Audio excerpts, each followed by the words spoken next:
just standing up and saying, no justice! No peace! No justice! No peace! No justice! No peace! Now, if you want something done for your community like we want done for our community, some people gotta finish their job. I was a Democrat and our whole family was Democrats for years. I'm an independent now, so you have to earn our vote. You have to earn our vote. We want people that are going to stop putting people in jail, spending money overseas, have the land pipes in Milwaukee. We have to get out and vote for whoever is going to beat the orange-faced guy. We are talking about Trump. If you value your freedom like we value ours, there will be no fight if he hits the office. There will be a large gathering up of people corralling and being put in center weight, like we're Russian and sent out to the gulag or whatever. We have to stand up, and the time is now to fight for your rights, not later. Not later, right now. We must stand up, get out and vote, encourage people to send him back with his racist, 34 criminal habits, convicted felon self. Nobody deserves like that to be our president. We come too far, we're not going back. No justice, no peace. So get out and vote, send this punk back, and let him know, him and all this racist buddies that thought it was okay to shoot our nephew 7 times in the back, that think it's okay to put prisoners in jail, torture them, and kill them, that think it's okay for Palestine to be going through what they're going through. If you tired of that, then get up and vote and shut your damn mouth. It's time to get your boots on the ground and get your vote back. No justice? It goes to the red, the black, and the green unity now. Free just forward. So much, Justin Ray. Now that concludes the greeters portion of today. So we're going to move in to some of our speakers. You already heard from Frank Chapman, one of the giants of the Black Liberation Movement. Now, we're going to hear from another giant of the Chicano Liberation Movement. Welcome back, mi compañero, Carlos Montes.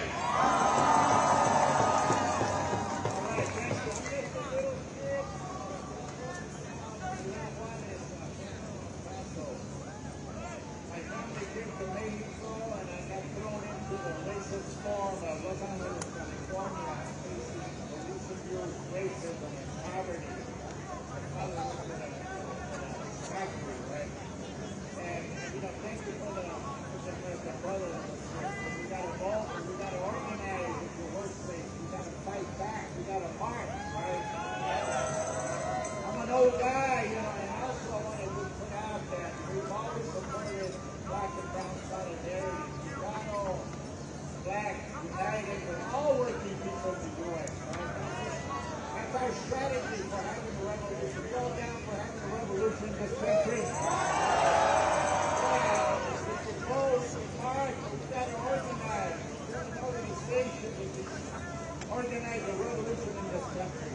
And I'm an old guy, so I'm learning my lessons, right? The Vietnam War, the Chicano power movement, we got arrested, we got united. Had to leave the country, get killed. But I want to put out one thing today. We have to unite against U.S. imperialism.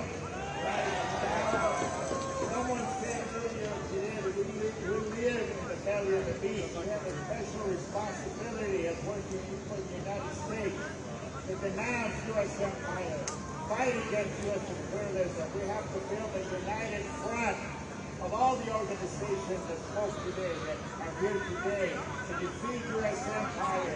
The people of the world are fighting against U.S. imperialism. U.S. support for the genocide rape in Gaza has isolated the United States throughout the world. I was in Venezuela last year in Caracas. I saw hundreds of thousands of people saying, Chavez, la lucha sigue. Yes, but the United States empire has a sanctions against Venezuela. We have to denounce the sanctions against Venezuela. They are thriving, they are prospering, but the sanctions do hurt the working people. We also have to denounce the U.S. sanctions against Nicaragua. Believe it or not, I was in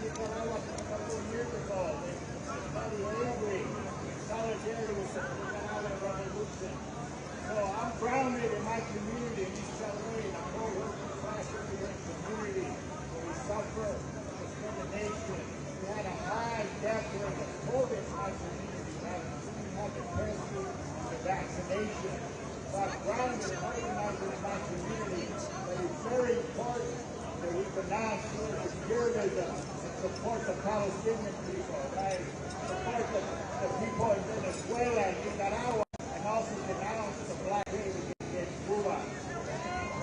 So again, you know, the national imperialism, but today is a reactionary racial Republican agenda. Last year I went to Cuba, Texas. I saw Governor Greg Abbott with these buoys, 200 yards of buoys with barbed wire to stop the so-called invasion of Latinos, right? Yeah. And denounced the human rights violations. Trump went to the border. People of the House Johnson went to the border. A government delegation went to the border. All Republicans. So they're using immigration as one of the main, you know, whipping sticks against us, against immigrants. And we don't forget that Trump called Mexicans, what do you call us, criminals, rapists. We haven't forgotten that about Trump. We're going to dump Trump. I like to stop Trump, the racist Republicans. I love his posters.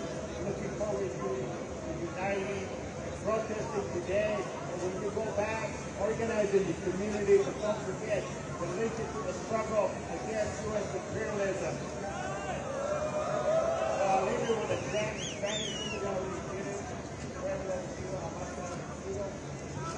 power, power. What's that power, right? Yeah. El pueblo unido jamás será vencido. El pueblo unido jamás será vencido. Thank you all so much. Y'all inspire me to continue fighting. I'm going down fighting. All right.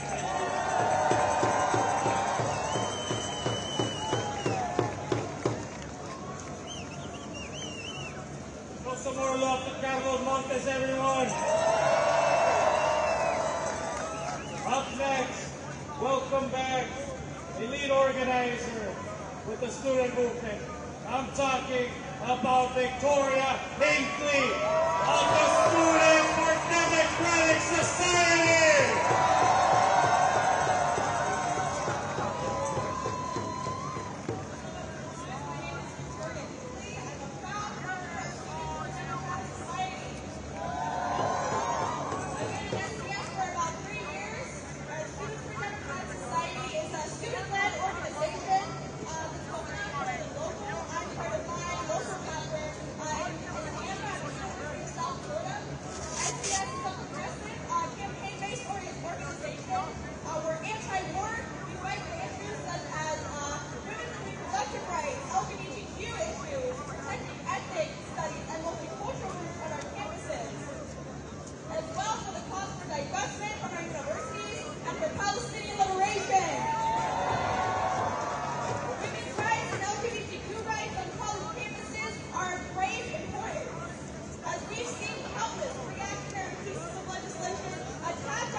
I'm so sorry.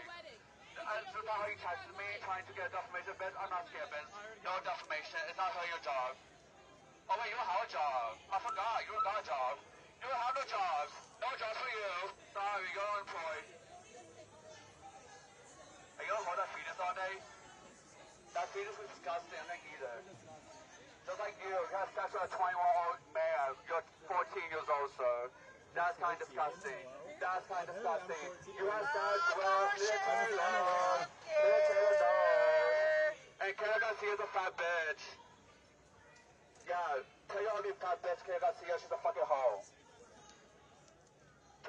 don't drop the fetus. Don't drop the fetus. Don't. Why can't you get attention? That's you. Go kiss her tonight. She needs a boyfriend. She needs a boyfriend. She needs a boyfriend. The 5D Mark IV eats my batteries as well. Yahoo ancient games and the like. Do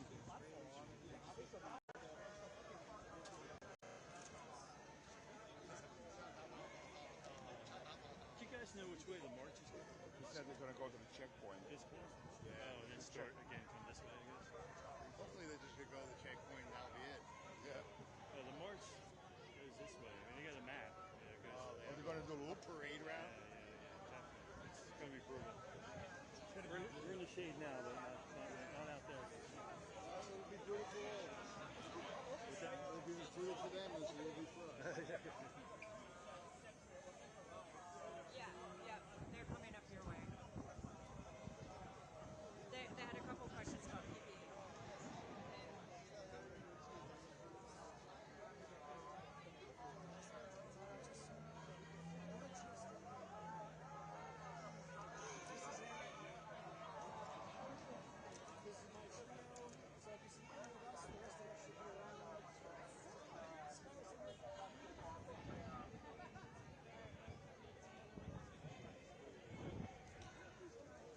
Everything cool? Yeah, I'm just letting them Just got to keep an eye on that. know. Yeah, no.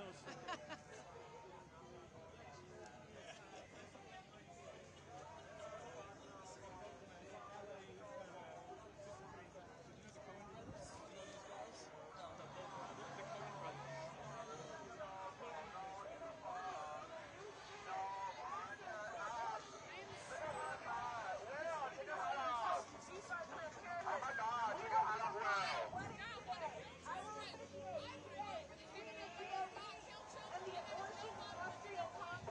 Between the worship and the GOP. End up supporting Trump or Biden in November. I will never be supporting a candidate that supports abortion, that supports the killing of innocent human beings. Is that to say you're going to abstain in November?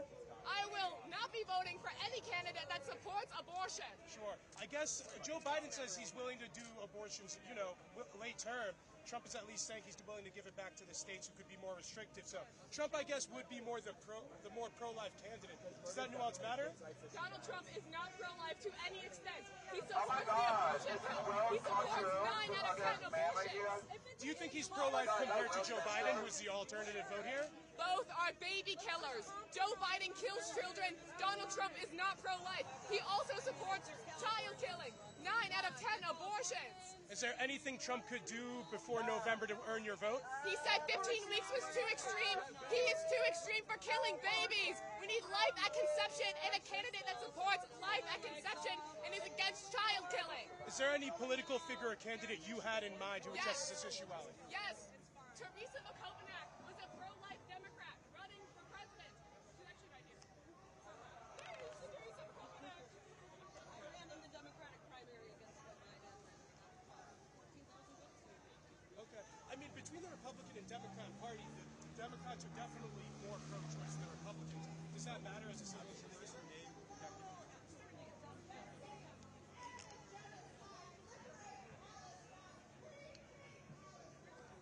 I guess I see a split happening because somebody said they're going to go from here to the check-in point. That's at least. From here to there. Yeah. But the march does a different route, so they splinter. That's why we should have had 2 guys walking around campus. Did you get the invite to my wedding today? No, it's all okay. Sure, sorry, thank you.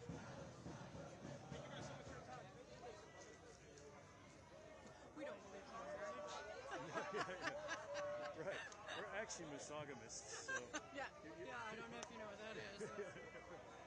Not to be confused with misogyny. Yeah, which we are not.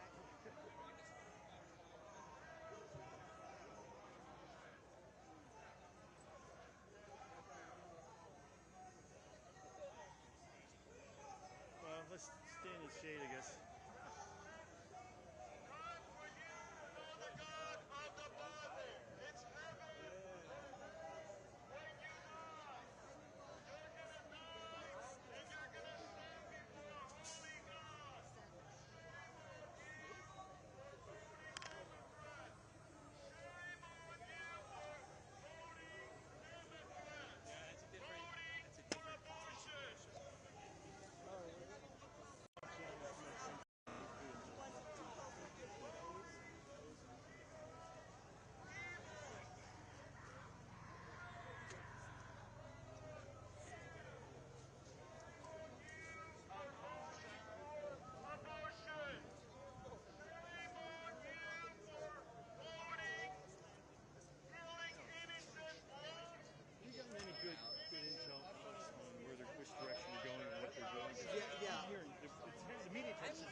this way. To go to the check-in The center? leader guy, Omar, Is this a splinter group that's going to do this?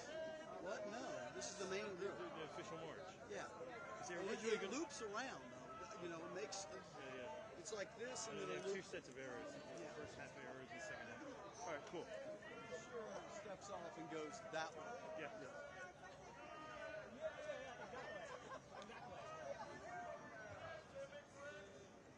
It's looking like they're going this way. Or they're just starting from here and they go over where they go.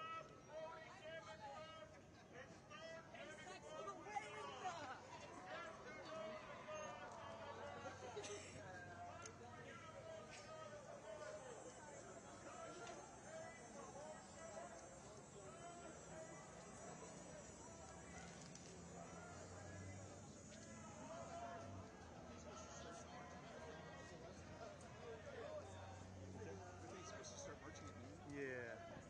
Always late. Yeah. Where are you from? What's it? What city are you from? Washington, D.C.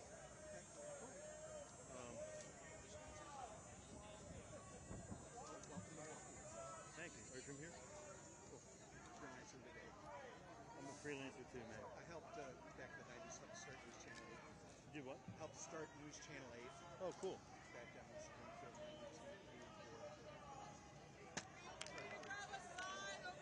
No, you're me. chatting. You're just another one of me. Because I'm a freelancer all my life too. I mean, I was a freelancer. I explained to another full-timer musician.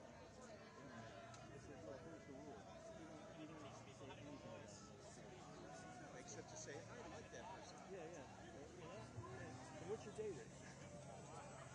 But you know, it's like you just don't go there.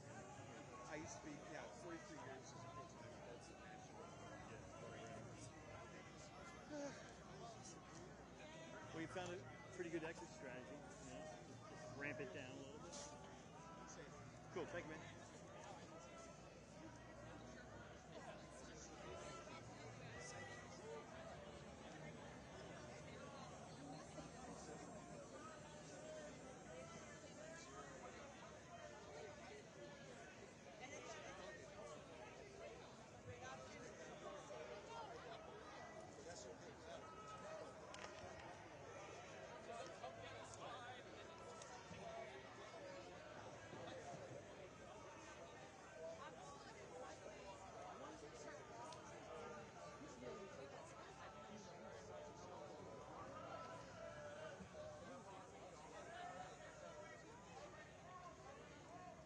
How you doing, brother? Hey, good. How are you, sir? Sorry.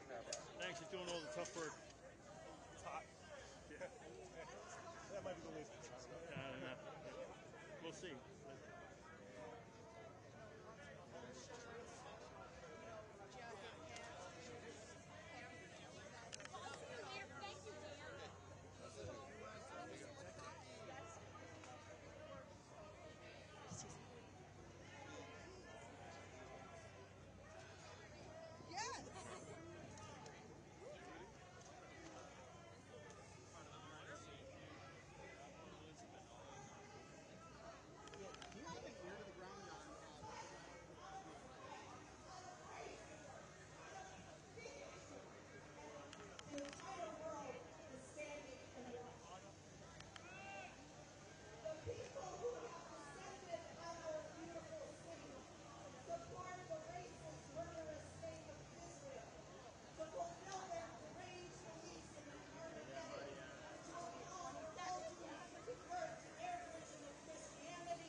I'm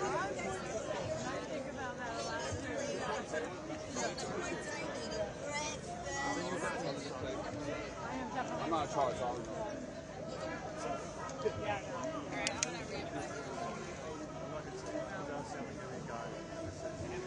I'm a sensitive because I hate soccer. And it's really bad.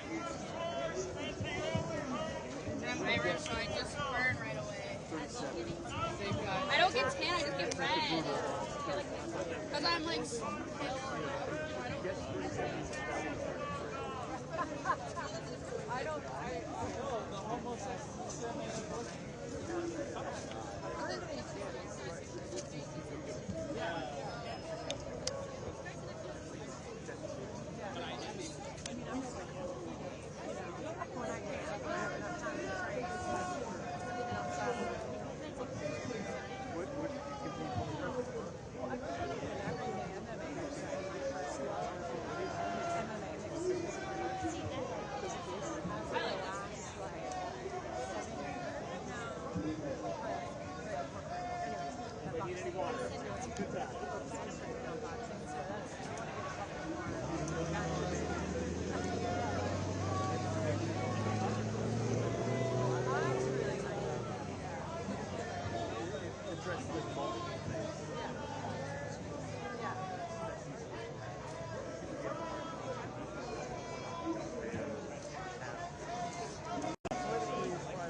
That's what I've been doing all day.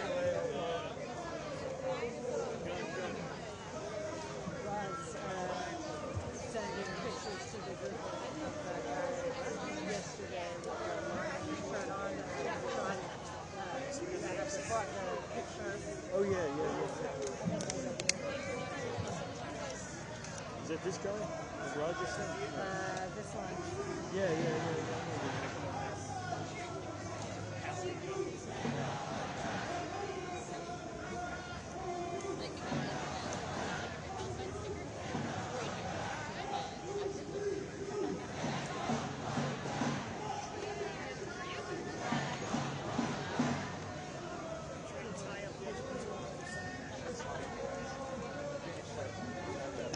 Hey man, good? Yeah, just go good.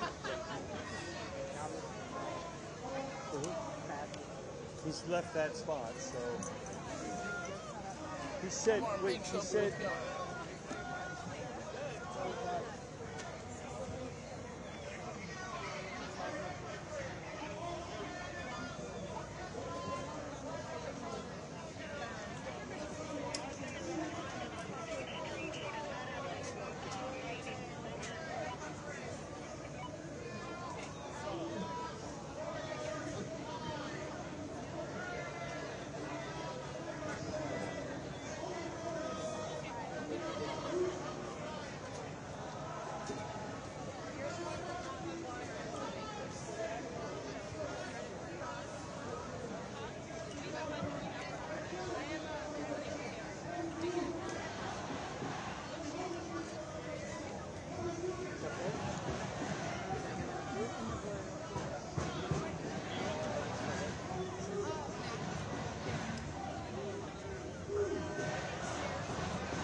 going on. I'm just getting parking shots.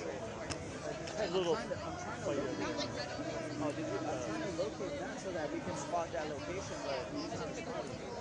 He said, and then I sent him this photo. I just can't tell what street it is.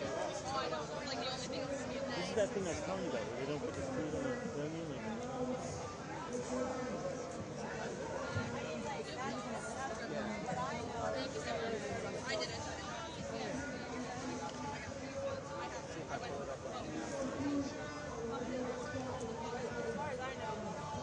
I know it's food in that.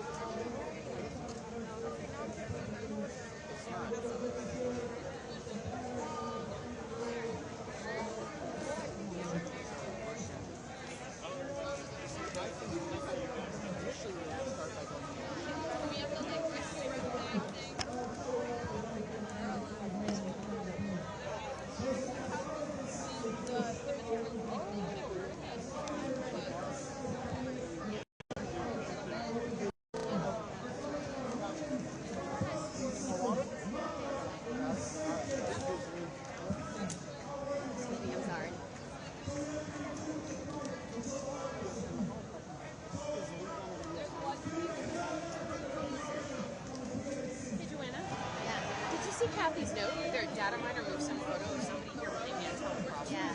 I'm in a little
try not to do this to you guys, but can you just hold this right there, just static? I'm going to tie my shoes. I am here. I will tie your shoes. I'm here for whatever you need. It's part of my job. And it's one. I'll tell you more of my background. I've got lots of different things, but I like to use all my skills. Thank you. Yeah.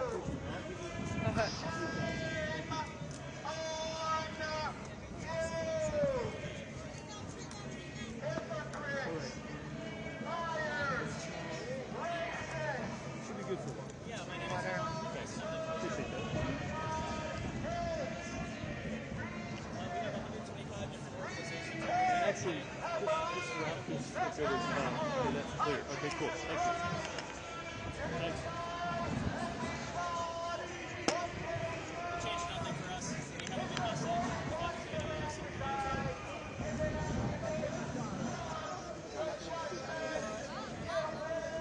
Ready to march.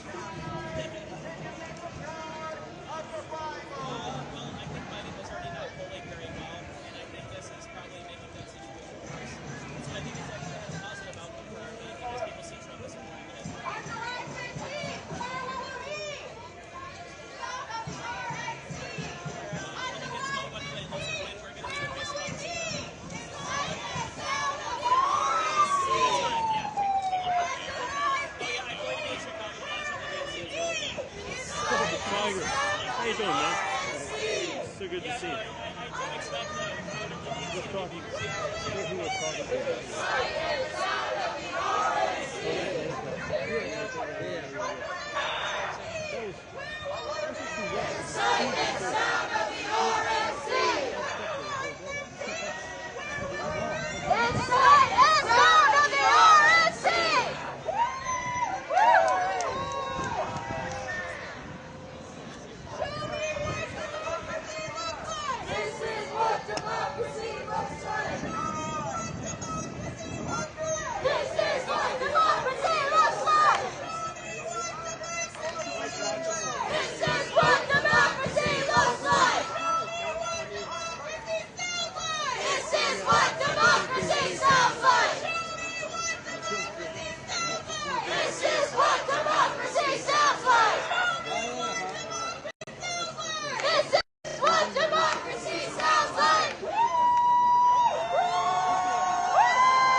George, can you scoot that way a little bit?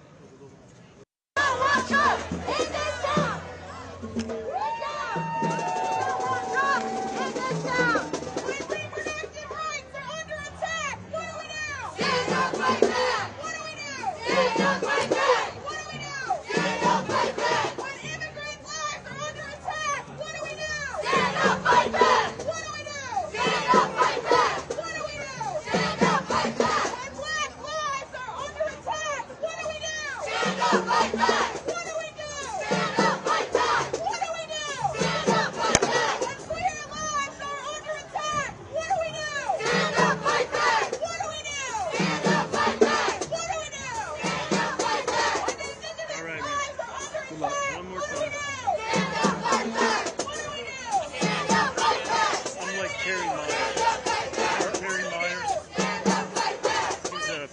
together, and every time I come on for 5 years, he says, "This is the last time I do this."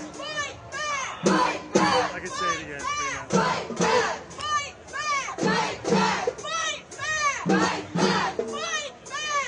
What else can we do? What else can we do? I'm untrainable.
That's why you are here.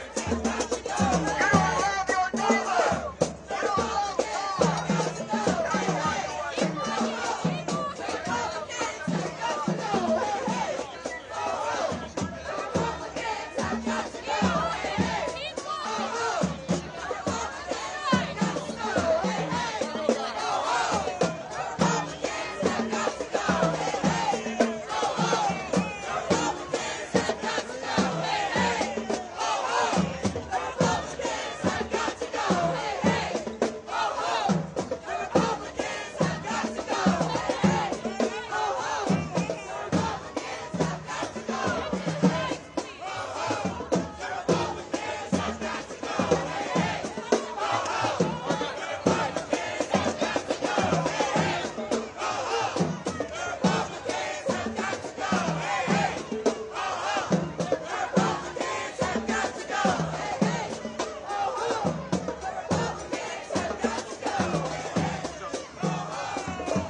these borders got to go from Palestine to Mexico.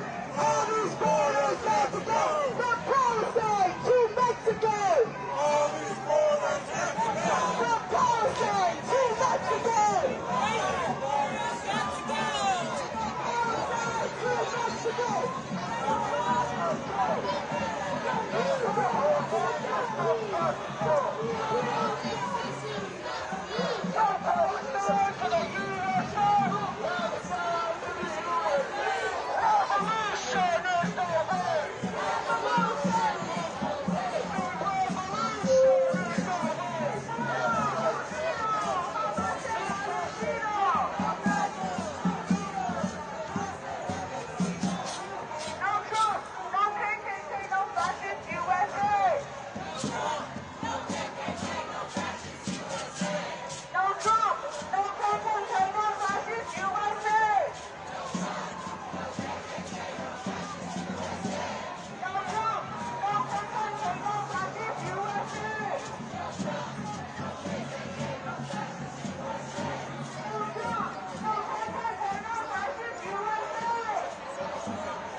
Park.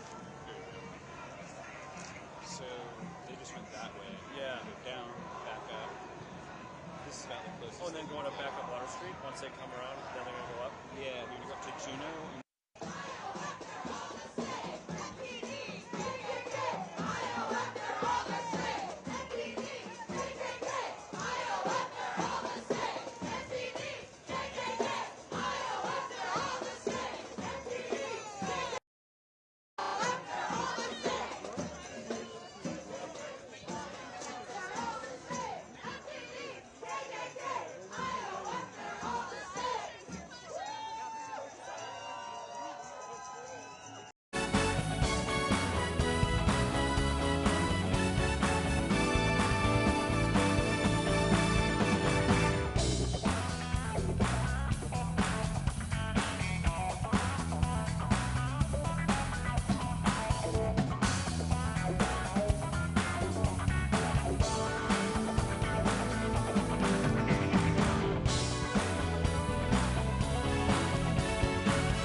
Looking around the house, hidden behind the window and the door, searching for signs of life, but there's nobody home.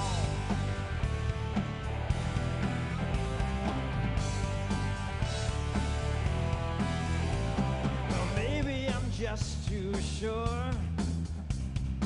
Maybe I'm just too frightened by the sound of pieces known to fall down, but the letter said, oh, it was good living with you. Oh, it was good. Oh, it was good living with you. Oh, it was good. Oh, it was good. Good, good, good, good, good. Sitting around the house, watching the sun trace shadows on the floor, searching for signs of life, and there's nobody home. Well, maybe I'll call or write you a letter. Maybe we'll see by the 4th of July, but I'm not too sure. I'm not too proud. I'm not too sure, and I'm not too proud to say, oh, it was good living with you. Oh, it was good. Oh, it was good living with you. Oh, it was good. Oh, so good. So good.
Delegates and alternate delegates, ladies and gentlemen, please take your seats.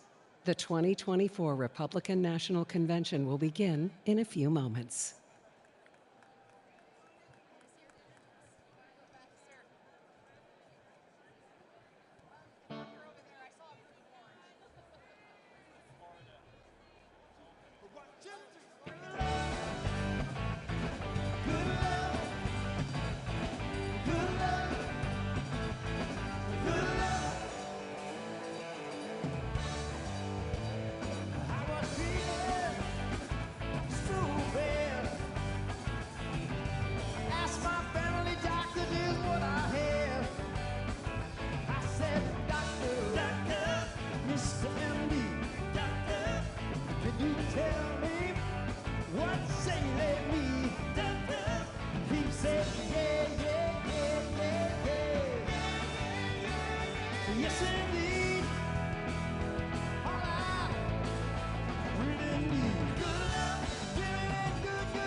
Ladies and gentlemen, the chairman of the Republican National Committee, Michael Whatley of North Carolina.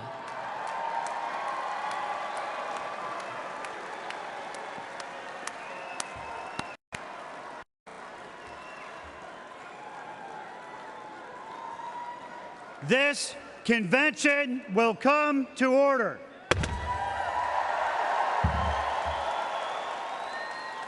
Delegates and alternate delegates, ladies and gentlemen, welcome to the 2024 Republican National Convention.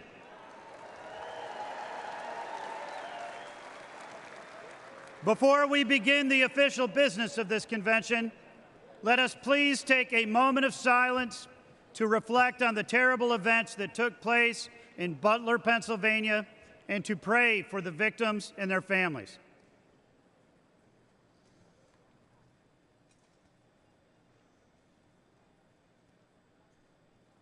Thank you. Offering today's invocation, please welcome from the Greek Orthodox Archdiocese of America, His Eminence, Archbishop Elpidophoros.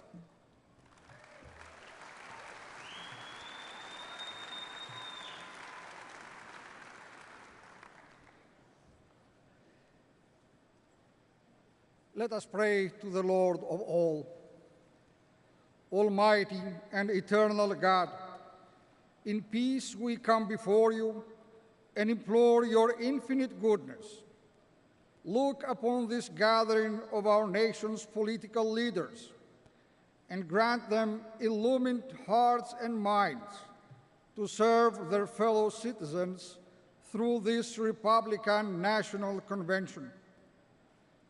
Grant unto the nominee President Donald J. Trump and to his advisors and counselors wisdom, grace, and the spirit of duty, that they may embrace all Americans' needs, shining the light of good government upon the venerable institutions of the world's best hope for everyone's life, liberty, and pursuit of happiness.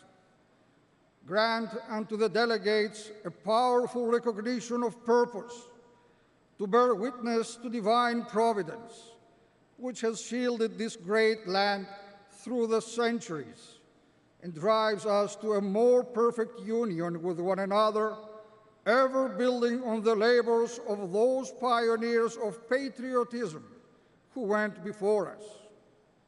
Preserve, protect, and defend the servicemen and women who daily safeguard our freedoms, so that in prosperity and tranquility we can worship you, the Creator, Redeemer, and Sanctifier of the universe, and be the blessed people whose God is the Lord. Amen.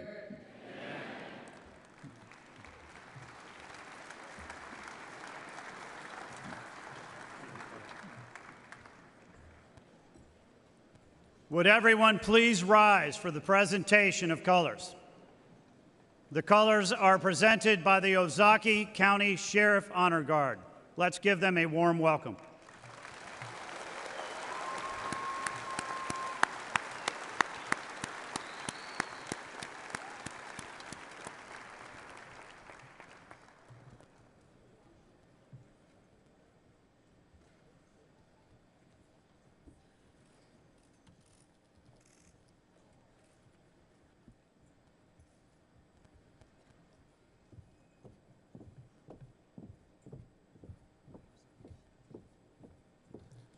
Detail. Halt. Order. Arms. Please remain standing for the Pledge of Allegiance and the National Anthem. Right shoulder.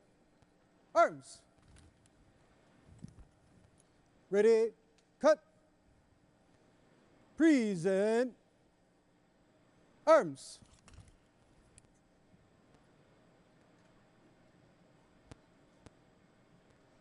It is my privilege to introduce Debbie Krolitis to lead us in the Pledge of Allegiance.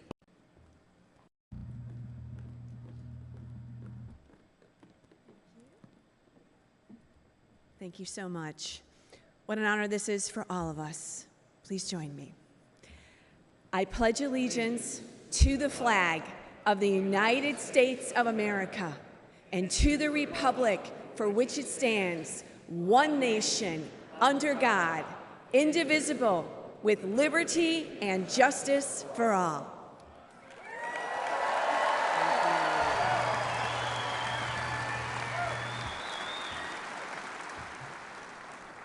And now, to perform the national anthem, please welcome John Stanford.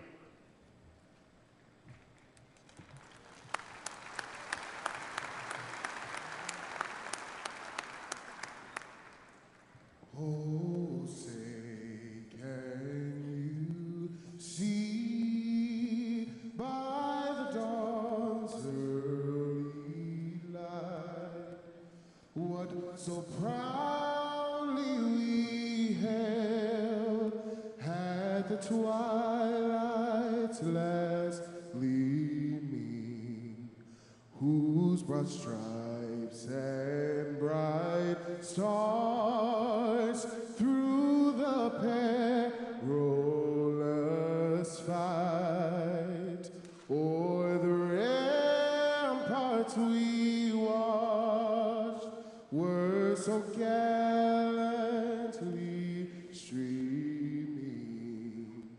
and the rocket's red glare, the bombs bursting in air, gave proof through the night that our flag was still there. Oh, say does that star-spangled banner yet wave o'er the land of the free and the home of the brave?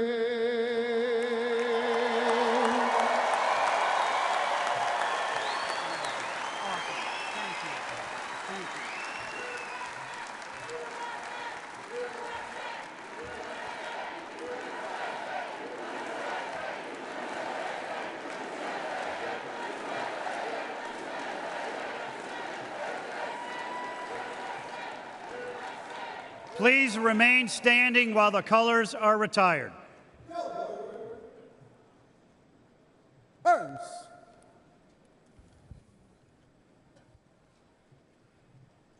Order. Arms.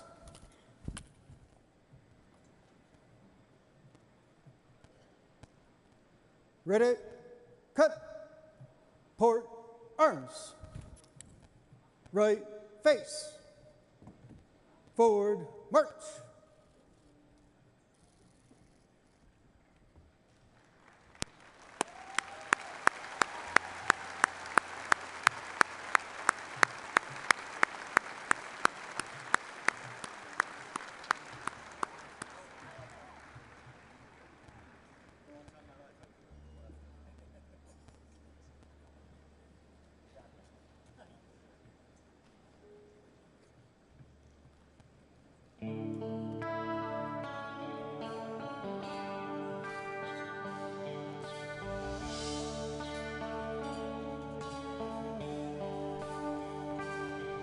If tomorrow all the things were gone that I'd worked for all my life, I had to start again with just my children and my wife.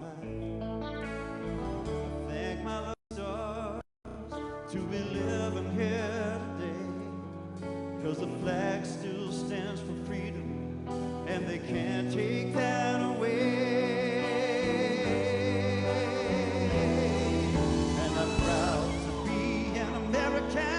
Where at least I know I'm free, and I won't forget the men who died, who gave that right to me, and I gladly stand up next to you and defend her still today, 'cause there ain't no doubt I love this land.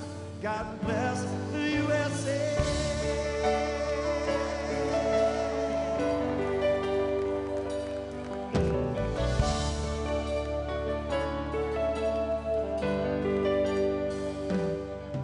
From the lakes of Minnesota to the hills of Tennessee, across the plains of Texas, from sea to shining sea, from Detroit down to Houston, from New York to LA, where there's pride in every American heart, and it's time we stand and say that I'm proud to be an American, where at least I know I'm free, and I won't forget the men who died, who gave that right to me, and I gladly stand up next to you and defend her still today, 'cause there ain't no doubt I love this land. God bless the USA.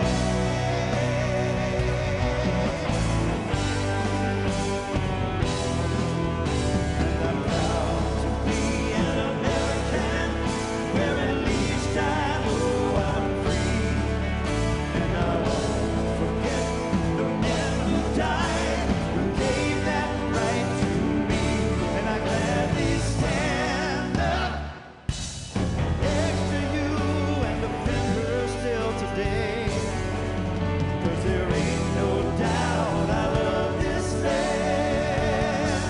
God bless the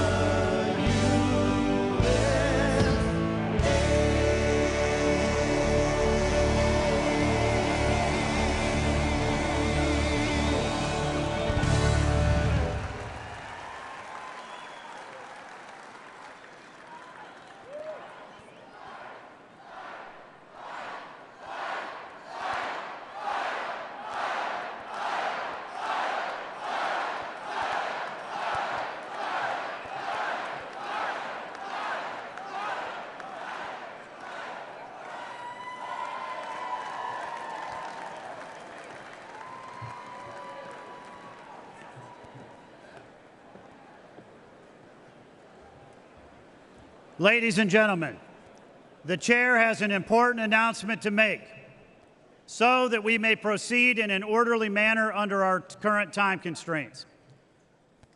As described in our rules and the order of business, to enable the chair to be certain that any motion offered has met the necessary requirements of our rules, the chair would like to put the delegates on notice that the chair, through the Secretary of the Convention, must be provided in advance with satisfactory written evidence of support of a majority of delegates from each of the necessary number of states required by our rules. This written confirmation is consistent with our modern practice and precedent during previous conventions with similar announcements, as well as the use of written certificates for the presentation of the names of our candidates for nomination. Also, the chair would like to remind all delegates that the rules require that the notification of evidence of written support necessary to present a name of a candidate for the nomination of the office of President and Vice President of the United States must be submitted to the Secretary of the Convention prior to the placing of the names of candidates for nomination. I also wish to remind our guests and alternates that participation in convention business is limited to the delegates on the floor. In particular, it is important that guests and alternates in the gallery remain silent during voice votes to ensure that the chair can hear the accurate results. In other words, if you are not on the floor, you are not speaking during votes. The chair now recognizes the Secretary of the Republican National Convention, Vicki Drummond from Alabama, for the purpose of reading the call of the convention. Please give her a warm welcome.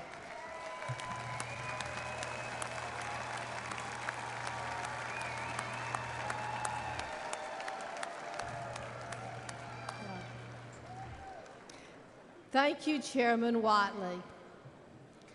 To the Republican voters of the United States of America, In accordance with the rules of the Republican Party adopted by the 2020 Republican National Convention on August 24, 2020, in Charlotte, North Carolina, and as amended by the Republican National Committee on April 14, 2022, in Memphis, Tennessee, the Republican National Committee hereby directs that a National Convention of Delegated Representatives of the Republican Party be convened in Milwaukee, Wisconsin, no earlier than 8:00 a.m. and no later than 9:00 p.m. Central Daylight Time on Monday, July 15, 2024, except in the case of an emergency as set forth herein, and to continue thereafter from day to day for as long as the purpose of nominating candidates for the President and Vice President to be voted for at the presidential election on Tuesday, November 5, 2024, and for transaction of other such business as may properly come before it. Said convention membership and the allocation and binding of convention delegates with respect to the nomination of the Republican candidate for President of the United States will be governed by the rules of the Republican Party and set forth therein. Thank you.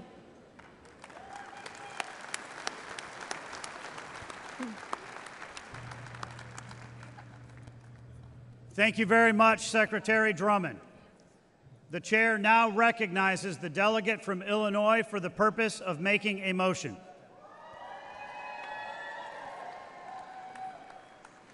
Mr. Chairman, I'm Mark Shaw from Illinois, and I move that further reading of the call be dispensed with, and that the Secretary be instructed to incorporate the call at this point in the convention proceedings with the same force and effect as though read in full.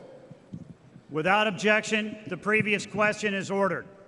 The question is on agreeing to the motion to dispense with the reading of the entire call for the convention and that the call be made part of the permanent record of the convention. All those in favor signify by saying aye. Aye. All those opposed signify by saying no. In the opinion of the chair, the ayes have it and the motion is adopted. Without objection, the motion to reconsider is laid on the table. The chair states that pursuant to the call and Rule 42 of the Rules of the Republican Party, as adopted by the 2020 Republican National Convention and as incorporated by the call for this convention, Rules 26 through 42 shall be the temporary rules of the convention. Vicki Drummond, Secretary of the Republican National Committee, has presented to the chair the temporary roll of delegates and alternates to the convention. Ladies and gentlemen, it is now time for the convention to elect its temporary chairman. Pursuant to the authority granted to me by the Republican National Committee, I nominate as the temporary chairman of the convention the Honorable Henry McMaster, Governor of South Carolina, the Honorable Brenna Bird, Attorney General of Iowa,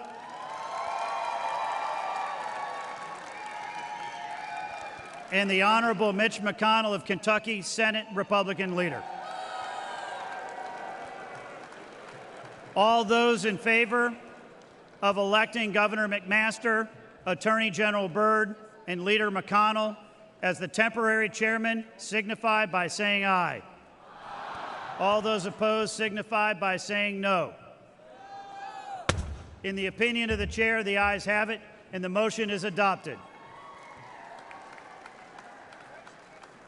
Without objection, the motion to reconsider is laid on the table. The chair appoints the following individuals to the escort committee for the temporary chairman: Peggy McMaster of South Carolina, Bob Byrd of Iowa, and the Honorable Elaine Chao of Kentucky.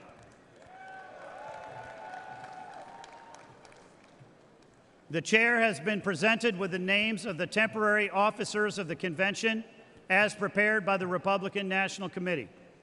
The chair now recognizes the delegate from Oklahoma for the purposes of offering a resolution.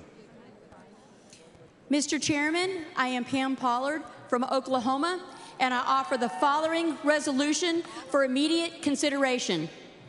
Resolved that the officers presented and elected as temporary officers of the Republican National Convention.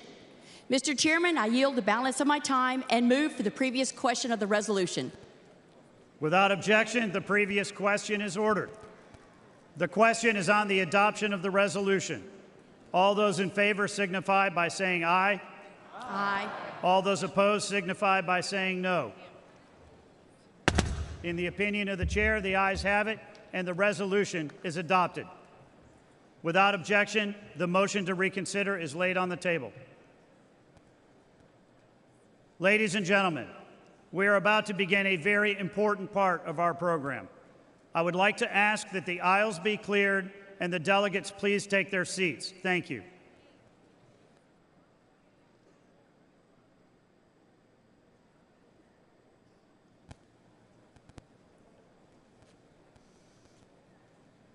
First, we will take up the report of the Committee on Credentials. And to do so, I am pleased to introduce Joe Gruters, delegate from Florida and chairman of the Committee on Credentials, to present the committee's report. Joining him is Jeannie Lucky, delegate from Mississippi and co-chair of the Committee on Credentials.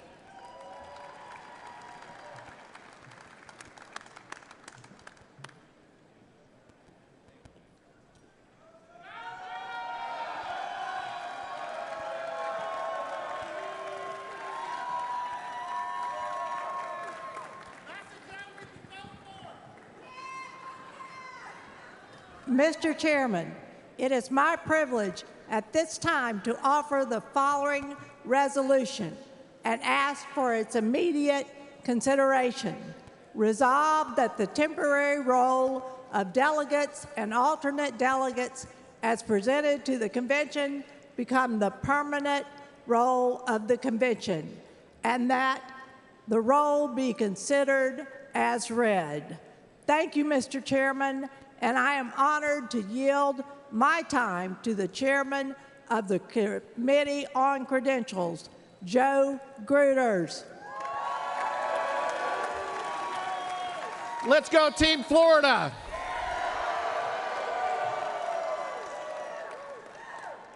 Thank you, Madam Co-Chair. Mr. Chairman, it has been my privilege to serve as the chairman of the Committee on Credentials.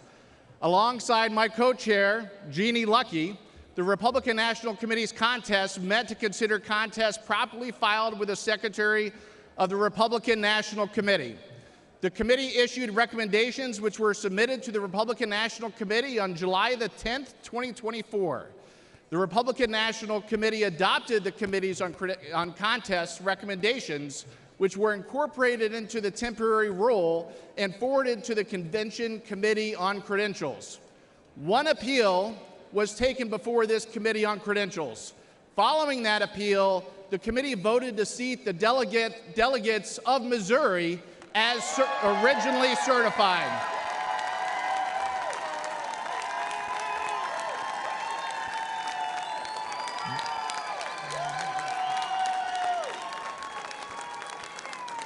These changes were incorporated into the temporary rule.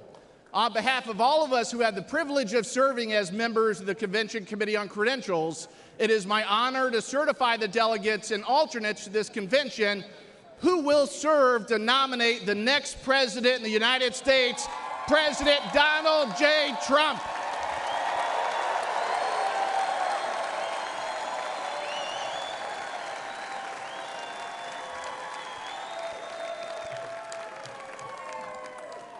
Mr. Chairman, I yield back the balance of my time and move the previous question on the resolution.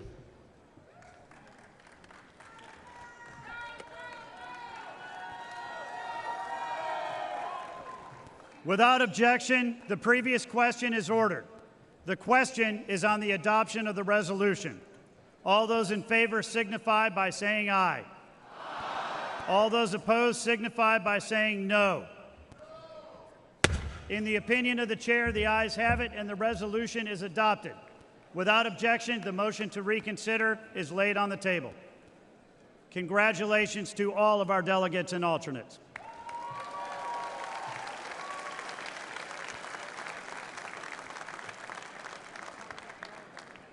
The chair is now proud to introduce Jeff Kent, delegate from Washington and chairman of the Committee on Rules and Order of Business, to present the committee's report. Joining Mr. Kent are the co-chairs of the Committee on Rules and Order of Business, Brian Jack from Georgia, and Julianne Murray, delegate from Delaware and chairwoman of the Delaware Republican Party.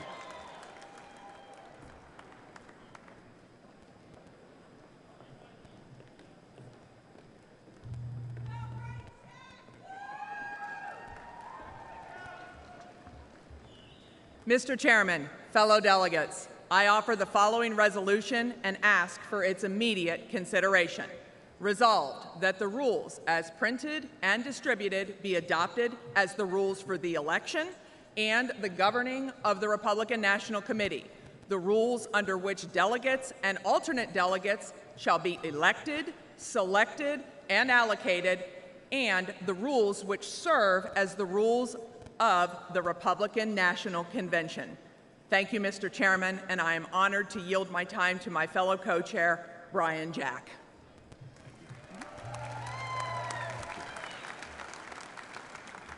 Well, thank you, Co-Chair Murray. My name is Brian Jack. I'm from Fayette County, Georgia, and I've had the privilege of spending the last 8 years of my life working for the greatest president of our lifetime, President Donald J. Trump.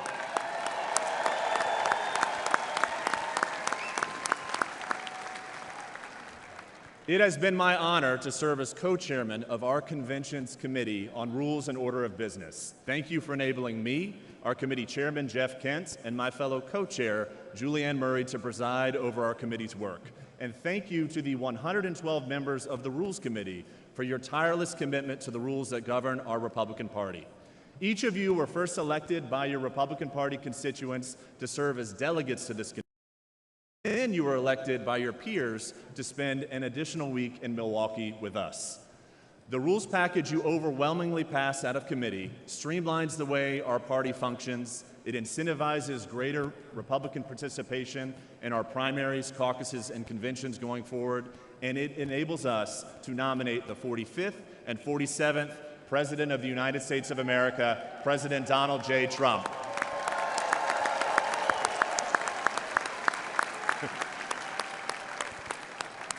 Congratulations on this committee's success, and I'm honored to yield my time to the chairman of the Committee on Rules and Order of Business, Jeff Kent. Thank you. Thank you, Mr. Co-Chair. Mr. Chairman and delegates of the convention, the report of the Committee on Rules and Order of Business has been printed and distributed to the delegates. These changes adopted by the Convention Committee on the Rules of Order and Business, and I am honored to have served as the chairman of this committee, and I am proud of the committee's work. Mr. Chairman, I yield back the balance of my time and move the previous question on the resolution.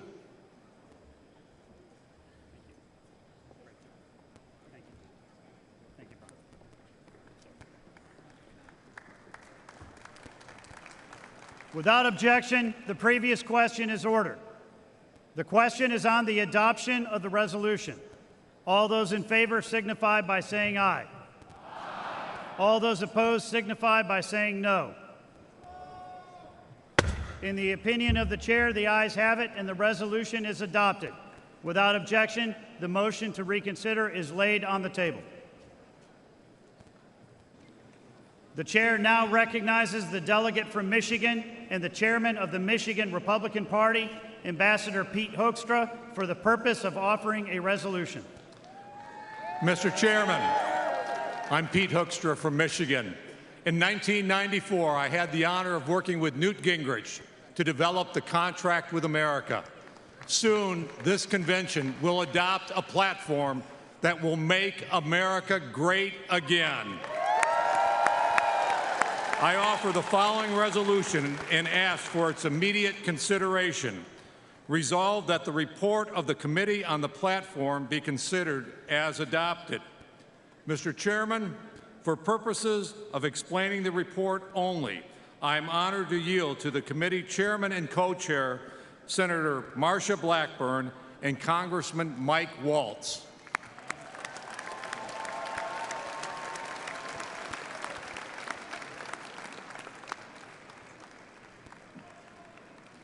I now have the honor of recognizing the chairwoman of the Platform Committee, United States Senator for the great state of Tennessee, Marsha Blackburn.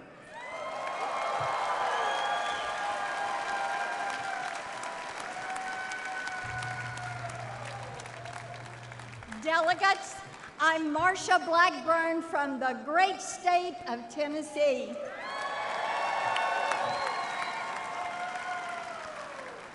Last week, I had the honor of chairing the Republican Platform Committee, and I'm here today to report on our work.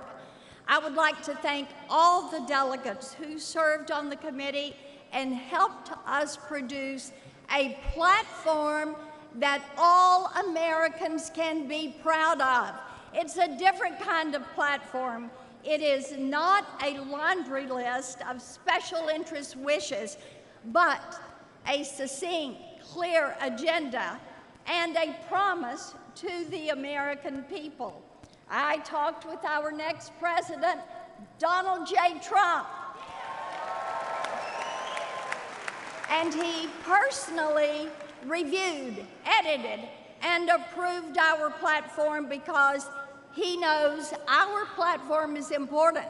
Every American can read our platform and know what we believe and how we will make America safer, stronger, wealthier, and greater than ever before.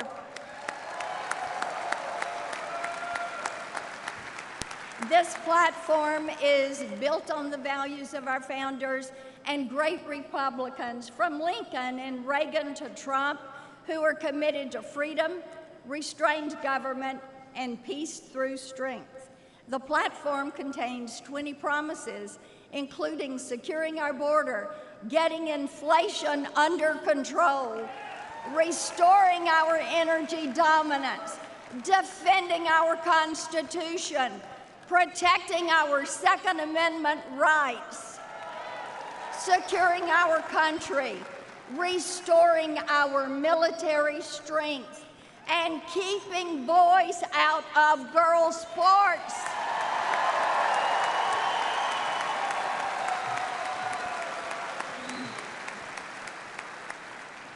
And protecting life for the born and unborn.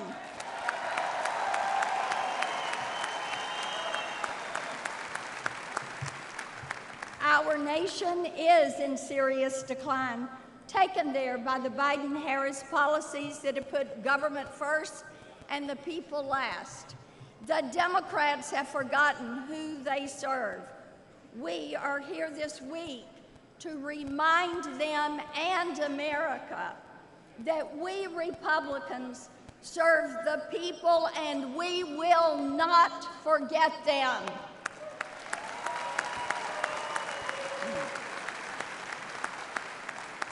That's why our platform is dedicated to the forgotten men and women of America, and it will unite all Americans. It is of, by, and for the people.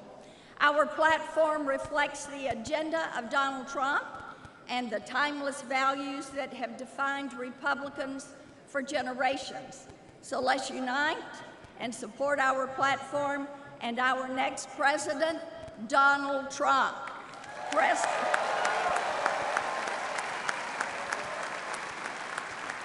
We all know President Trump will keep his promises as he did in his first term as president and restore American greatness. That is why we must return Donald Trump to the White House. Thank you.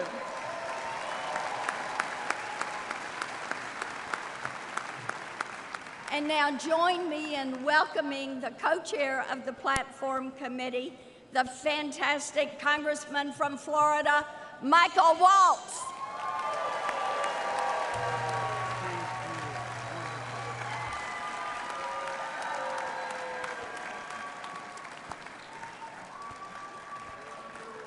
Florida. Hey, thank you, Senator Blackburn. It was such an honor to serve with you as the co-chair of the Platform Committee. This platform is historic because it was written with one group of people in mind, the forgotten men and women of America, you. That means something to me. Many of you know, and I'm proud to say, I am the first Green Beret ever elected to Congress. And I'm also the son of a single mother raised on the wrong side of Jacksonville who worked 3 jobs just to get us by. Me and my family were the forgotten men and women of America. And now I stand as a testament to the American dream. And I tell you that under the leadership of the Republican Party, no American will be forgotten anymore. It's over. On the strong foundation of this platform and with President Trump and the Republicans at the helm at every level of government, we will overcome every threat facing this nation. We will close our disastrously open border. We will defend our justice system. We will restore our economy. We will unleash American energy and flood the world with clean, cheap American oil and gas. Drill, baby, drill. We will.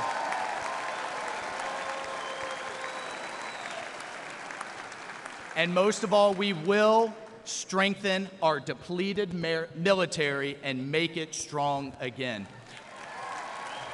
Folks, this platform, the leadership of President Trump, we will destroy inflation. We're going to send a cruise missile right into the heart of it, and we will bring back the American dream. Only in America can someone like me stand up on a stage like this.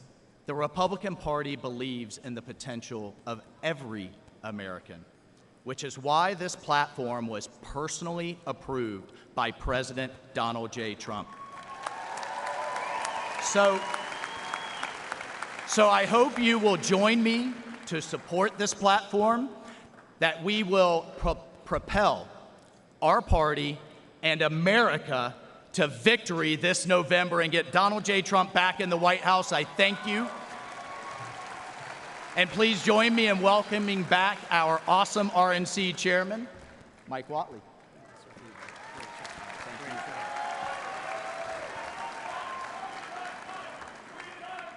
Thank you, Congressman Waltz. Now to the delegate from Michigan. Mr. Chairman, I yield back the balance of my time and move the previous question on the resolution. Without objection, the previous question is ordered. The question is on the adoption of the resolution. All those in favor signify by saying aye. All those opposed signify by saying no. In the opinion of the chair, the ayes have it, and the resolution is adopted. Without objection, the motion to reconsider is laid on the table. Now, it is my pleasure to introduce the chair and co-chair of the Committee on Permanent Organization. Please welcome Chairman J.L. Spray, National Committeeman from Nebraska, and co-chair Jessica Milan Patterson, Chairwoman of the California Republican Party. The chair will now recognize co-chair Patterson for the purpose of offering a resolution.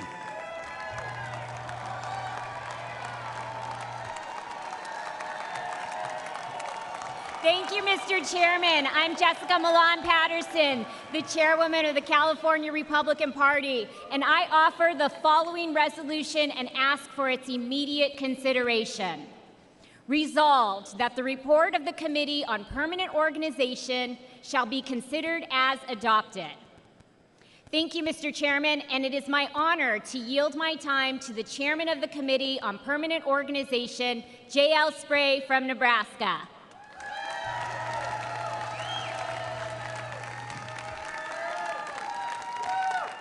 Thank you, Madam Co-Chair. Mr. Chairman Watley, delegates, and distinguished guests, as the chairman of your Committee on Permanent Organization, I have the distinct honor to present to you the report of the Committee on Permanent Organization. I'd like to begin by thanking the members of the Committee on Permanent Organization, the staff and volunteers. The committee met last week to recommend to the convention the slate of permanent officers 2024 Republican National Convention. The committee unanimously adopted the slate as its committee report. Delegates, you can find a copy of that list in the order of business placed at your seats. You will see that the committee unanimously recommends that the permanent chairman of the convention will be Speaker of the House of Representatives, Mike Johnson of Louisiana.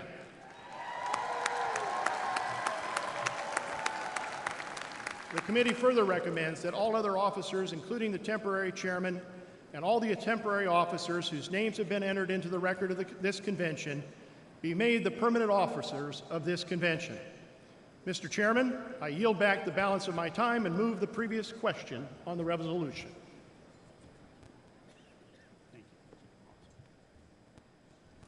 Without objection, the previous question is ordered. The question is on the adoption of the resolution.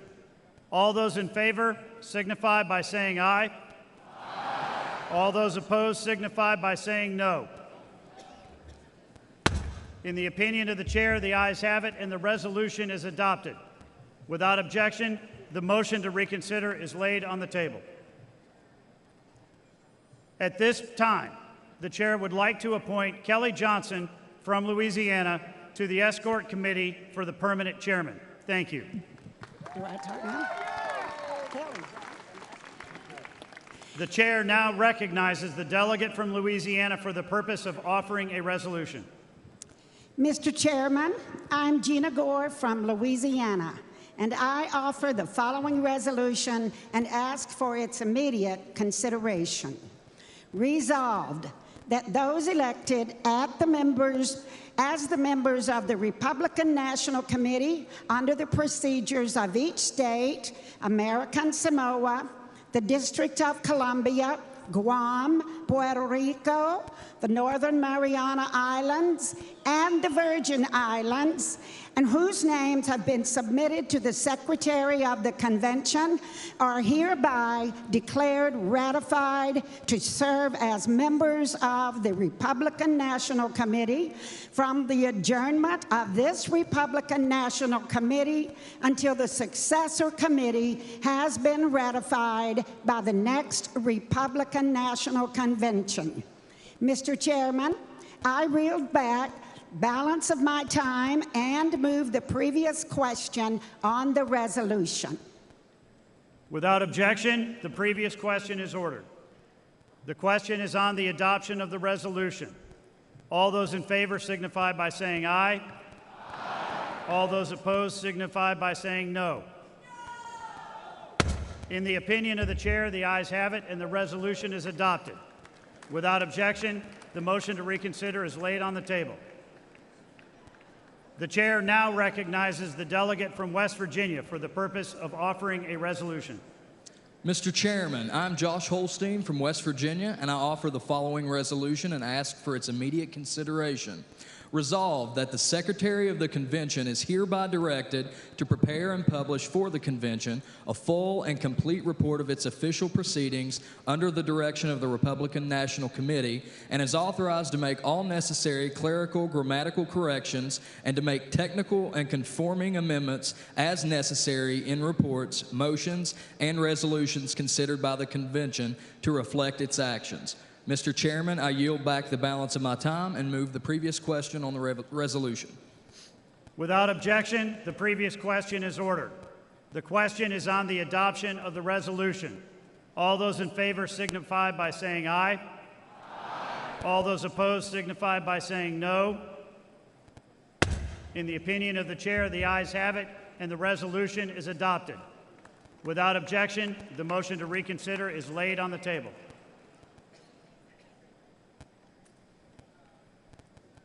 Delegates and alternates, ladies and gentlemen, I now have the distinct honor of introducing the Speaker of the United States House of Representatives and the permanent chairman of the convention, Speaker Mike Johnson of Louisiana.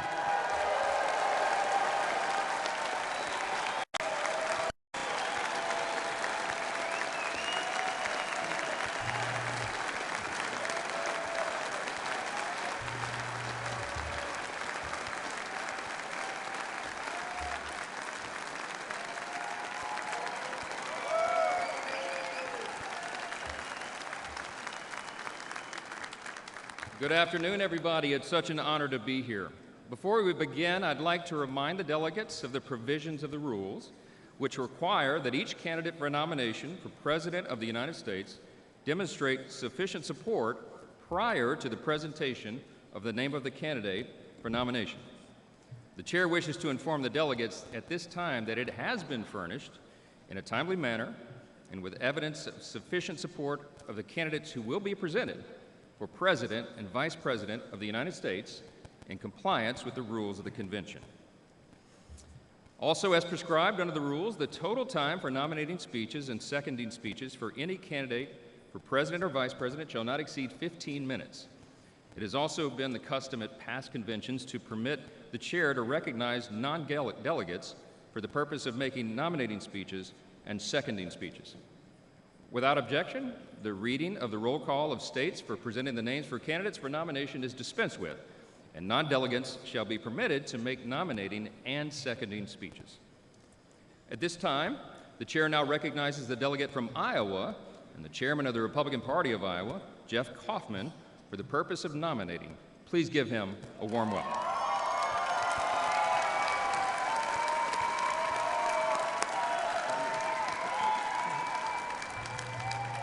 Good afternoon. I'm Jeff Kaufman, and I'm humbled and honored to stand before all of you this afternoon. As you've just heard, I come from Iowa, home of the First in the Nation caucus, where our party's nomination process begins. Our caucus is a part of a lengthy democratic process, which everyday Americans listen to the candidates, consider what they have to say, and then make a profoundly important choice on who should lead the nation that we love. Earlier this year, Iowa Republicans overwhelmingly voted for Donald Trump.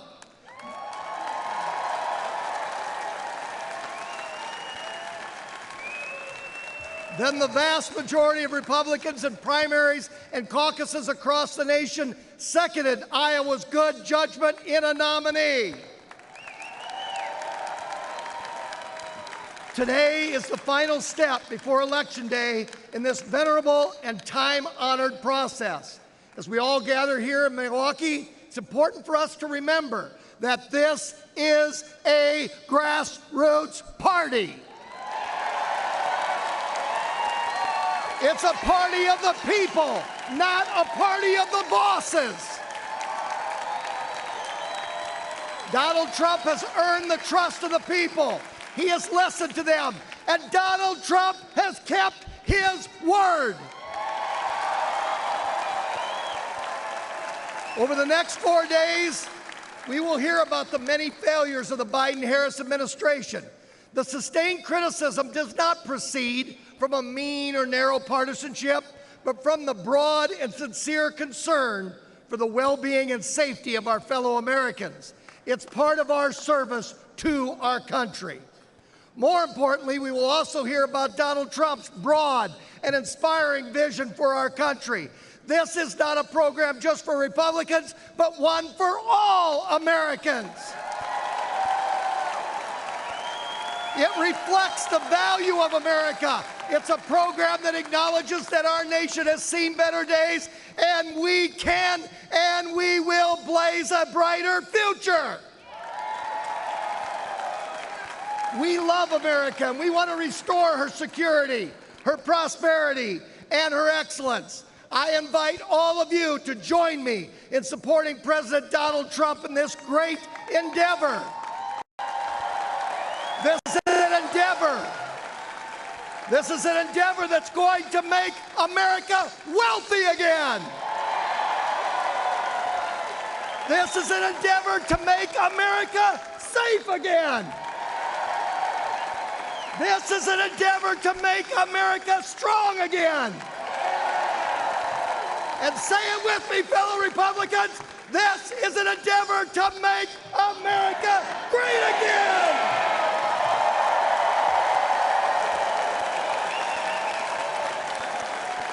So here we go.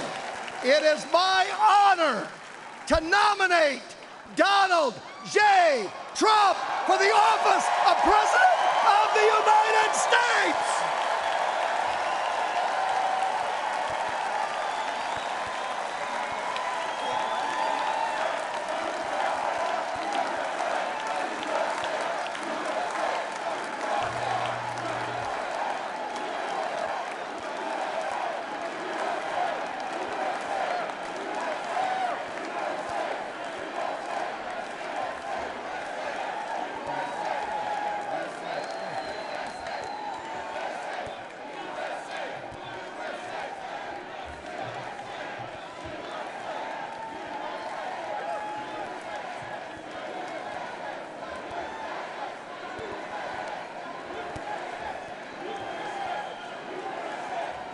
Amen to that. Amen to that. The chair now recognizes the delegate from Nevada and the chairman of the Nevada Republican Party, Michael McDonald.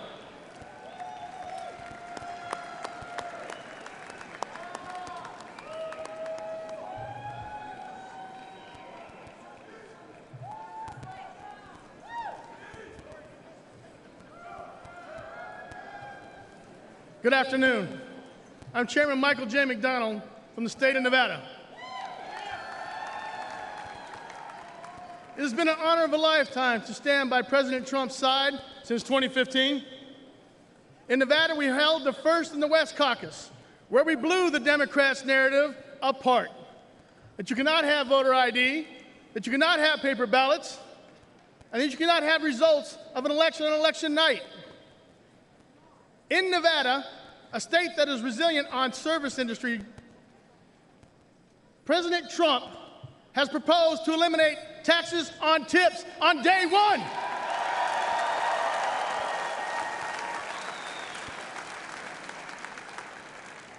Unlike the Biden-Harris administration and the Democrats that increased taxes on tips,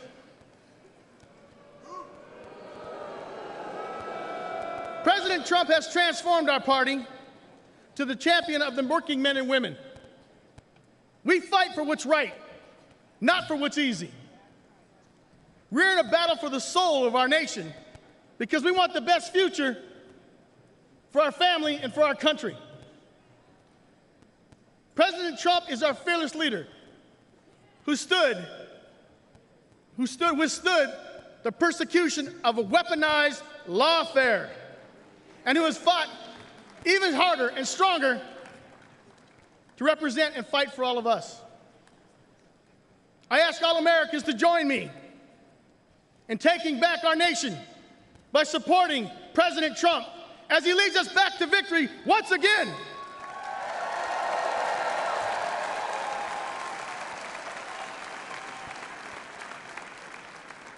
It is my honor to second the nomination of Donald J. Trump for the office of the President of the United States of America.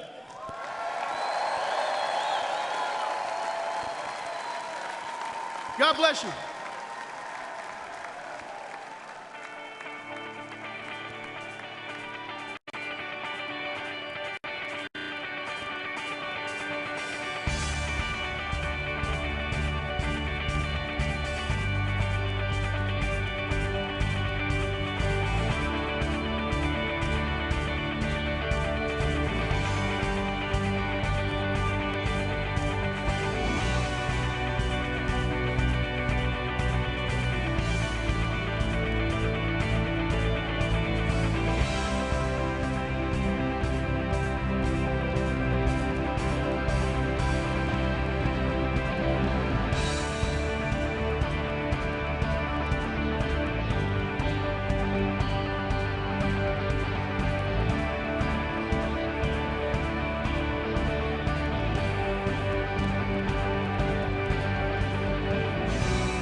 Ladies and gentlemen, Speaker Mike Johnson.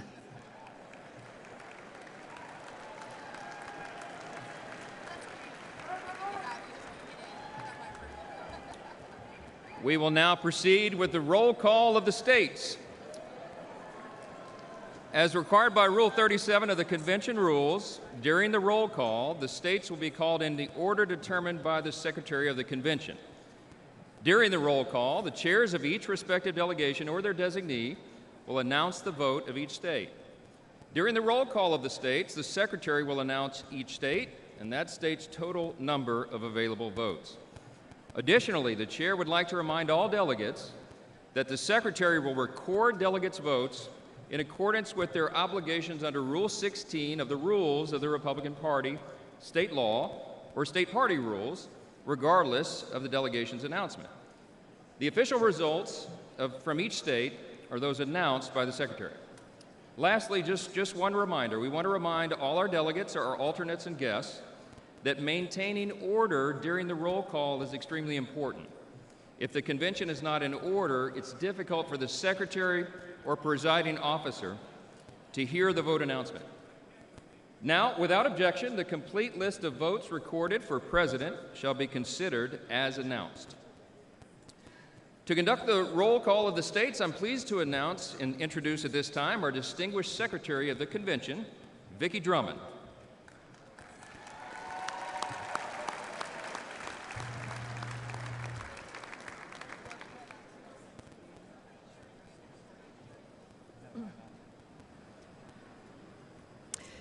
Delegates and alternates, let us commence with the call of the roll of the states. Iowa, 40 delegates. You gotta do it. Madam Secretary, I speak for the delegation from the great state of Iowa, the inspiring home of Caitlin Clark. And Madam Secretary, the great state of Iowa proudly cast all of its 40 votes for President Donald J. Trump.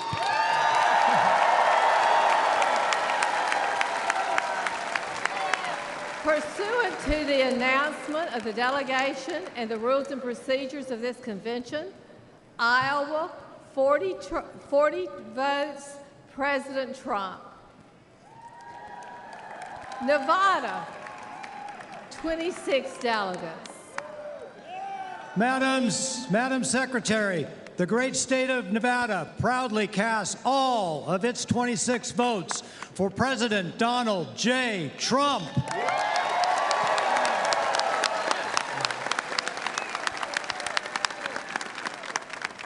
Pursuant to the announcement of the delegation and the rules and procedures of this convention, Nevada, 26 votes, President Trump. Yeah, there you go. Oklahoma, 43 delegates.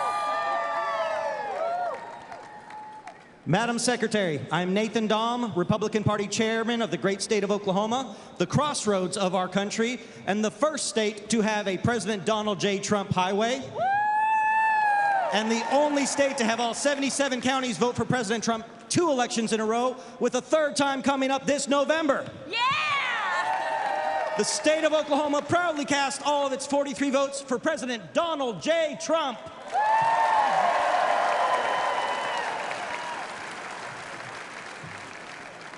Pursuant to the announcement of the delegation and the rules and procedures of this convention, Oklahoma, 43 votes, President Trump.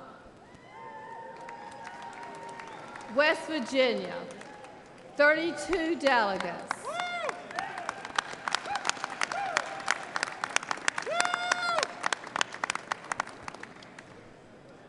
Madam Chairman, on behalf of the West Virginia delegation, my name is Patrick Morrissey, and I am very proud to cast all 32 votes for the Mountaineers, where we're always free, and to cast those 32 votes for our former and future President, Donald J. Trump.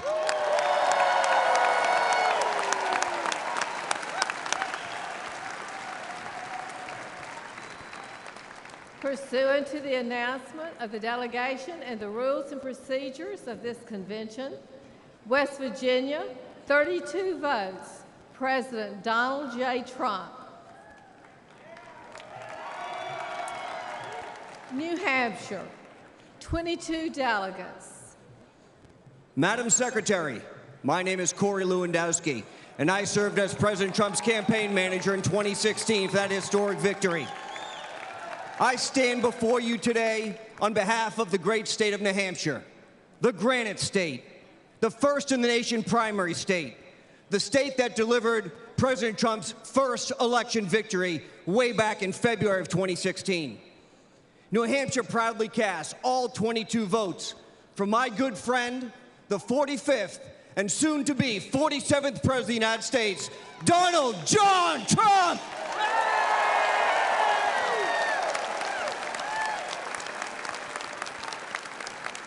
Pursuant to the announcement of the delegation and the rules and procedures of this convention, New Hampshire, 22 votes, President Trump. Nebraska, 36 delegates. Madam Secretary, my name is Eric Underwood. I'm the chairman. I present the great state of Nebraska. The good life is our motto, where agriculture, beef and corn is the lifeblood of our economy, where our medical field and university are amongst the top in the nation, but it is our people that embody a Nebraska nice, modest lifestyle.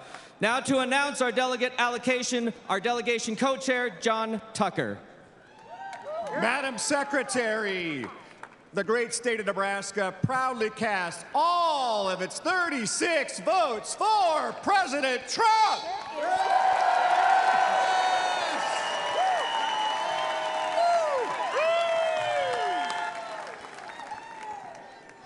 Pursuant to the announcement of the delegation and the rules and procedures of this convention, Nebraska, 36 votes, President Trump.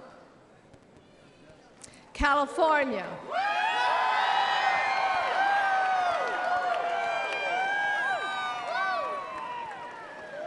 California, 169 delegates. California represents nearly 5.4 million registered Republicans, more than any other state in the nation. From its pristine beaches to its soaring mountains, from expansive deserts to the redwood forests, the Golden State is responsible for securing today's GOP House majority. It will be the state responsible for returning a House majority to Washington this November so that President Trump has a partner in Congress to support his common sense agenda. With the largest delegation in the nation, Madam Secretary, the great state of California proudly casts all of its 169 votes for President Donald Trump.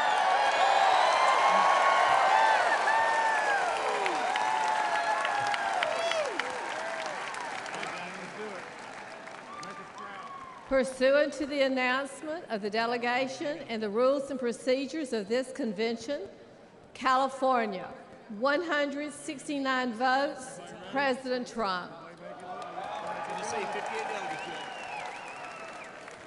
Tennessee.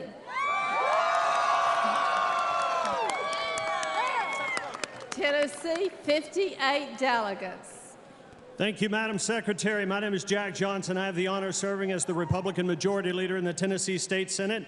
On behalf of our delegation chairman, the Honorable Bill Lee, the 50th Governor of the great state of Tennessee, I am happy to report that from the mighty Mississippi, Graceland and Bill Street, to the Grand Ole Opry, to the Great Smoky Mountains, Rocky Top and Dollywood, to Rock City and Lookout Mountain and Bristol Motor Speedway and all points in between, we proudly cast all 58 of our votes for the next President of the United States, Donald J. Trump.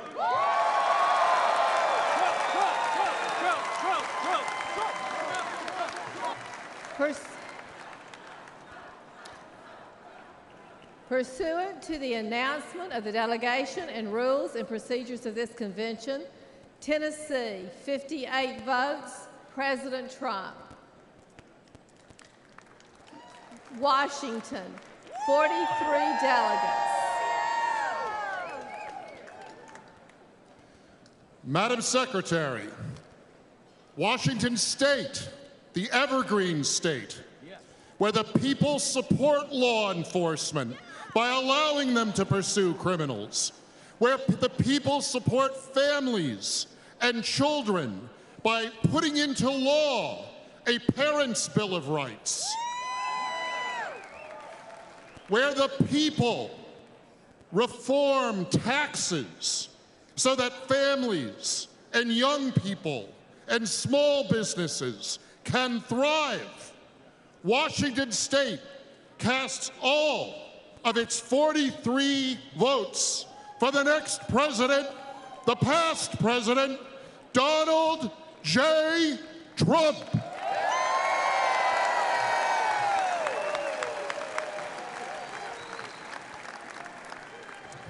Pursuant to the announcement of the delegation and the rules and procedures of this convention, Washington, 43 votes, President Trump.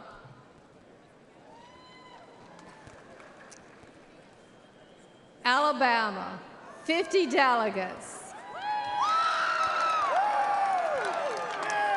Madam Chair, I'm Coach Senator Tommy Tuberville and proud to represent the great state of Alabama, one of those pro-military and pro-veteran states in the country.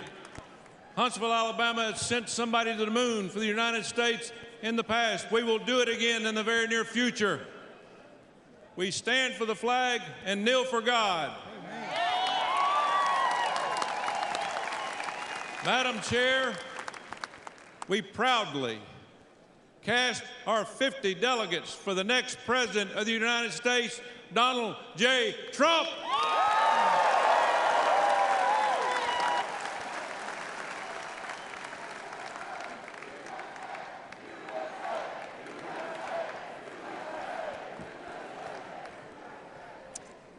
Pursuant to the announcement of the delegation and the rules and procedures of this convention, Alabama, 50 votes, President Trump. Massachusetts, 40 delegates. Madam Secretary, the great Commonwealth of Massachusetts, home of John Quincy Adams, Samuel Adams, Patrick Henry, and other great patriots who made America great, proudly casts all of its 40 votes for our next president, Donald J. Trump. So together, we can work to make America great again.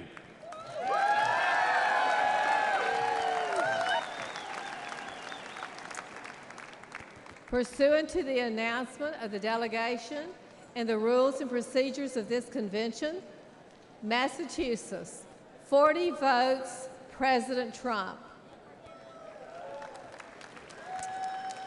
Indiana.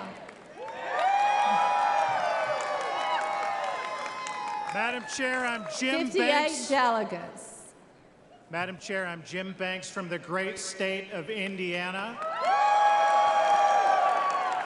In Indiana, we believe in the American dream. We love America, and we love Donald J. Trump.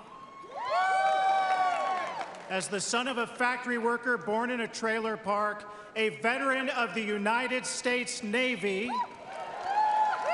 it's the honor of my life on behalf of my great state, the Hoosier State, to cast all 58 votes for the greatest president of my lifetime and my friend, Donald Trump. Thank you.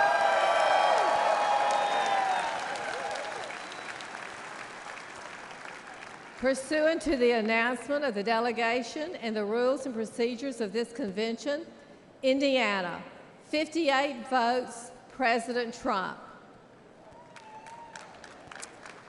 Georgia,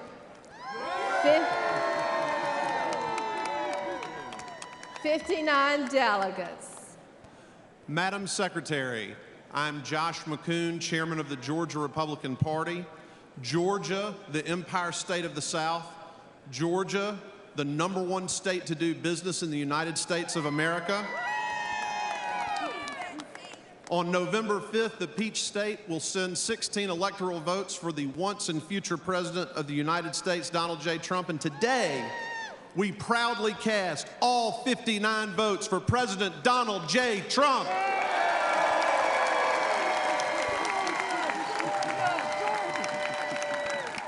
Pursuant to the announcement of the delegation and the rules and procedures of this convention, Georgia, 59 votes, President Trump. Utah, 40 delegates. Madam Secretary, my name is Mike Lee. I'm a U.S. Senator representing Utah.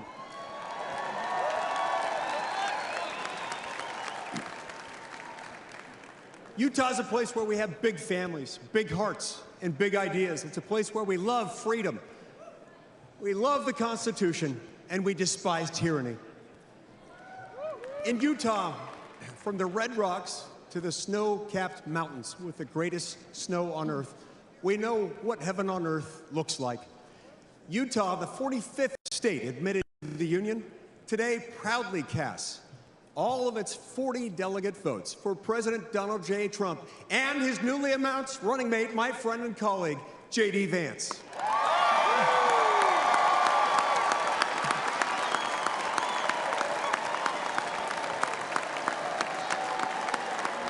Well done.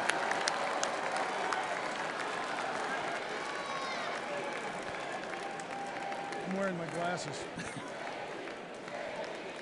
that okay?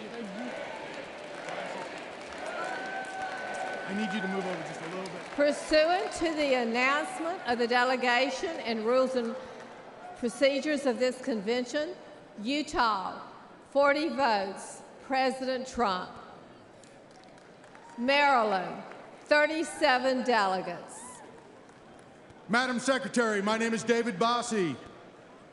Maryland, the old line state, the 7th state to enter the Union, known for the amazing Chesapeake Bay and blue crab, and the United States Naval Academy, the home of Fort McHenry, the historic site that inspired the Star-Spangled Banner, and the home of the next United States Senator from Maryland, Larry Hogan. Maryland, proudly casts our 37 votes for my friend, the 45th and 47th President of the United States, Donald John Trump.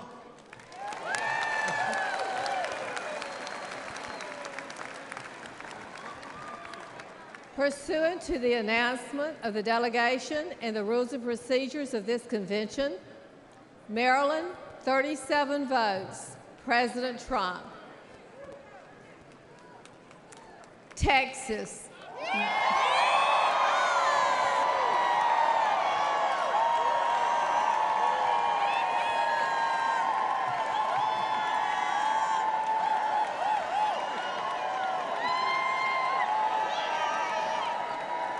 Madam Secretary,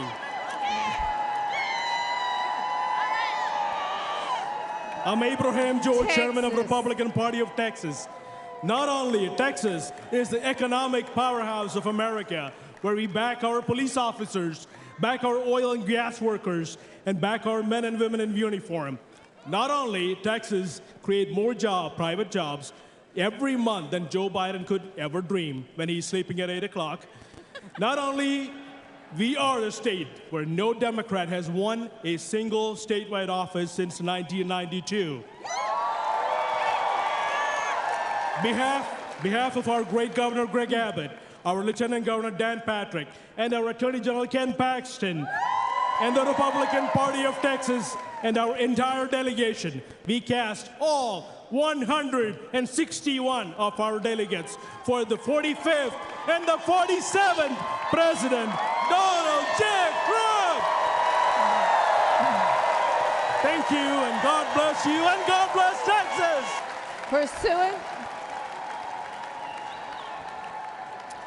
Pursuant to the announcement of the delegation and the rules and procedures of this convention, Texas, 161 votes, President Trump.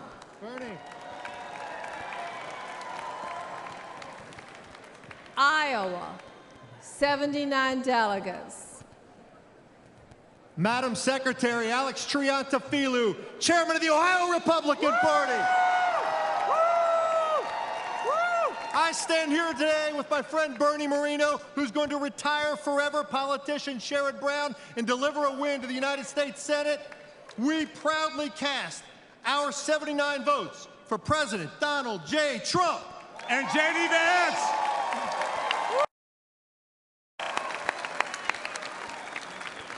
Pursuant to the announcement of the delegation and the rules and procedures of this convention, Iowa, 79 votes, President Trump.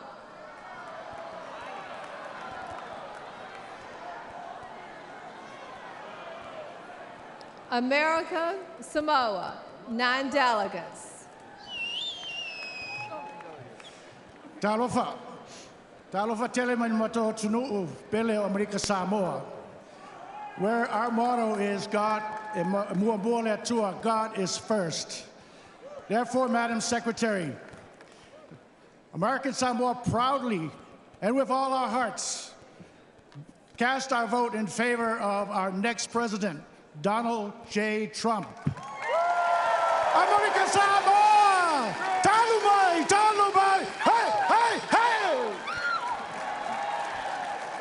Pursuant to the announcement of the delegation and the rules and procedures of this convention, America, Samoa, 9 votes, President Trump.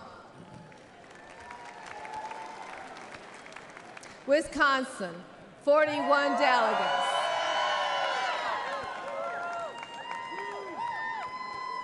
Madam Secretary, on behalf of the Wisconsin delegation, we welcome everyone here to this 23rd Psalm place we call home, where 170 years ago, this great party was founded down the road in Ripon, Wisconsin, in a little white schoolhouse. Madam Secretary, the great state of Wisconsin proudly casts all of its 41 votes for Donald J. Trump.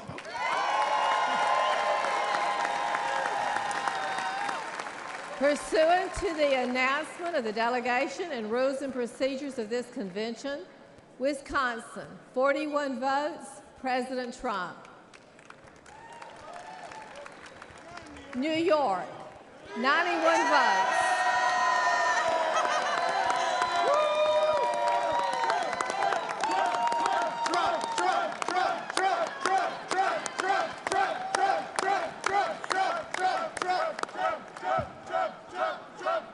President Donald J. Trump will always be a New Yorker, and New York will always love President Donald J. Trump.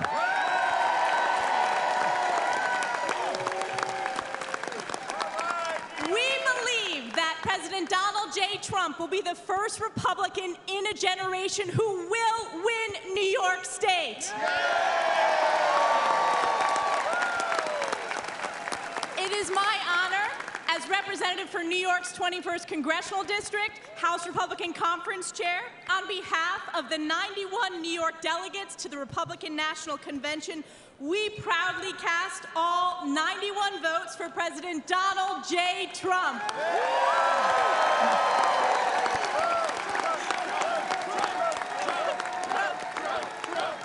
Pursuant to the announcement of the delegation and the rules and procedures of this convention, New York, 91 votes, President Trump. Florida.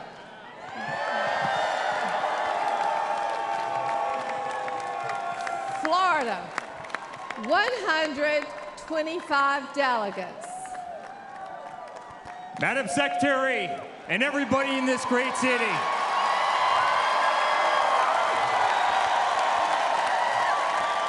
on behalf of our entire family and on behalf of the 125 delegates in the unbelievable state of Florida, we hereby nominate every single one of them for the greatest president that's ever lived, and that's Donald J. Trump.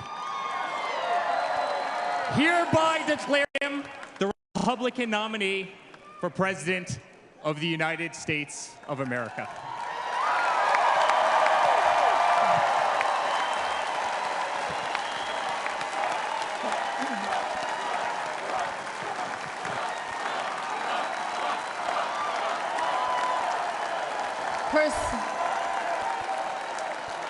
Pursuant to the announcement of the delegation and the rules and procedures of this convention, Florida, 125 votes, President Trump.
We will now continue with the roll call of the states. Puerto Rico, 23 delegates. Madam Chairman, I'm Angel Cintron, State Chairman for the Republican Party of Puerto Rico, the great 51st Republican State of the Union, Puerto Rico, the shining star of the Caribbean, brothers and sisters of Florida, Texas, California, New York, and all the state. Proudly cast all of our 23 votes for our next President of the United States, Donald J. Trump.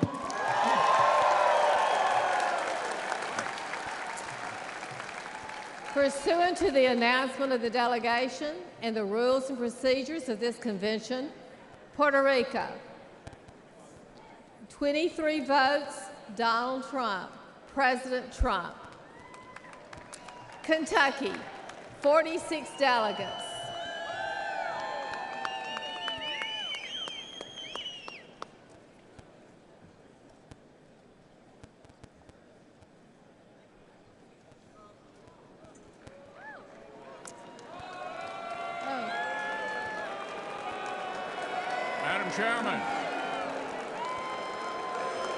Madam Chairman, the Commonwealth of Kentucky proudly cast 46 votes for the next President, Donald J. Trump.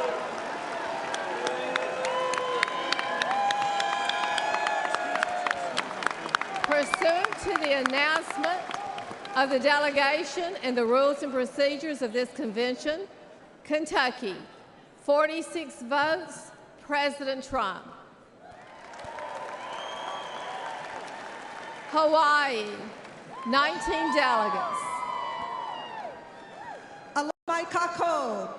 We are the delegation from the beautiful state of Hawaii. We carry with us the traditions of the father of the Hawaii Republican Party, Prince Kuhio Kalana-Aneole Pi'ikoi. And we carry his sentiment when he said, "We are Republicans from the top of our heads to the bottom of our feet." Madam Secretary, the great state of Hawaii pledges all 19 votes for the future President of the United States, Donald J. Trump.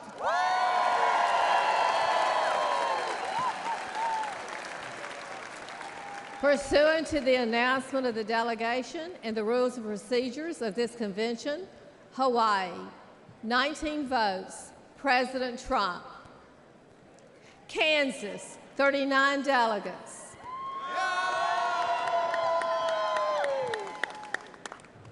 I am Mike Brown, chairman of the Republican Party of Kansas, the heartland of America and the breadbasket of the world. Also the aviation capital of the world and the home state of Bob Dole and Dwight D. Eisenhower. Madam Chair, the great state of Kansas proudly casts all 39 of its votes for the man, Donald J. Trump.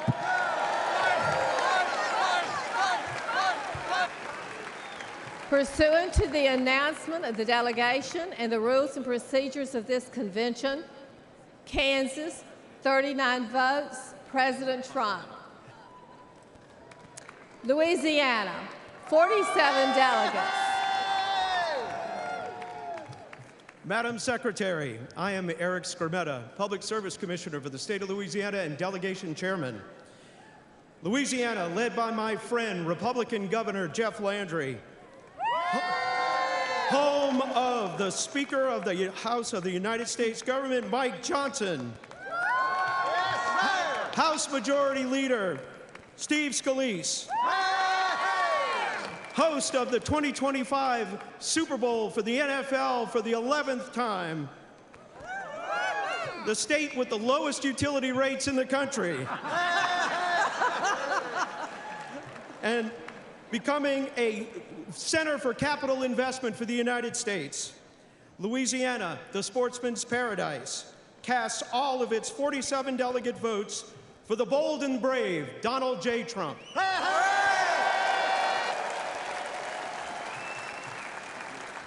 Pursuant to the announcement of the delegation and the rules and procedures of this convention, Louisiana, 47 votes, President Trump.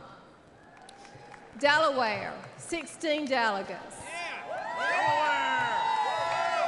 Madam Secretary, my name is Julianne Murray, and I am the proud state chairman of the Delaware Republican Party.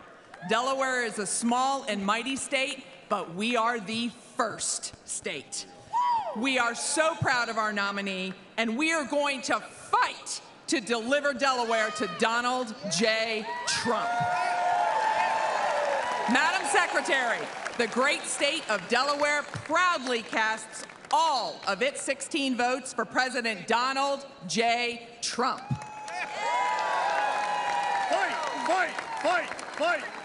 Fight! Pursuant to the announcement of the delegation and the rules and procedures of this convention, Delaware, 16 votes, President Trump.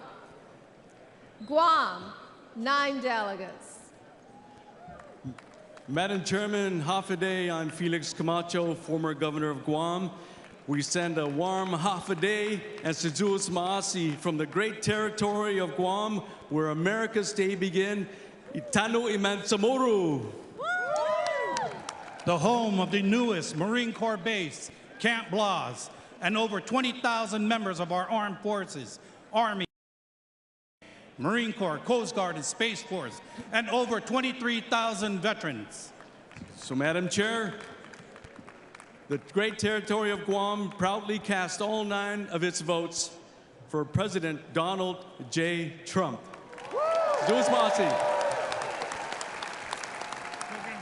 Pursuant to the announcement of the delegation and the rules and procedures of this convention, Guam, 9 votes, President Trump. Connecticut, 28 delegates. Madam Secretary, my name is Ben Proto, and I have the honor of serving as chairman of the great state of Connecticut's Republican Party. Connecticut, the Constitution state, the arsenal of democracy, and the home of the 2-time, soon-to-be 3-time NCAA men's basketball champion UConn Huskies, proudly cast 28 votes for the 45th president and soon-to-be 47th president of the United States, Donald J. Trump.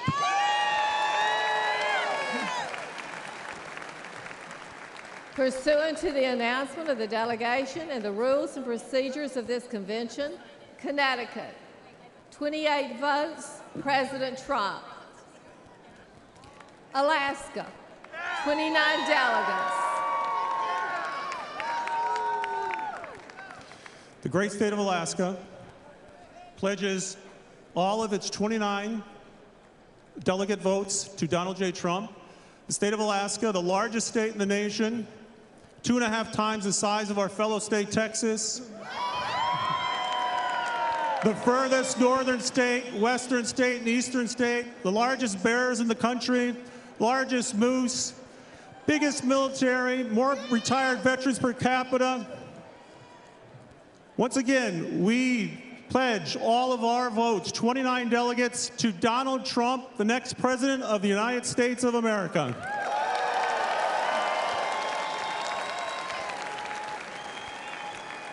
Pursuant to the announcement of the delegation and the rules and procedures of this convention, Alaska, 29 votes, President Trump. Oregon, 31 delegates.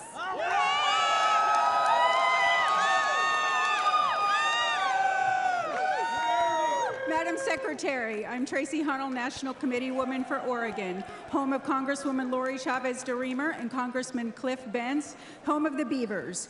Oregon is also home of the deepest lake in the country and the deepest canyon in the country. We have the third most climbed mountain in the world, and we're the wind sailing capital of the world.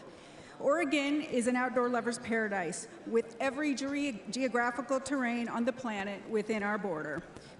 Madam Secretary, the great state of Oregon proudly casts our 31 votes for President Donald J. Trump. Yeah.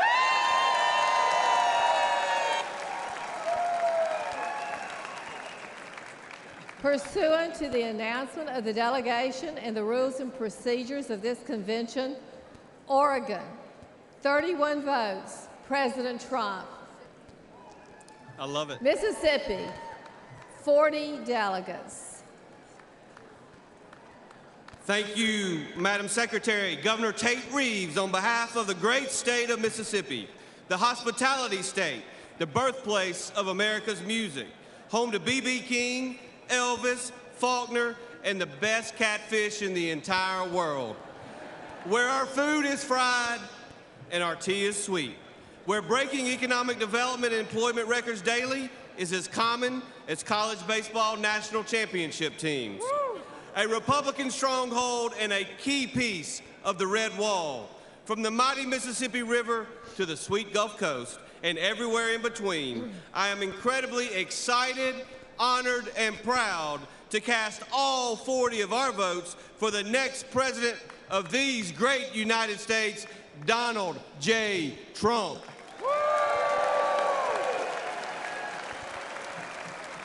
Pursuant to the announcement of the delegation and the rules and procedures of this convention, Mississippi, 40 votes, President Trump. Northern Mariana Islands, 9 delegates. Half a day, John Tiro, Madam Secretary. I am Irene Hall, and I am the National Committee Woman and Delegation Chair of the Northern Mariana Islands.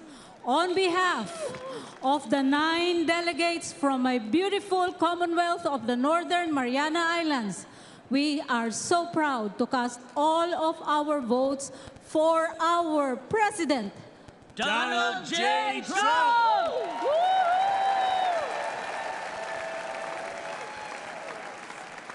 Pursuant to the announcement of the delegation and the rules and procedures of this convention, Northern Mariana Islands, 9 votes, President Trump. Wyoming, 29 delegates. Madam Chairman, I'm Wyoming Secretary of State and Wyoming Delegation Chairman Chuck Ray. The Cowboy State is the energy capital of our country.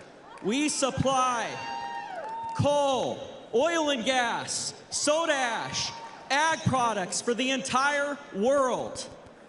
And Wyoming, the Cowboy State, is Trump country. We've supplied the highest margin of victory for President Trump in both 2016 and 2020. And with that, Wyoming, the cowboy state, casts all of its 29 delegates for President Donald J. Trump.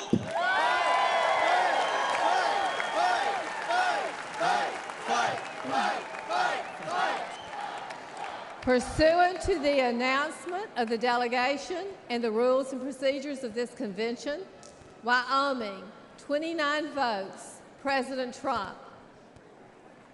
Maine, 20 delegates.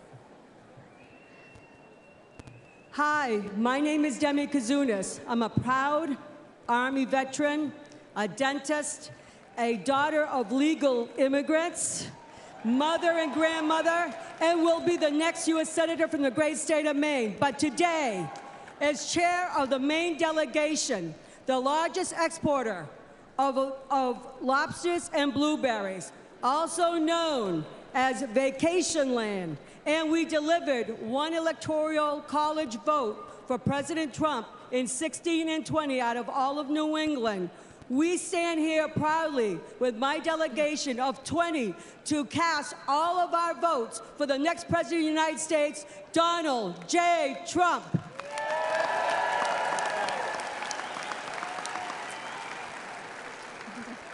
Pursuant to the announcement of the delegation and the rules and procedures of this convention, Maine, 20 votes, President Trump. Missouri, 54 delegates. Madam Secretary, Missouri, the Show Me State, home of the four-time Super Bowl champions, the Kansas City Chiefs. Home of the best United States Senators, Josh Hawley and Eric Schmidt. From the great Northwest of the Pony Express to the Lake of the Ozarks, Bass Pro Shop, and St. Louis Arch, the mighty Missouri is casting 54 delegates for our favorite president and the next president of the United States, Donald J. Trump.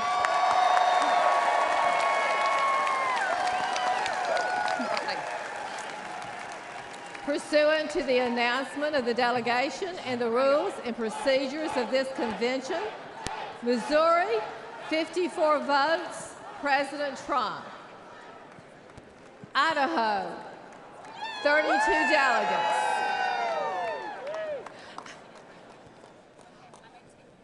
I'm Dorothy Moon, chairwoman of the Idaho Republican Party, and also the delegate sponsor. I'm excited to have all of the delegates behind us, all 32 votes, to go toward Donald J. Trump. We are the gem state. We are very rural. We have a lot of mountains and rivers, and we also love freedom and liberty. And we love a fighter, and Donald Trump is a proven fighter, and we want him to be our next president with our 32 delegates. We need to be with him. Fight, fight, fight, fight, fight, fight, fight, fight, fight, fight, fight, Pursuant to the announcement of the delegation and the rules and procedures of this convention, Idaho, 32 votes, President Trump. Illinois, 64 delegates.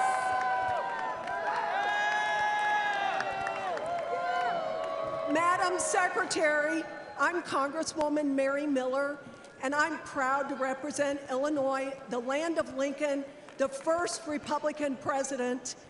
And on behalf of parents who are horrified by Joe Biden's attack on parental rights, on behalf of farmers who are being crushed by the Biden economy, on behalf of our daughters who Biden is forcing to compete against men in sports, and on behalf of the victims of the Kamala Harris border crisis, Madam Chairwoman, Illinois proudly casts all 64 votes for President Donald J. Trump.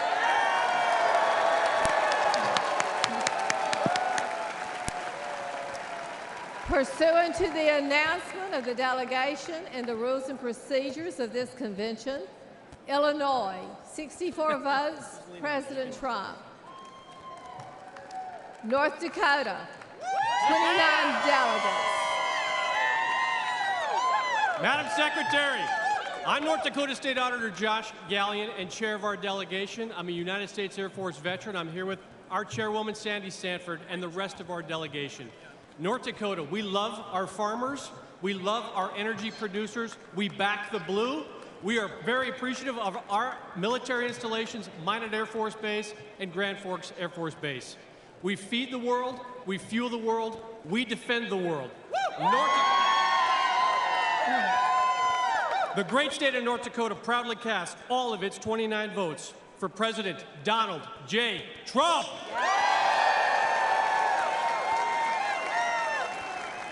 Pursuant to the announcement of the delegation and the rules and procedures of this convention, North Dakota, 29 votes, President Trump. Arizona, 43 delegates. Arizona needs to secure its southern border to prevent the atrocities that are happening and fix its broken election system. And that's why I, Shelby Bush, the delegation chair, and our wonderful state chairwoman, Gina Swoboda, and this entire delegation cast their 43 delegates to Donald J. Trump!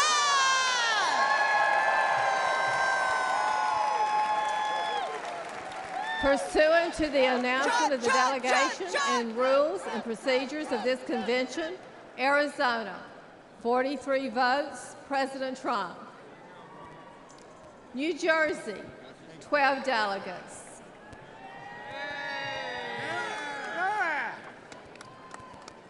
Madam Secretary, I'm State Senator Michael Testa from the great state, the Garden State, the state of New Jersey, a state where President Donald J. Trump has invested heavily. And we think and we know that he can win New Jersey this year. Madam Secretary, we should all be thankful right now that we are able to cast our votes for President Donald J. Trump after what took place on Saturday. So the state of New Jersey is extremely proud to cast all of its delegate votes for the 45th and soon to be 47th President of these United States, President Donald J. Trump.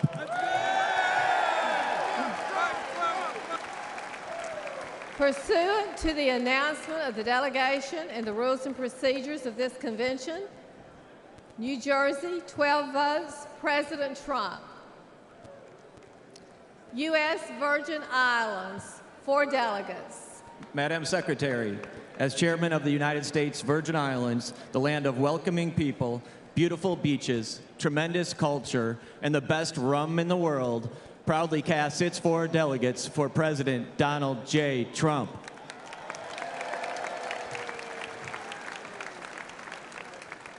Pursuant to the announcement of the delegation and the rules and procedures, the U.S. Virgin Islands, 4 votes, President Trump. North Carolina. North Carolina, 74 delegates. Madam Secretary, I am Lieutenant Governor Mark Robinson, and God willing, I will be the next governor of North Carolina.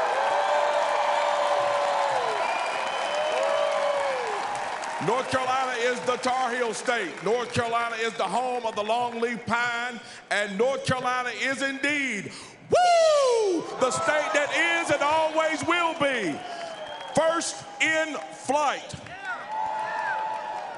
Mr. Chairman, on behalf of the state of North Carolina, I am directed that the state to cast 62 votes for America's Braveheart and the next president of the United States of America, Donald J. Trump, for president, and 12 votes in accordance with the rules. North Carolina, 62 votes, President Trump, 12 votes to be cast pursuant to the rules and procedures of this convention. Arkansas, 40 delegates. Madam Secretary, Chairman Wadley, I am Joseph Wood, Chairman of the Republican Party of Arkansas, the natural state, the land of opportunity, home of the 47th Governor, Sarah Huckabee Sanders. Yes, Also home of the National Federation of Republican Women, Julie Harris, Johnny Cash, Al Green, and the Little Rock Nine Civil Rights Movement. We cast our 40 votes to continue to fight and save America with Donald J. Trump. Our votes for Donald J. Trump. Woo Big Sweet!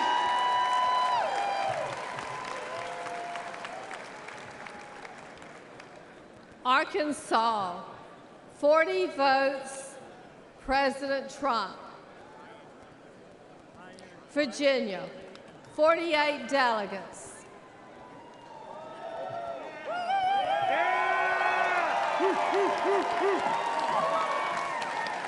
Madam Secretary, on behalf of the great Commonwealth of Virginia, named last week by CNBC as America's top place to do business.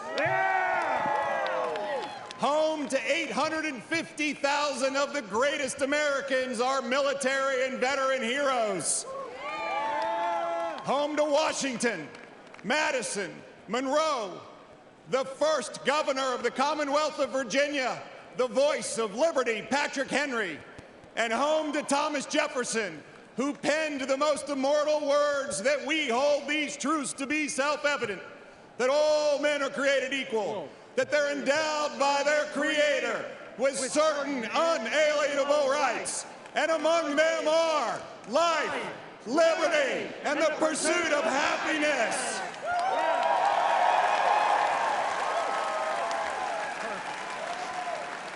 Proudly, as governor of Virginia, along with our great chairman of the Republican Party of Virginia, Rich Anderson, we cast our delegate votes for the next president of the United States, Donald J. Trump, and his vice president, J.D. Vance.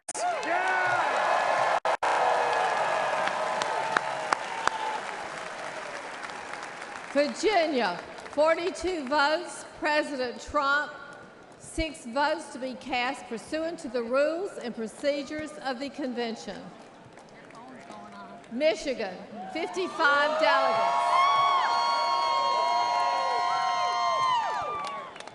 Madam Chairwoman, I rise from the great state of Michigan, where the Republican Party was founded under the Oaks on July 6, 1854, home of the gas-powered automobile, Flint, Vehicle City, Motown, Michigan State University Spartans, the 2023 football national champions, Michigan Wolverines, Cereal City, USA, the Great Lakes State, and sadly, the worst governor in America. We welcome you to the Midwest. The liberal elite call us flyover country. We're proud to be part of the so-called blue wall, and we're going to tear down that wall to once again elect our 45th and 47th president, Donald J. Trump. Michigan's Trump.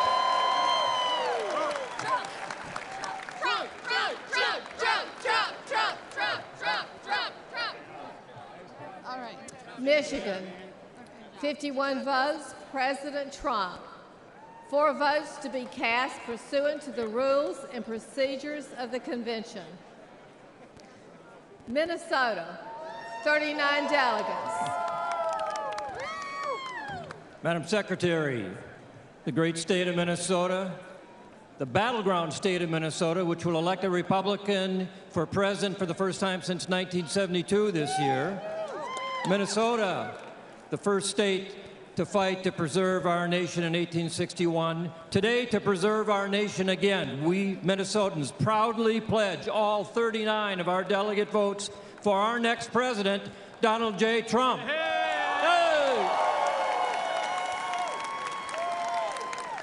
Pursuant to the announcement of the delegation and the rules and procedures of this convention, Minnesota, 39 votes, President Trump. Colorado, 37 delegates. Madam Secretary, on behalf of the Colorado Republican Party and the great state of Colorado, the Centennial State, home of the U.S. Air Force Academy and Space Command, along with the best Rocky Mountain peaks and powder skiing in the world, I have the honor of announcing that our delegation, with unity and purpose, while responding to our president's call to fight, fight, fight, unanimously votes for the 45th and soon-to-be 47th President of the United States, Donald J. Trump. Pursuant to the announcement of the delegation and rules and procedures of this convention, Colorado, 37 votes, President Trump. Rhode Island, 19 delegates.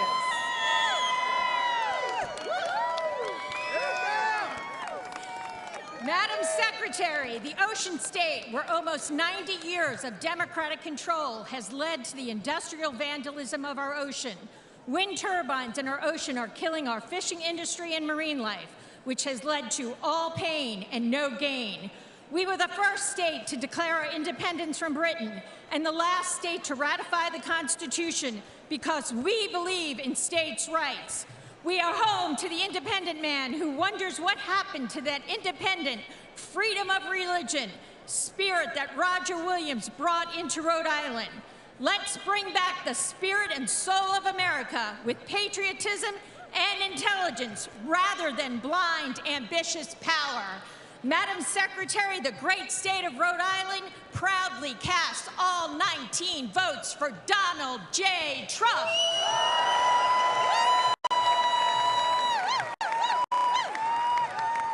Pursuant to the announcement of the delegation and the rules and procedures of this convention, Rhode Island, 19 votes, President Trump.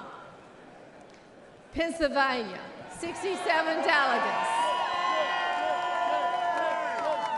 Madam Secretary, the great Commonwealth of Pennsylvania and its phenomenal delegation behind me, the birthplace of our nation and Constitution at Independence Hall, proudly cast all of its 67 votes for the bravest man in America, Donald J. Trump.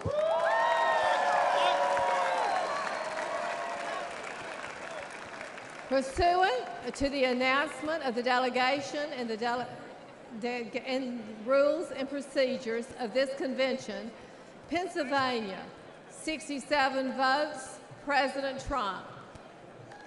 South Dakota, 29 delegates.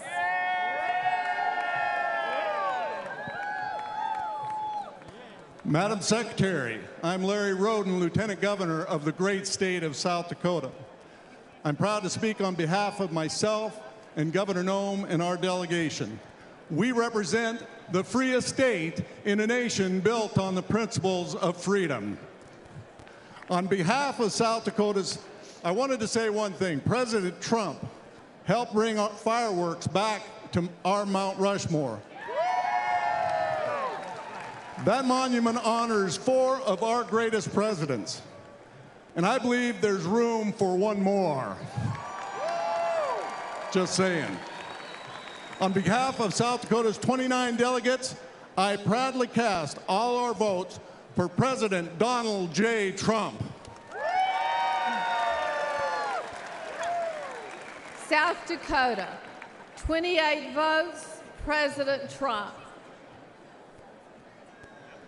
New Mexico, 22 delegates. Madam Secretary, I'm Jim Townsend, National Committeeman from New Mexico, joined with Tina Zhuk, National Committeewoman from New Mexico, and the delegation from New Mexico. New Mexico is known as the land of enchantment. We remember well when our citizens flourished and jobs were always available. Madam Secretary, we remember when the courts in our country were known for being fair and our borders were secure. Madam Secretary, we also remember who was responsible for that and who worked hard for America.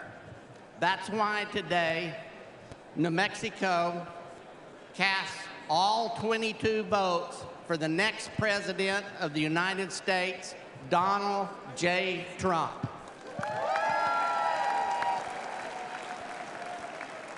Pursuant to the announcement of the delegation and the rules and procedures of this convention, New Mexico, 22 votes, President Trump. Montana, 31 delegates. Madam Secretary, Montana is big sky country, abundant with God's blessings. Montana is the most patriotic state in the USA. Montana is debt-free and sanctuary city-free.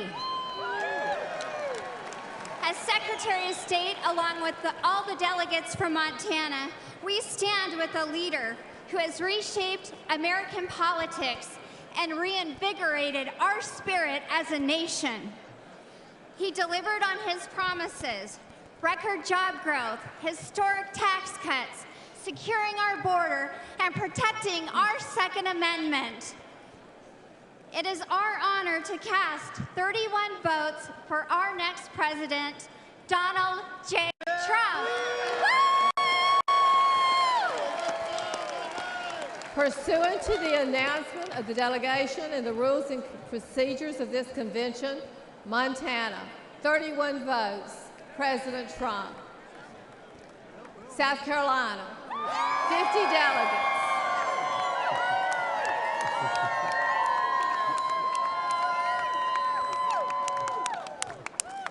Madam Secretary, I'm Henry McMaster, proud, happy governor of the state of South Carolina, lucky husband of First Lady Peggy Jean Maccabee McMaster.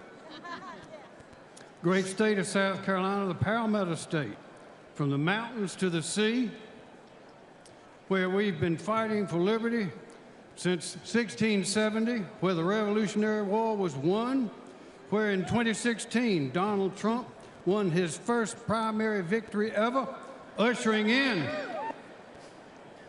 the Trump era of American history.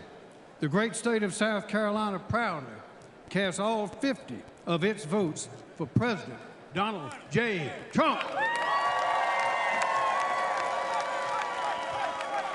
Pursuant to the announcement of the delegation and the rules and procedures of this convention, South Carolina, 50 votes, President Trump. Vermont, 17 delegates. Madam Secretary, thank you. My name is Gerald Malloy. I am a proud Vermonter, a Vermont delegate, and a veteran. I am also the Vermont Republican Party nominee for the United States Senate, and I'm the guy that's going to retire Bernie Sanders. Oh, yeah. Oh, yeah. Vermont is the Green Mountain State. It's the 14th star. A long history of leadership and innovation for the United States. Ethan Allen, John Deere, President Calvin Coolidge. Our motto is freedom and unity. Unfortunately, right now, we've got a problem with unity and division in the United States. There's one man that's going to reunite our country and make America great again. It's Donald Trump, 45th and 47th President. Mr. Chairman, the great state of Vermont proudly casts all of its 17 votes for Donald J. Trump. Pursuant to the announcement of the delegation and the rules and procedures of this convention, Vermont, 17 votes, President Trump. District of Columbia, 19 delegates. Madam Secretary, on behalf of the District of Columbia, I am directed by that district to cast its 19 votes for president in accordance with the rules. District of Columbia, 19 votes to be cast pursuant to the rules and procedures of the convention. Thank you, delegates.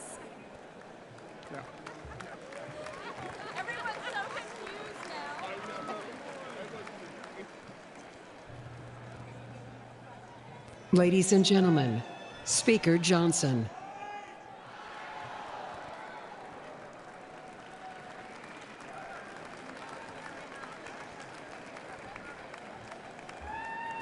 All right.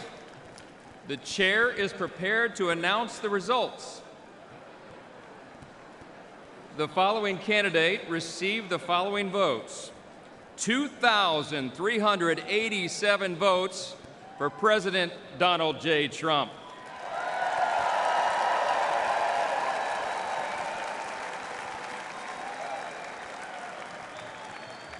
Let's make it official.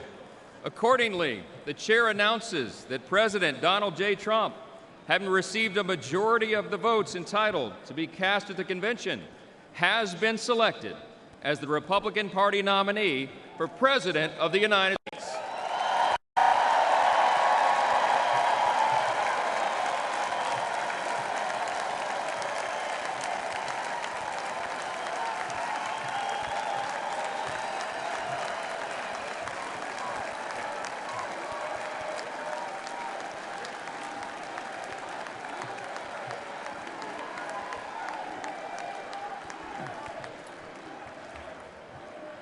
The chair is pleased to appoint the following to serve as the escort committee for President Donald J. Trump: Eric Trump, Donald Trump Jr., Tiffany Trump, Ivanka Trump, and Barron Trump.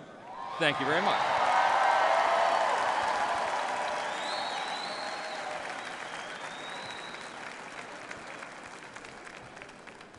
Ladies and gentlemen, it is now my honor to introduce the Attorney General, and there goes the teleprompter.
a smooth stretcher highway.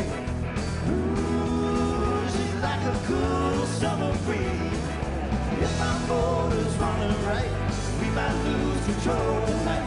Got the shape, I love the speed. Looks that make me to my knees, oh please.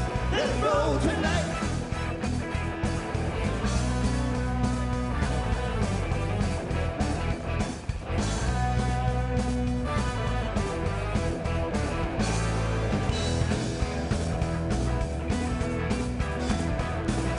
Might be doing more than 55 when I get my baby by my side. I go and power line, for the stroke I'm satisfied. Come on, take my baby for a ride.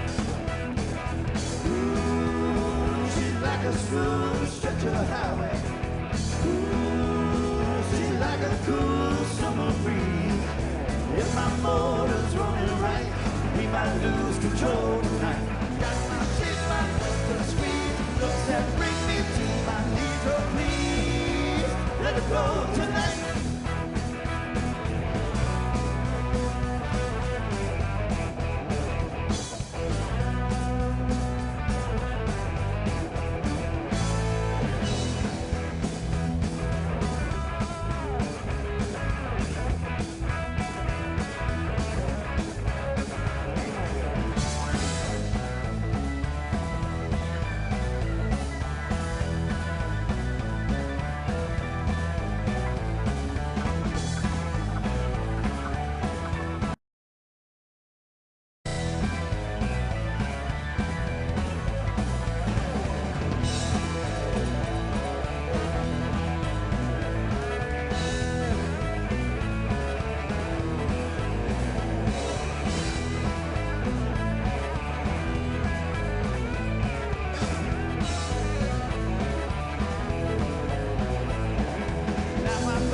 All right, ladies and gentlemen, thank you for your patience.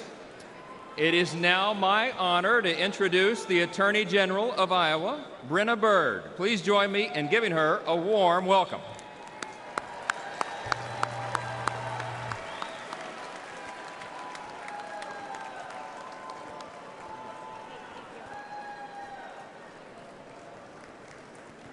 Well, thank you, Mr. Chairman.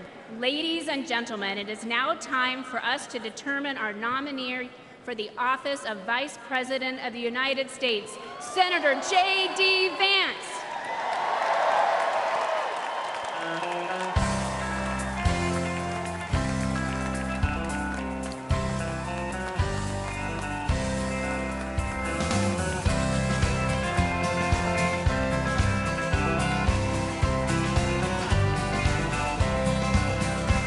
Why don't we liberate these United States? We're the ones who need it worst.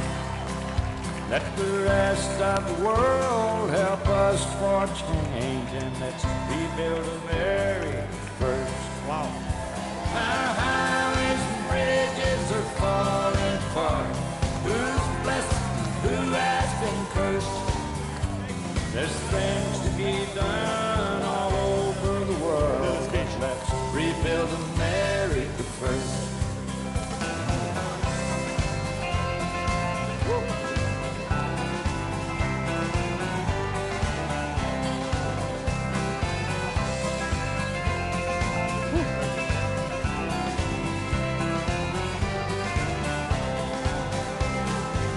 Who's on the hill and who's watching the valley?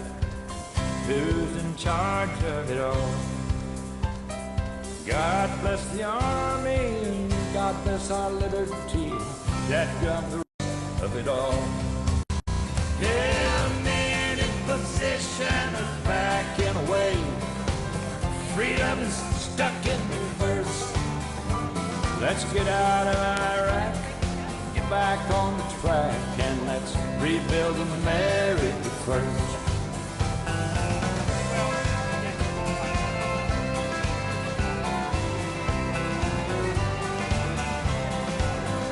Once more.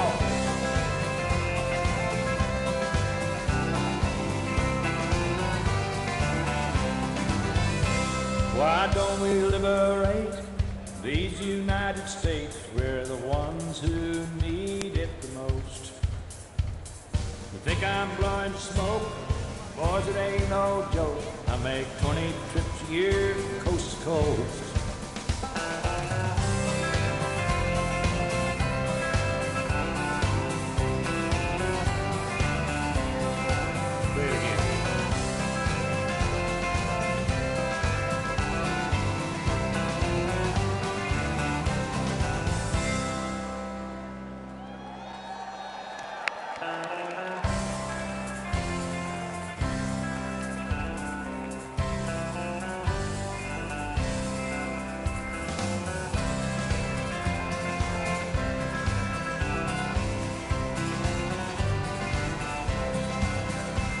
Why don't we liberate these United States? We're the ones who need it worst. Let the rest of the world help us for change, and let's rebuild the very first. Our highways and bridges are falling apart. Who's blessed? Who has been cursed? There's things to be done all over the world, but let's rebuild America first.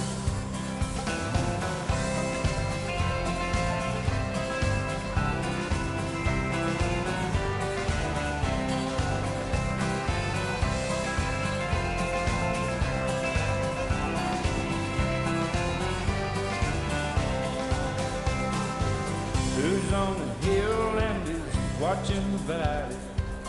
Who's in charge of it all? God bless the Army and God bless our liberty. That got the rest of it all. Yeah, men in position are backing away. Freedom is stuck in reverse. Let's get out of Iraq, back on track and let's rebuild America first.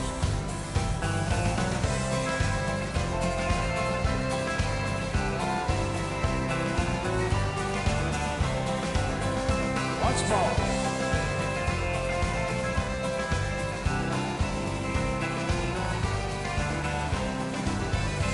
Why don't we liberate these United States? We're the ones who need it the most. You think I'm blowing smoke? Boys, it ain't no joke. I make 20 trips a year coast to coast.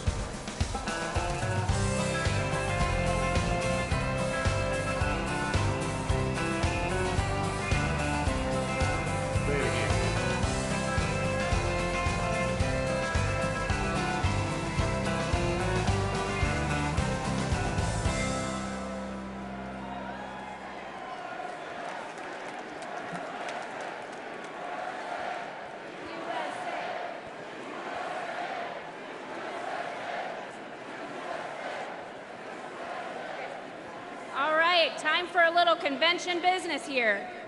The chair states that in compliance with Rule 40B, the chair has been furnished with evidence that a plurality of the delegates from each of 5 or more states severally support the candidate who will be presented for the nomination for Vice President of the United States. The chair would like to remind delegates of the provisions of Rule 40A, which provide that if there is only one candidate for nomination for Vice President of the United States who has demonstrated the support required by this paragraph B of this rule, a motion to nominate for such office by acclamation shall be in order, and no calling of the roll with respect to such office shall be required. At this time, the chair states that she has been furnished with evidence that there is only one candidate for nomination for the office of Vice President who has demonstrated the support required under Rule 40B of the Rules of the Convention. Delegates and alternates, the chair recognizes and is pleased to introduce John Husted, Lieutenant Governor of Ohio, for the purpose of nominating. Please give him a warm welcome.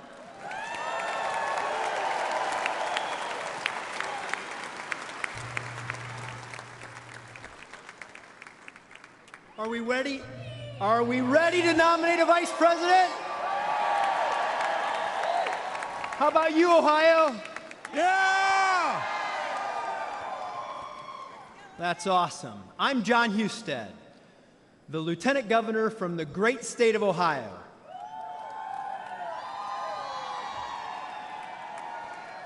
It is an honor to speak to you all this afternoon to formally nominate the Republican nominee for Vice President of the United States.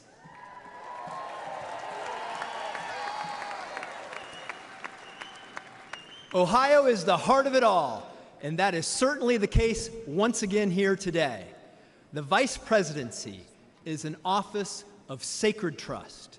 The man who accepts this nomination accepts with it the awesome responsibility to give wise counsel to the president, to represent America abroad, to preside over the Senate, and to be ready to lead our nation at a moment's notice. Such a man must have an America first attitude in his heart. He must, amen.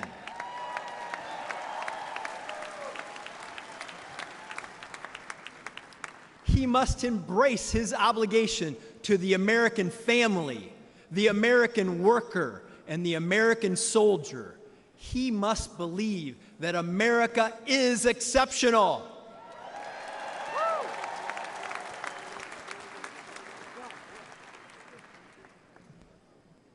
And be prepared in the tradition of our founders to pledge his life, his fortune, his sacred honor to preserve, protect, and defend the Constitution of the United States.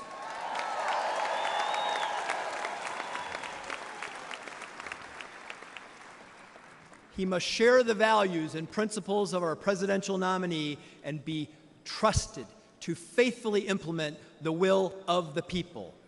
J.D. Vance is such a man.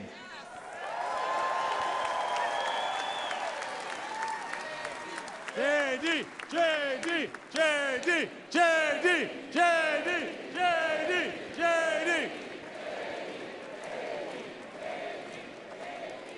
A man who loves America and will represent our people with moral courage, strength, and honor. JD is a living embodiment of the American dream. He came from humble beginnings, and even as his life took him to places he might have never imagined, he never forgot where he came from. Ohio values are in his blood.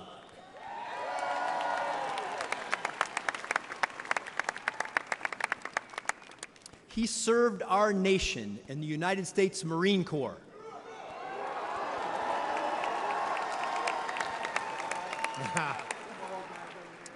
He is a graduate of The Ohio State University.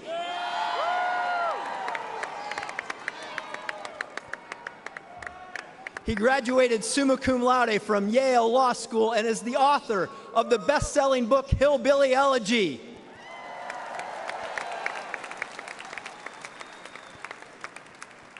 And he is a crusader for the people of the Ohio in the United States Senate. He has never forgotten the working people of our country, and he never will. He fought to bring investment to Middle America as a businessman and has fought to defend them every single day in the Senate.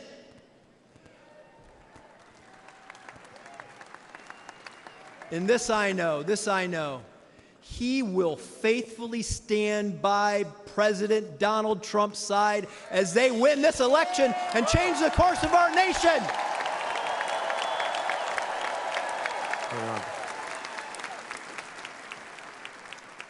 They will change the course of our nation to the benefit of all American citizens and truly make our country great again.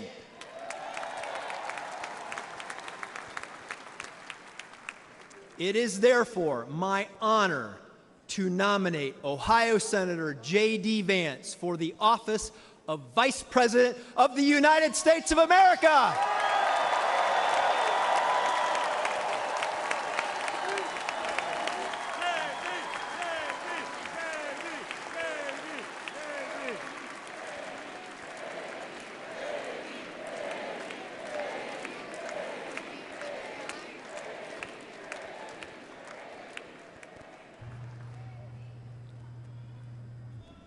Delegates and alternates, pursuant to Rule 40A, a motion to nominate by acclamation is now in order.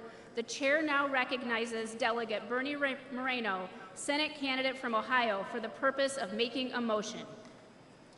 Thank you, Madam Chair. My name is Bernie Moreno. I'm honored to be the Republican nominee for the U.S. Senate from the great state of Ohio. I know firsthand that my dear friend JD is a selfless and brilliant fighter.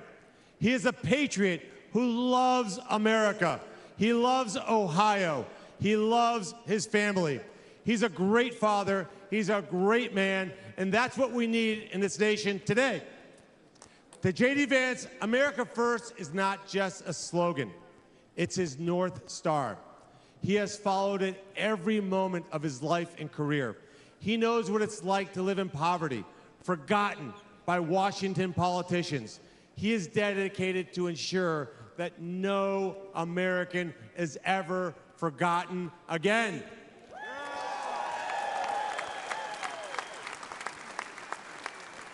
Madam Chair, it is a great honor to move that J.D. Vance be nominated by acclamation by this Republican National Convention as its candidate for the office of Vice President of the United States of America.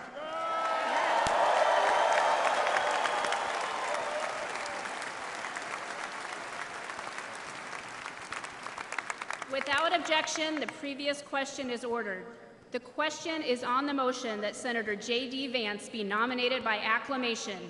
All those in favor signify by saying aye. Aye! All those opposed signify by saying no. In the opinion of the chair, the ayes have it, and the motion is adopted. Without objection, the motion to reconsider is laid upon the table.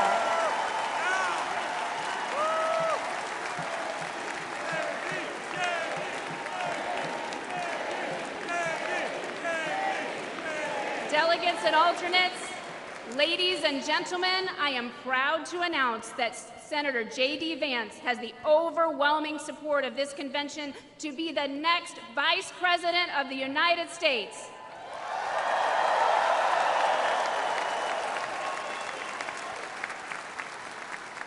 The chair is pleased to make the following appointments to the Escort Committee for Senator J.D. Vance, his vice presidential nominee.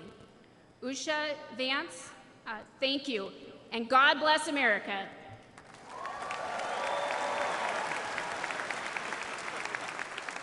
Ladies and gentlemen, please welcome back Speaker Johnson.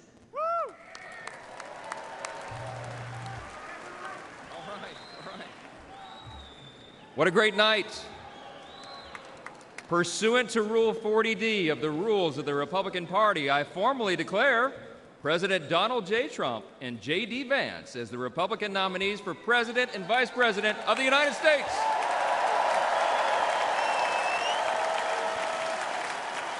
Ladies and gentlemen, please welcome back RNC Chairman Michael Whatley.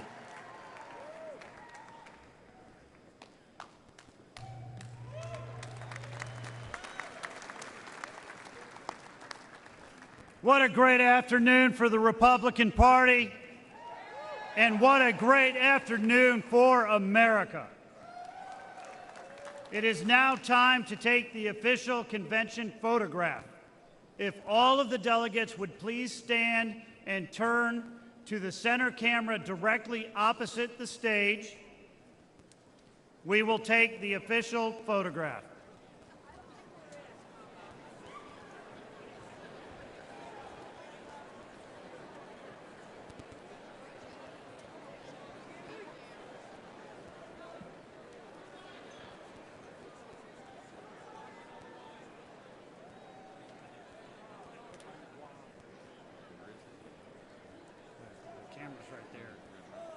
Right above it. See the guy with the big top.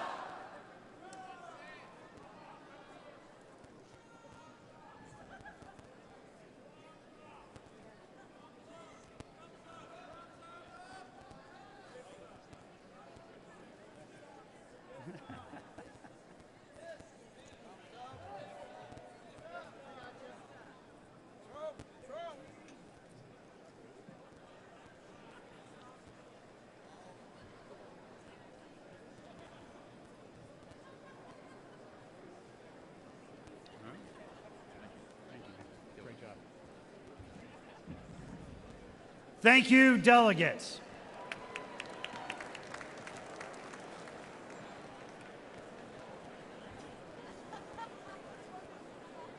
At this time, please welcome Leora Levy, delegate and National Committee woman from Connecticut, who will lead us in a benediction.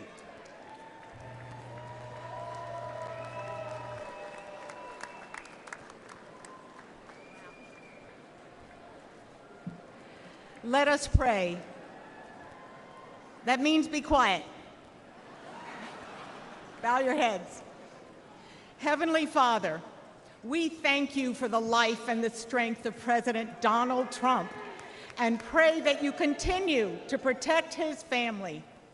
We pray for Corey Comparatori and his family. May his memory always be a blessing. We pray for the 2 patriotic Americans who were wounded and for their speedy, complete recovery. King of the universe, who knows all, sees all, please watch over us as we embark on the work for which we have gathered here today. We are here to elect President Donald J. Trump, a leader with wisdom, strength, courage, and the experience to repair what has been badly broken. Lord, please bless the leaders of our great Republican Party. Bless President Trump, Vice President J.D. Vance, RNC Chairman Michael Whatley, Co-Chairman Laura Trump, the delegates, alternates, and guests gathered here today as we work to make America great again. May we remember your word in Deuteronomy 31:6. Be strong and courageous. Do not be afraid because of them, for the Lord your God goes with you. He will never leave nor forsake you. Our Father in heaven, bless our exceptional country, the United States of America, and all stand vigilant to protect us, the members of our armed forces, police, and first responders. O Lord our God, we pray for the peace of Jerusalem, your eternal city, and for all the children of Abraham.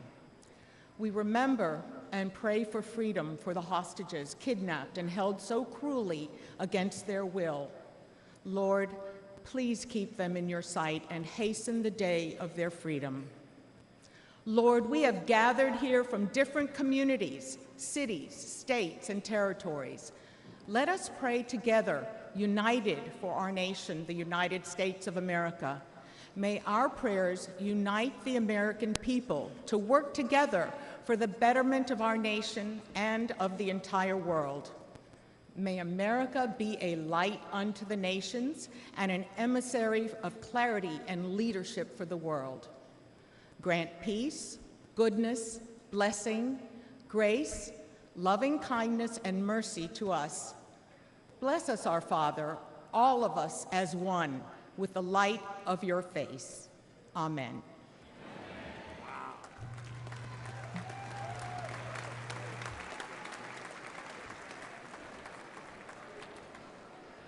In a moment, we will recess until this evening's session. This evening's session will reconvene at approximately 5:45. However, I will instruct delegates to please return to the hall at 5:30 p.m. in order to be in your seats by 5:45 p.m. I thank you for consideration. The chair declares that the 2024 Republican National Convention is in recess, subject to the call of the chair.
Delegates and alternate delegates, ladies and gentlemen, please take your seats. The program is about to begin.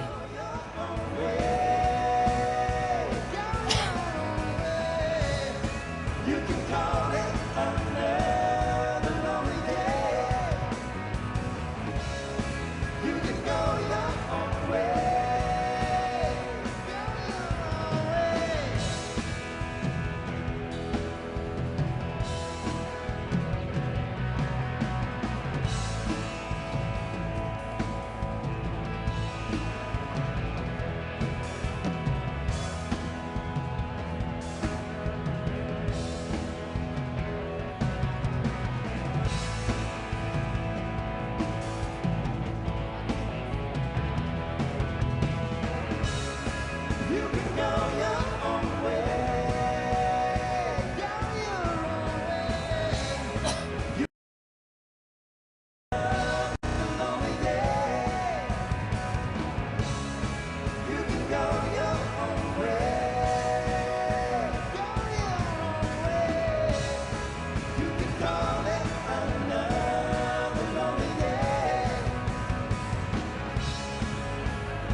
America has reached the highest inflation in 40 years.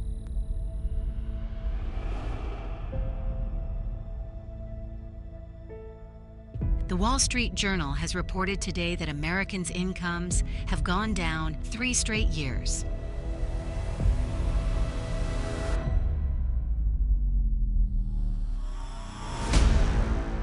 A new report says 1 in 5 seniors are skipping their prescription medicine due to costs.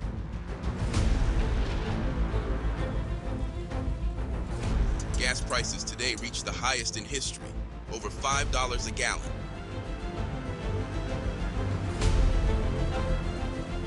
Interest rates have skyrocketed on everything from car loans to housing.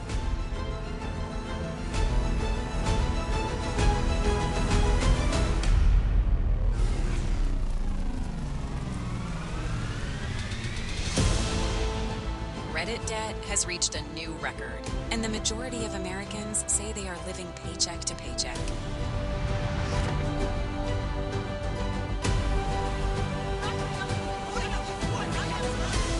According to the LA Daily News, Bidenomics has been a disaster for Americans.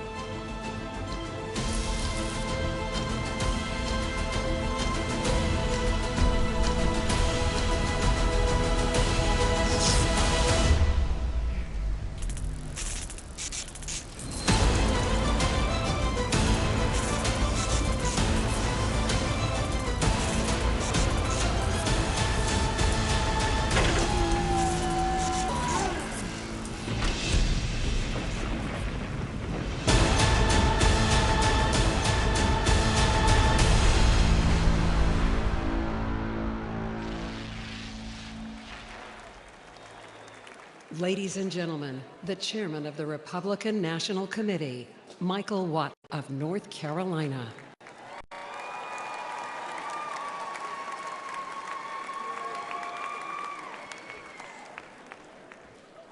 This convention will come to order.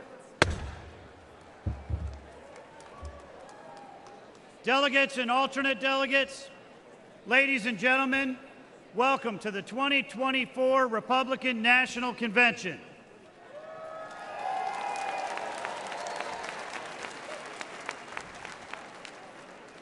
To give the invocation, please welcome Most Reverend Jerome Listecki, Catholic Archbishop of Milwaukee.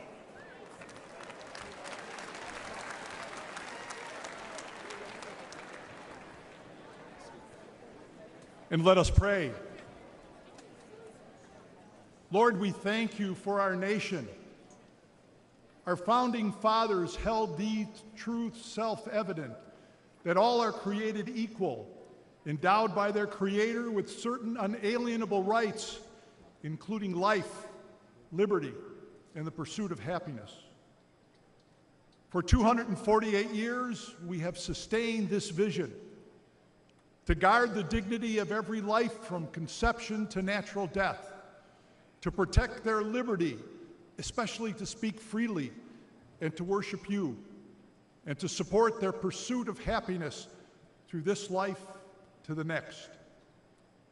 We pray that you assist our elected officials and candidates always to protect our freedoms, to preserve our democracy, and to govern fairly. Grant them the wisdom every day to place the good of our nation above personal interests and to cherish our union. Teach us all to respect justice and our equality before the law. Lord, protect our military. Teach us gratitude, that we may never forget their selfless sacrifice, and protect also our first responders, police, firefighters, and EMTs, for their bravery too gives us peace. There is a sacrifice that all Americans make to participate in the political process. We ask you to receive his servant, Corey Compantadere, and we pray for those who were injured, demonstrating their commitment to our democratic process.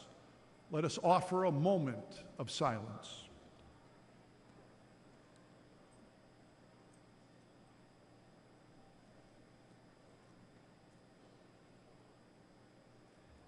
In the words of George Washington, Almighty God, keep the United States of America in thy holy protection and incline the hearts of the citizens to a brotherly affection and love for one another.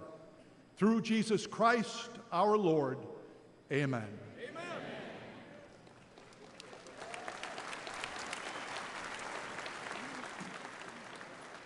Please rise for the presentation of colors. The colors are presented by the Hartford Police Department Honor Guard. Let's give them a warm welcome.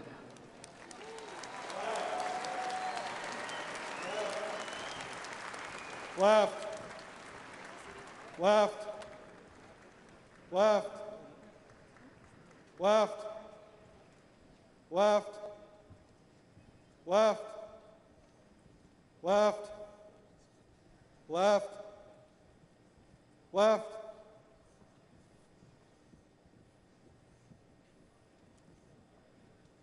Detail, halt. Order, arms. Ready, cut.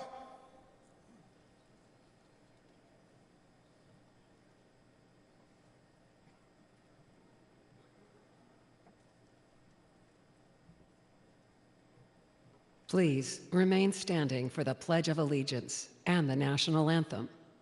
Right shoulder, arms.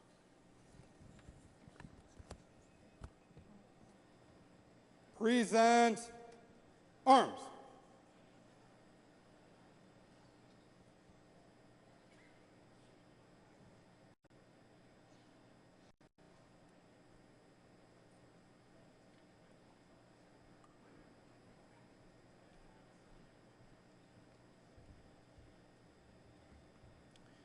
If you will, follow me. I pledge allegiance to the flag of the United States of America and to the republic for which it stands, one nation, under God, indivisible, with liberty and justice for all. Now, to perform the national anthem, please welcome the Great Lakes Adult and Teen Challenge Choir.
Please remain standing while the colors are retired. Right face. Forward march. Left. Left. Left. Left. Left. Left.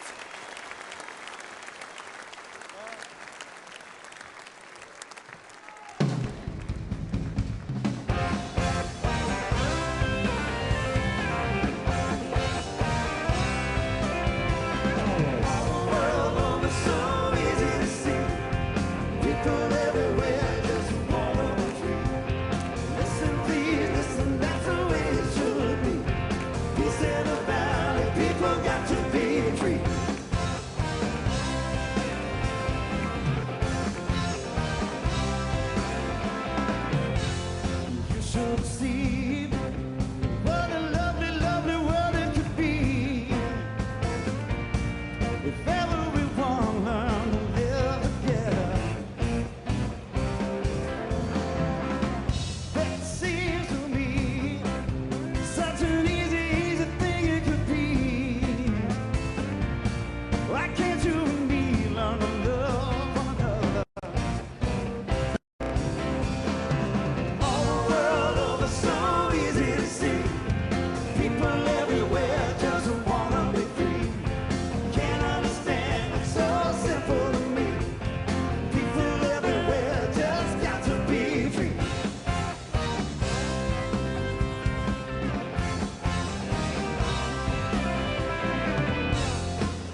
what you do on me.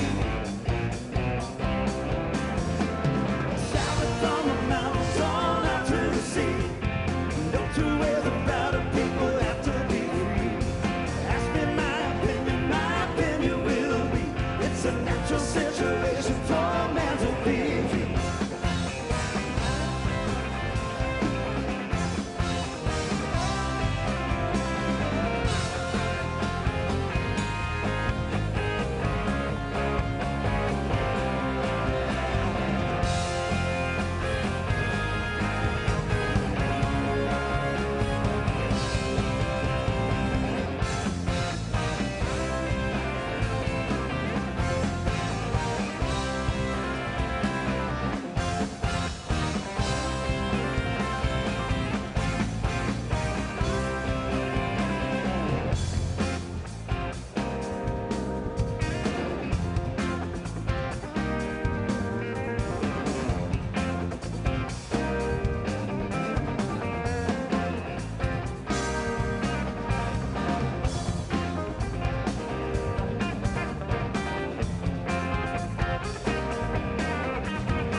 Ladies and gentlemen, please welcome back RNC Chairman Michael Whatley.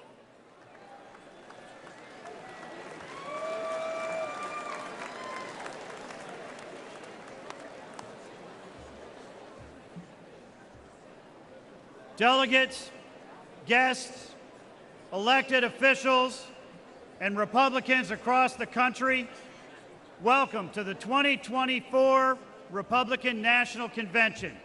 We are honored to have you here in Milwaukee.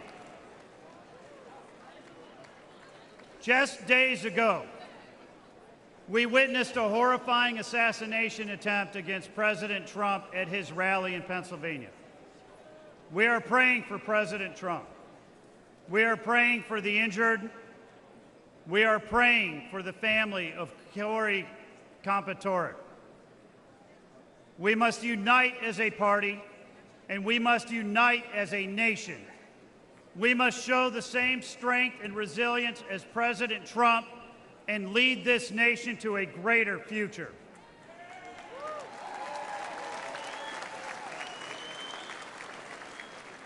Four years ago, Europe and the Middle East were at peace. Our southern border was secure, and our military was stronger than ever. 4 years ago, America was respected abroad, and Americans could afford groceries at home. Tonight, everything is different. Russia has invaded Ukraine.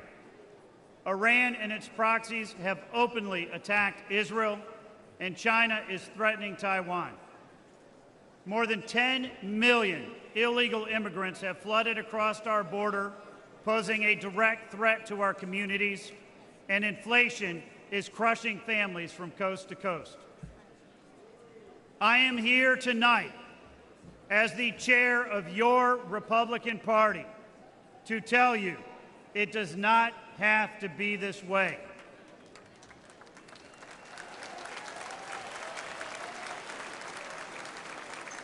And I am here tonight to tell you that we have a solution.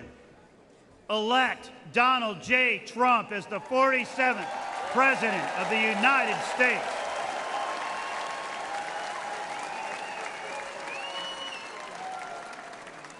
Only President Trump can unite us and restore our economy rebuild our southern border, and regain our standing in the world. When I became chairman of the RNC, I pledged to do 3 things to make that happen.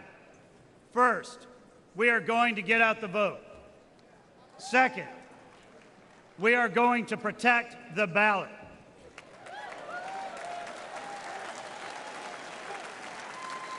And third, we are going to hold a world-class convention. As long as I am your chairman, these will be the RNC's only priorities, because our #1 objective is to win this election.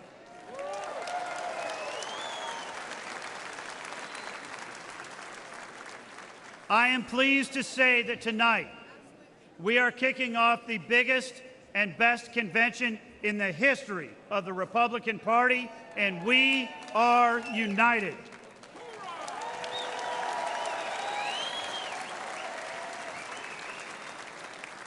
This election is not just about the next 4 years. It's about future generations of Americans to come. I am so proud to serve as the chairman of your Republican National Committee and to open this convention. And I am so proud to work with all of you to elect Donald J. Trump as our president and J.D. Vance as our vice president.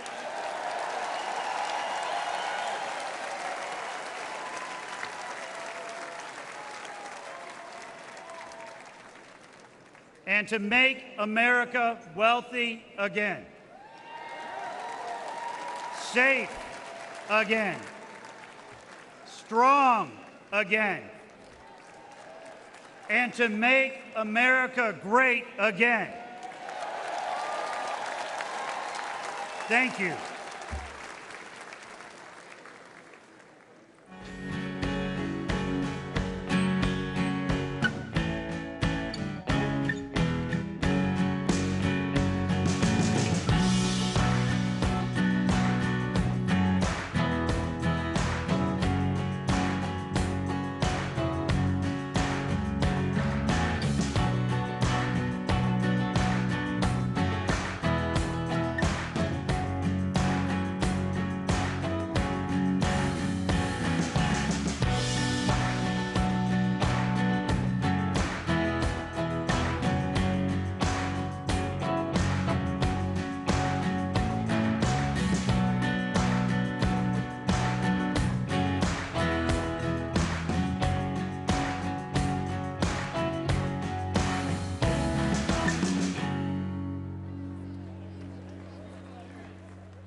Ladies and gentlemen, please welcome United States Senator Ron Johnson of Wisconsin.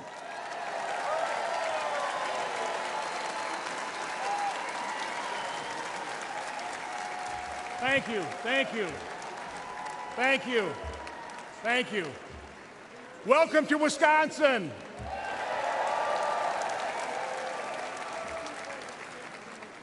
"170 years ago, the Republican Party was born here, founded on the principle of freedom and dedicated to the fight to end slavery. It is an honor and privilege to represent the good, decent, hardworking, and very nice people of Wisconsin in the U.S. Senate.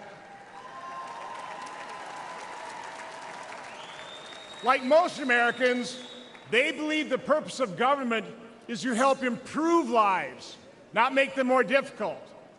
Unfortunately, Vice President Harris and President Biden have made our lives less safe and far more expensive.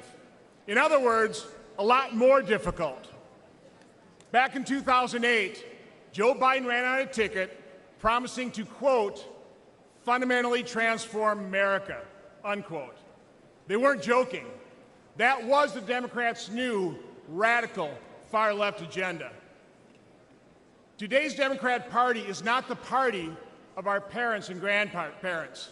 That party cared about workers and people struggling to get by. Now they are the party of open borders, reckless spending, weaponized government, and weakness on the world stage.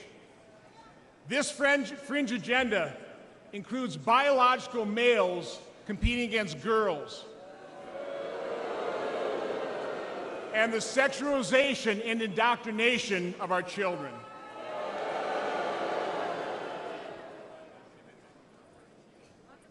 Today's Democrat agenda, their policies, are a clear and present danger to America, to our institutions, our values, and our people. Democrats have forgotten American families. They have abandoned the hardworking middle class. But with President Trump and Republicans, those forgotten Americans are forgotten no more.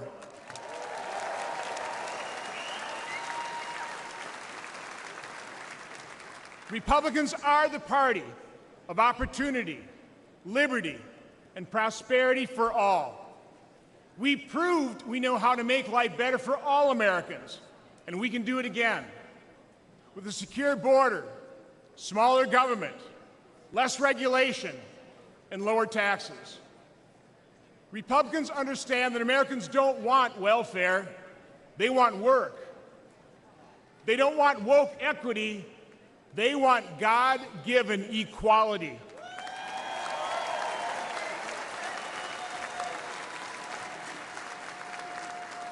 They want the promise of our founding documents, the right to pursue happiness. That's what Republicans will deliver. We've repaired the damage caused by Democrats before, and we will do it again.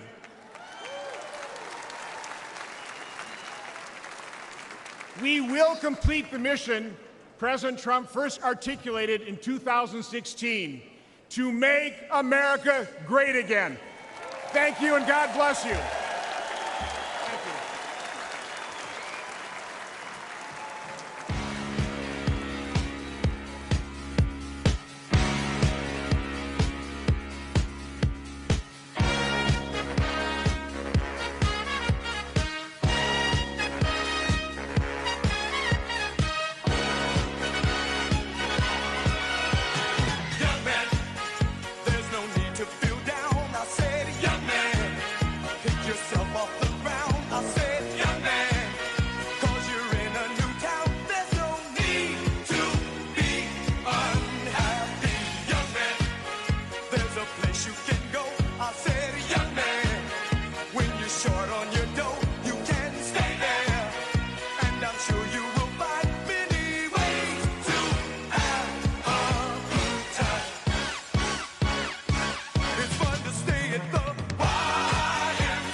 Jansen.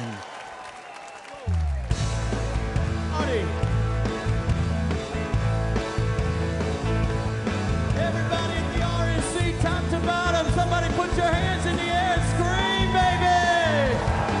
I love the number 3 winning and good bass fishing and bush hogging overtime.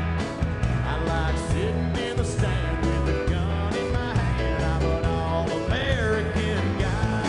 I like a bone on a steak and a Waffle House steak, seeing kids being raised right. I like a handshake deal and people that are real. I'm an all-American guy. I love F-250s, Alan Jackson's Little Bitty, and the beauty of a small town life. I like my chili in a bowl, Bob Seger, rock and roll, football on a Friday night. I love a cold beer can and the Leonard Skinner band and a woman that I hold all night. Yeah, I'm a pretty simple man, ain't too hard to understand. I'm an all-American guy. I like America's best and rowdy rednecks and boots silver suits and ties.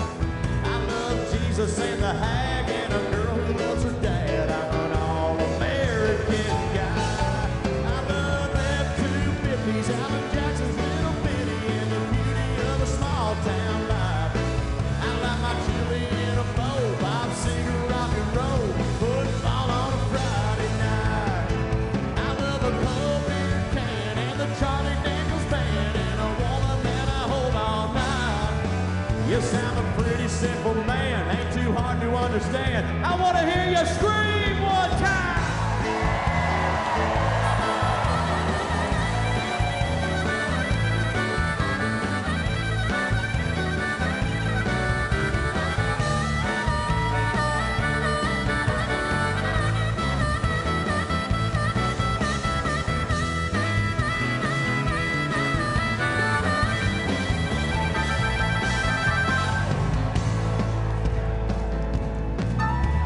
I can't hear you. They're listening around the world. RNC, I said, let me hear you scream, baby.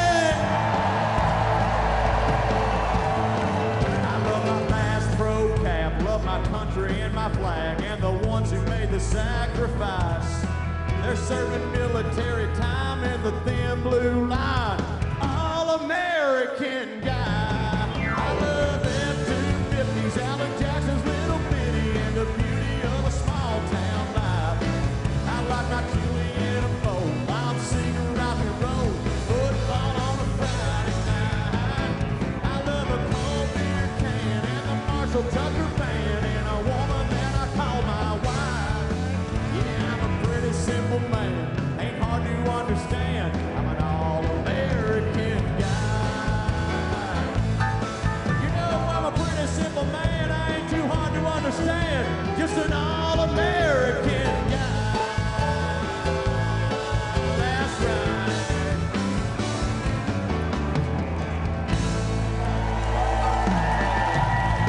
I can't hear you, Milwaukee! Everybody stay on your feet. Let's get some fun action in here. It's RNC 2024, and we are here to party for America, baby. We're here to party for America, baby.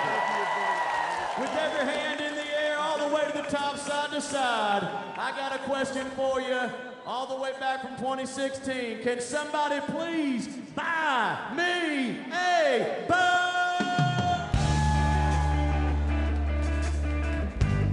Now sing it loud and proud, all the way over there. I can see you now. Ain't rich, but I damn sure wanna be. Yeah, working like a dog all day ain't working for me. Oh, I wish I had a rich uncle that would kick the bucket and I was sitting on a pile like a Warren Buffett. I know everybody says money can't buy happiness, but it can buy me a boat. It can buy me a truck to pull. Yes, it can buy me a Yeti 110 house down with silver bullets. Oh, and I know what they say, money can't buy everything. Yeah, maybe so. Somebody sing, buddy. Oh yeah. Call me a redneck, white trash and blue. Yeah, well I can change all that if I had a couple $1 million. Oh, I can't but hearing that money is the root of all evil, and you can't fit a camel through the eye of a needle. I'm sure that's probably true, but it still sounds pretty cool. You can buy me a boat. You can buy me a truck to pull. You can buy me any 110 ash down with silver bullets. Whoa, and I know what they say, money can't buy everything. Yeah, maybe so. Come on, baby. But it can buy me a boat to float down on the water with a beer. I hear the Powerball lottery sitting on 100 bill. Yeah, that'll buy me a brand new rod and reel, or it can buy me a boat. RNC, it can buy me a truck to pull it. Come on, it can buy me a Yeti 110 with silver bullets. Oh, I know what they say, money can't buy everything. Everybody said maybe so. Come on now. Buddy. Break it down, boys. Woo. You hear that? First day of the RNC in Milwaukee, and everybody is screaming really loud up in here.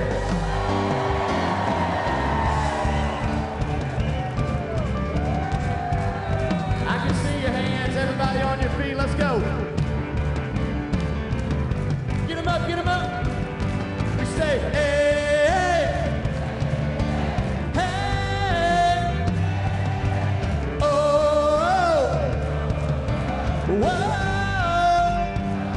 Let's say, woo, woo, woo. Get your hands going, let's go.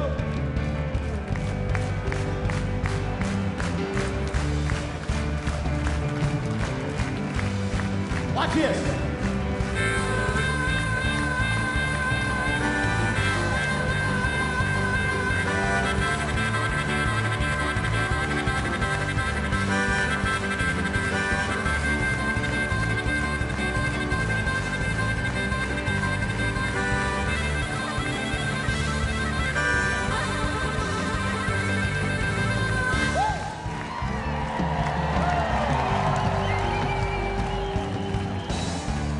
Concerts in this arena before. We might as well have a concert right now. The louder you get, the better I play. I said the louder you scream, the better we're gonna do. Let's go! I can't hear you! Let's go!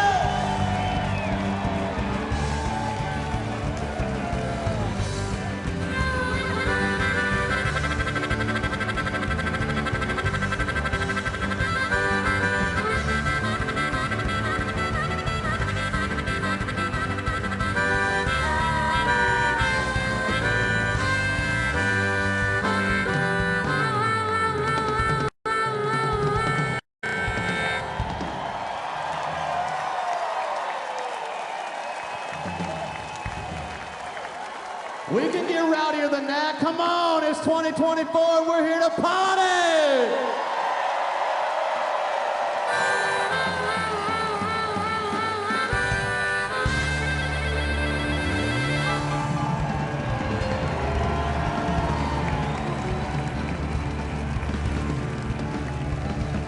While everybody's on their feet, by a show of hands, who feels blessed to be an American every single day of the week? I said by a show of hands and everybody out of their seat, who feels blessed to be an American in the land of the free, the home of the brave, every single day of the week? Then keep your hands up on the count of three, scream 1, 2, 3, go!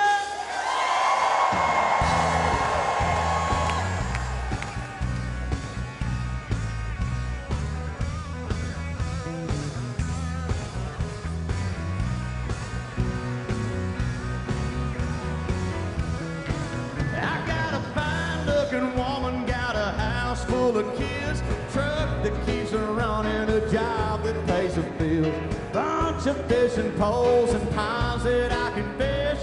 Even when it rains, I always tell you this: hell, I'm alive and I'm free. Well, I get up in the morning and get to being me. I'm a mess, but I'm blessed, and I count my blessings every day. Every day, every day. Well, I count my blessings every day of the week. Every day, every day. If you're feeling blessed to be alive tonight, make some noise, baby. Come on.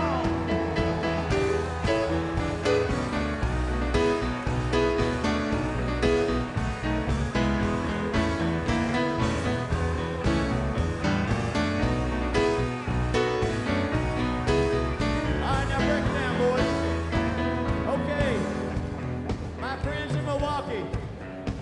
Wave if you can see me good.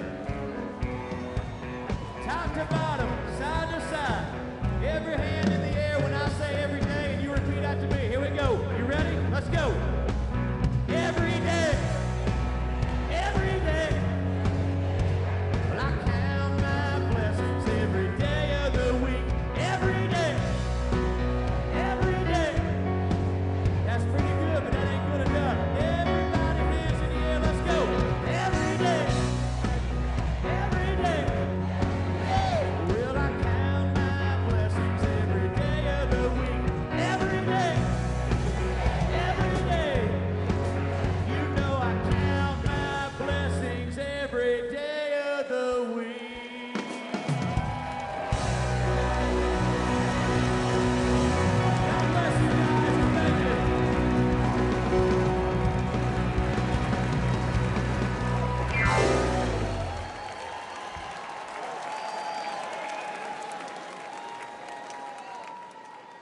Please welcome Congresswoman Marjorie Taylor Greene of Georgia.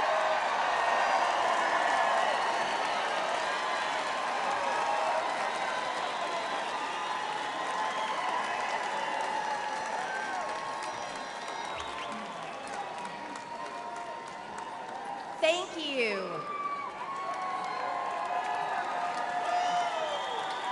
Thank you. Thank you. Today is a celebration. The American spirit is alive and well.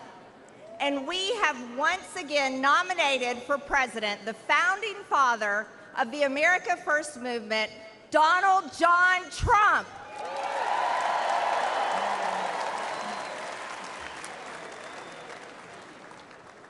Unfortunately, this is also a somber moment for our nation. 2 days ago, evil came for the man we admire and love so much. I thank God that his hand was on President Trump.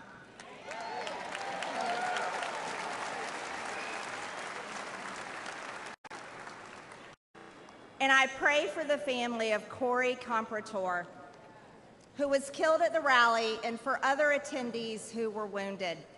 Corey embodied the spirit of America First. He displayed the ultimate show of love when he shielded his wife and daughter, sacrificing his own life. He reminded America of what we must be, a people who will do whatever it takes to defend the people and the nation that we love.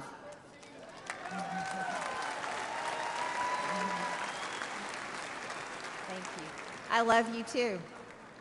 We will honor Corey's memory by building the country he wanted, the country he wanted for his children, and a government worthy of the American people. For far too long, the establishment in Washington has sold us out.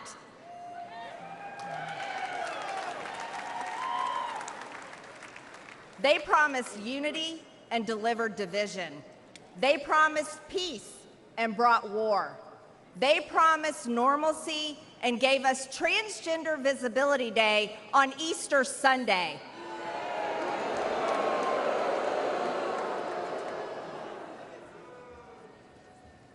And let me state this clearly. There are only two genders.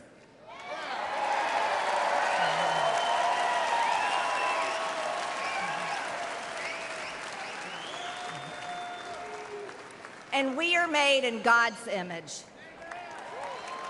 Amen.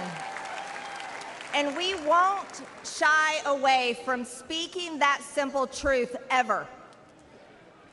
The Democrats ripped open our borders and allowed millions of illegal aliens to pour in, driving up the cost of housing and health care while slashing American wages and eliminating jobs.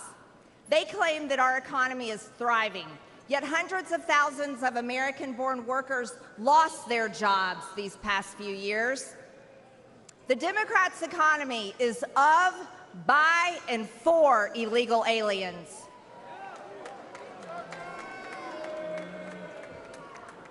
Our open borders have also unleashed the worst drug crisis in American history. Yet while hundreds of thousands of Americans are suffering, the Democrats spent over $175 billion, your tax dollars, to secure Ukraine's borders. But they tell us the border wall is too expensive. But an American government that serves the interests not of the wealthy, the globalist, or the powerful few, but of all hardworking Americans is within our grasp.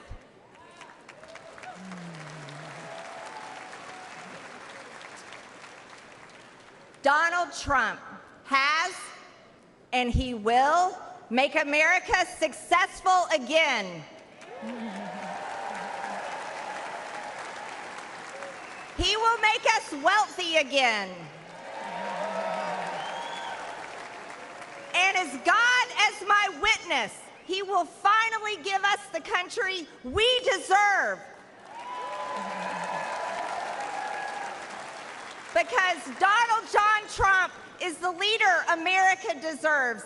God bless the American people, God bless President Trump, and God bless the United States of America.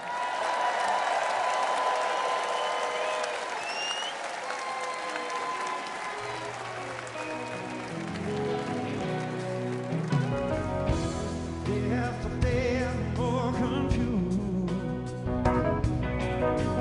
and I look for the light in the pouring rain. No, that's a game that I hate to lose. Feeling the same. They say, oh, killing the beat, boys, and free my soul. Wanna get lost in your rock and roll and drift away. Give me the beat, boys, and free my soul. Wanna get lost in your rock and roll and drift away.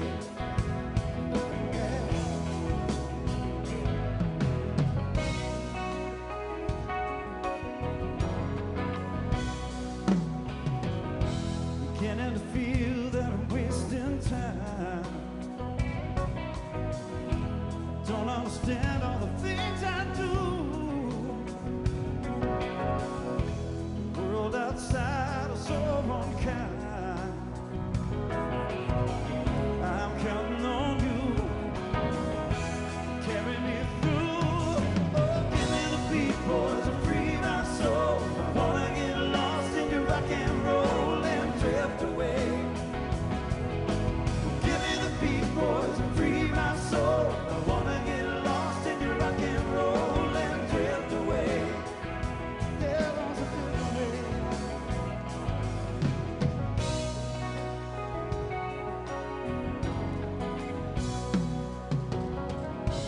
When my mind is free, you know a melody can move me. When I'm feeling blue, guitars are coming through to me. Thanks for the joy that you're giving me. I want you to know that I believe in your song. Rhythm and rhyme and harmony. I want you along, making me strong. Oh, give me the beat, boys, and free my soul. I wanna get lost in your rock and roll and drift away. Yeah, yeah. Give me the beat, boys, and free my soul. I wanna get lost in your rock and roll and drift away. I know we got some singers tonight here in the RNC. Let's see you one time, everybody. Sing it. Give me the beat.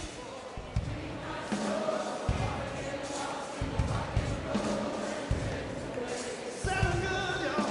Sound good tonight in Milwaukee, y'all. Sing. Give me the beat.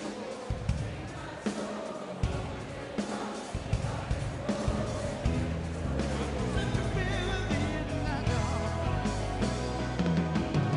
Give me the beat, boys, and free my soul. I wanna get lost in your rock and roll and drift away. Hey, give me the beat, boys, and free my soul. I wanna get lost in your rock and roll and drift away.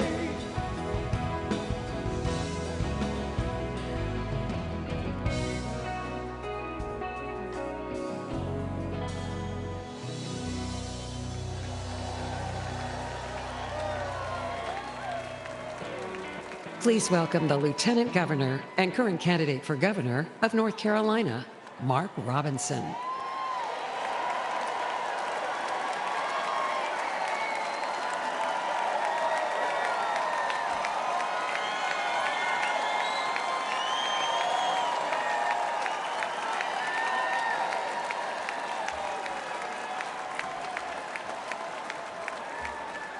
Thank you, thank you. Thank you. First and foremost, I want to give thanks to my Lord and Savior Jesus Christ for giving us my life and health and strength, allowing me to be here and allowing us to live in this blessed and prosperous land. I am Mark Robinson.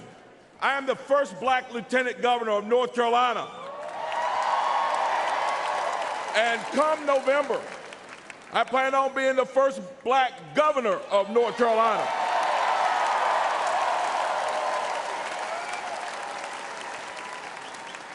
But I'm one of the political elite. I grew up poor as the 9th of 10 kids in Greensboro with an alcoholic father who beat my mother. I love to tell you that I graduated from high school, found success, never worried about money again, but I can't. I lost 2 jobs, 2 manufacturing jobs because of NAFTA, which, by the way, Joe Biden voted for. Politicians in D.C. made bad decisions. People like me suffered. I lost my car and my house. I was desperate. But you know, my story isn't unique. A couple of months ago in my travels, I stopped at a gas station. As I was leaving, a man walked out with a beard, and he looked very stressed.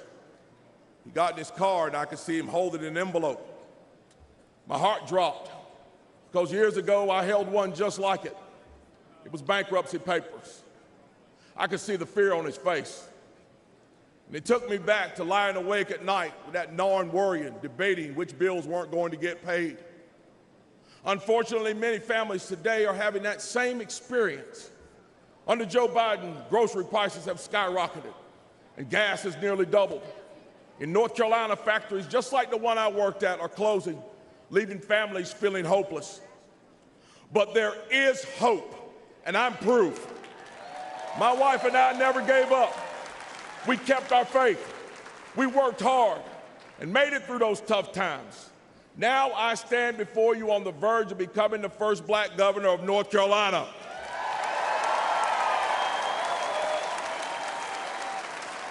As governor, I will not forget where I came from or the struggles of the people I meet. And you know, there's someone else who will fight just as hard for you, President Donald J. Trump.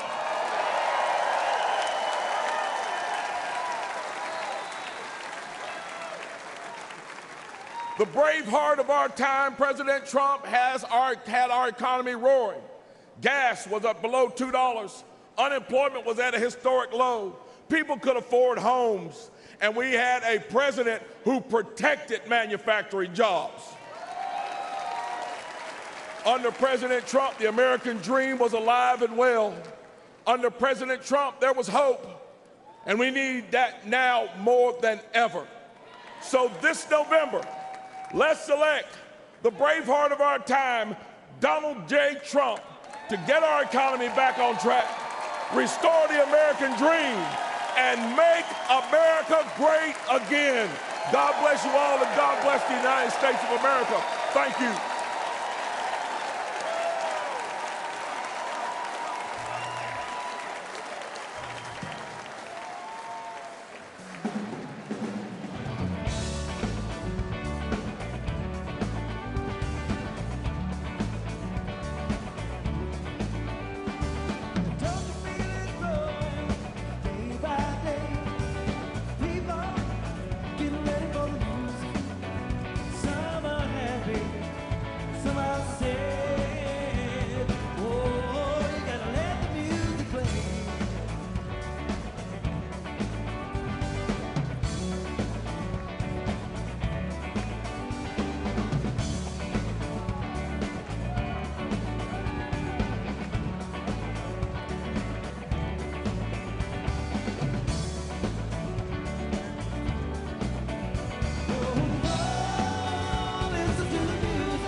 Please welcome Congressman Wesley Hunt of Texas.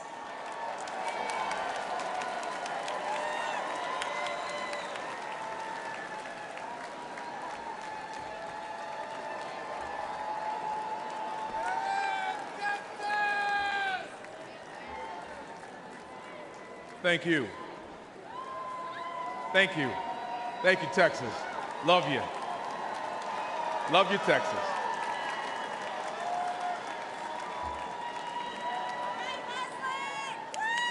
A president's greatest responsibility is to protect the American people. And both Joe Biden and Kamala Harris have failed. I'm a military guy. I flew Apaches in Iraq. Thank you. Thank you. Thank you. I understand that when you're given a mission, you show up, you identify the problem, and you execute. Biden and Harris haven't shown up. They don't seem to understand that they are the problem, and they've shown no empathy or remorse as the American people suffer from their failed leadership. They have imposed what Ronald Reagan called the cruelest tax on the poor, inflation. Today, 65% of Americans are living paycheck to paycheck because the dollar is worth less and less every day. Grocery prices have soared. Average Americans are spending $4,300 more on energy bills. But on November the 5th, we, the people, can fix this Democrat disaster.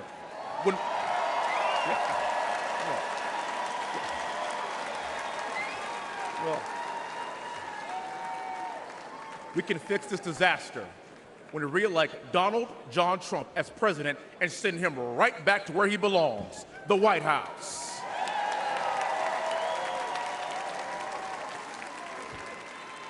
Under President Trump, American families had more money in their pockets and bank accounts. American families could invest, save, and buy a home. Under President Trump, we had the greatest economy in our lifetime. And in less than 4 years, under Joe Biden, everything changed. Ladies and gentlemen, that is why we must win in November to take our country back.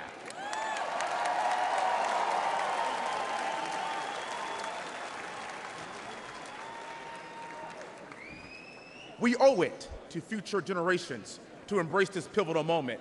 I owe it to my two daughters, Victoria and Olivia. I owe it to my 1-year-old little boy, Willie, and I owe it to all American children and their future.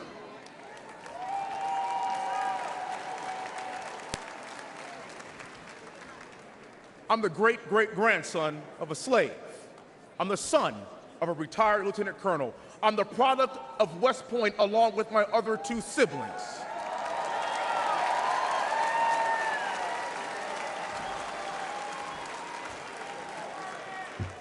And I risked my life in combat to preserve our nation. Now,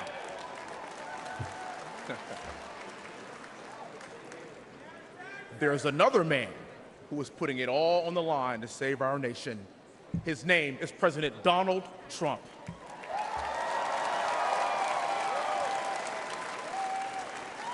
And with your help in November, and with his unbending resolve, together we will make America great again. God bless you, Milwaukee.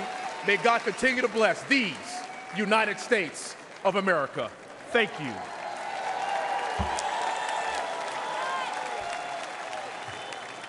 Please welcome U.S. Army veteran, Representative John James from Michigan's 10th Congressional District.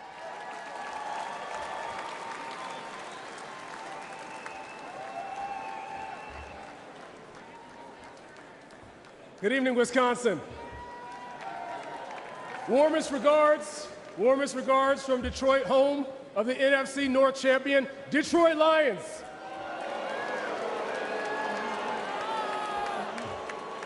Well, in seriousness, didn't Wesley do a great job?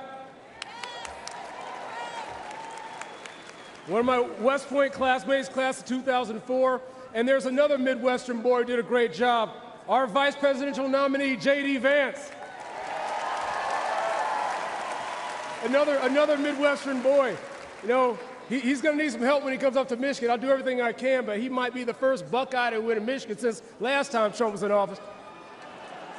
But those are two great American dream stories from the Hunt family and from the Vance family, but I have another American dream story to tell you about.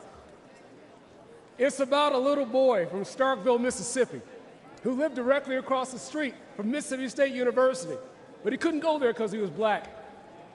Despite growing up in the Jim Crow South, he refused to let vulnerability become victimhood. He paid his way through college, served honorably in Vietnam, and started a trucking company with one truck, one trailer, and no excuses, hauling beer back and forth between Detroit and Milwaukee. I grew up in awe of that story because it's my dad's story. It's part of my story. He and my mother raised me never telling me that this is a racist country. Never. Never.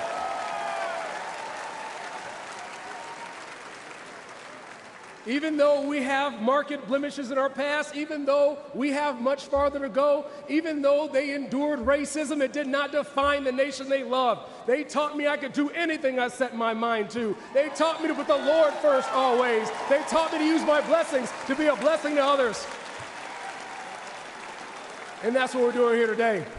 That's why I went to West Point. I became a Ranger qualified Apache pilot and flew 750 hours operations in Operation Iraqi Freedom. You know, that's something else me and President Trump have in common. The bad guys shot at us both, but they missed. And we'll keep on fighting for America until the good Lord takes us home. By the grace of God, I was able to come home after my deployment and help run the company business. Now I have the honor of representing the 10th Congressional District, the #1 manufacturing district in the best state in the entire union. My family's story is the American dream story. But my biggest concern right now, my biggest fear, is will children today be able to look back and share that same story? Look, I firmly believe Americans have not given up on the American dream. Joe Biden and the Democrats have given up on the American dream. Joe Biden and the Democrats think they know how to spend your money better than you do. They want to take your dollars, they want to take your voice, they want to take your control and give it back to DC bureaucrats to execute their woke and Green New Deal agenda. Well, that plan doesn't work because hope is not a plan. Black people were sold on hope. Now our streets are rife with crime. Our kids can't read, and illegals are getting better help from Democrats in 4 days than we've gotten in 400 years.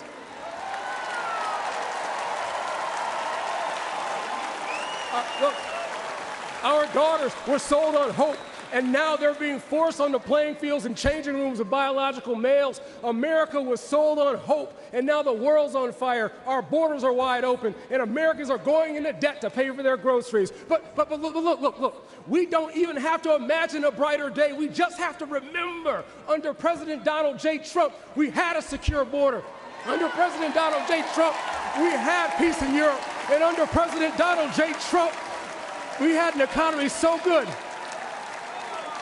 We had an economy so good, Democrats were trying to give Obama the credit for it. Look. Yeah, I heard a little bit earlier today, if you don't vote for Donald Trump, you ain't black.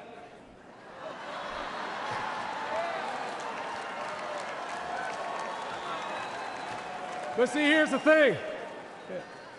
By the grace of God and the proven leadership of Donald Trump, for every American, regardless of race, color, and creed, we can once again have a land where a child's outcome isn't determined by their zip code. We can once again have a land where hard work truly does get you ahead. We can once again have a land where you can go from poverty to prosperity in a single generation. I believe that land is still America. America's the greatest idea that's ever been.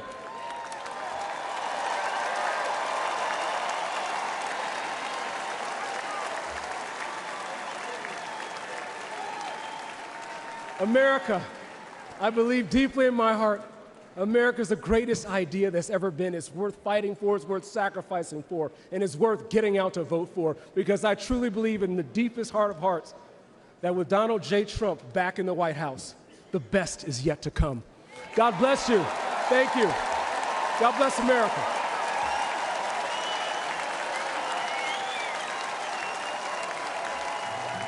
To show families just how much more they're spending on gas under Biden and Harris than they did under President Trump, we placed these signs at gas pumps. When President Trump left office, gas cost only $2.20. Under Biden and Harris, gas skyrocketed to the highest price in history, over $5 a gallon. $5 a gallon is the highest historically it's ever been. It hurts my heart, it hurts my budget, it just hurts. I've never seen it this high before, with the gas prices being the way that they are. They're terrible. They're outrageous, overpriced. Our paychecks are like a third of what they used to be just because of gas prices. We have to choose between, am I going to fill up my car all the way or am I going to buy a prescription? Whenever Trump was in office, it took me about $45 to fill up, and now it's about $75 to $80. A lot of pain every time you go to the gas pump, and I know I'm not the only one that feels it. Within my first year of driving, I'm having to deal with an average of 503 across the nation. I feel it every time I fill up. Well, it certainly affects my saving because it's hard to save when everything you're making is going out for groceries and gasoline. With the gas costing more, of course, the food costs more and also cuts into doing charitable activities, like try to deliver food to needy children. Families right now are living paycheck to paycheck, and it's going to get worse. How people with families do it, a normal average income, I don't see how they can pay it and have any money left over even to pay for gas. I don't think Bidenomics works for anybody. My family can't afford any more of him. It's impossible to pay $5.03. We need to care about our people better than that. There are going to be 41 million new Gen Z voters this upcoming election, and when they go to cast their vote, I mean, that's definitely going to take a toll on which way they lean. I'm voting for Trump because me and my family want to pay this amount for gasoline. We don't need any more of this. We need more of this. To show families just how much more they're spending on groceries under Biden and Harris than they did under President Trump, we placed these signs in grocery stores. You got a 49% increase under Joe Biden. I mean, a tremendous increase. It just goes on and on. It's ridiculous. I have definitely seen a price increase since Biden has been president. The food prices are astronomical. They're unaffordable. They're still going up. Every week you see something else that's gone up higher. It's hurting everybody. And when we grocery shop, 5, 6 years ago, this is not the same grocery store that I remember. I do without a lot of things that I shouldn't because we can't afford it.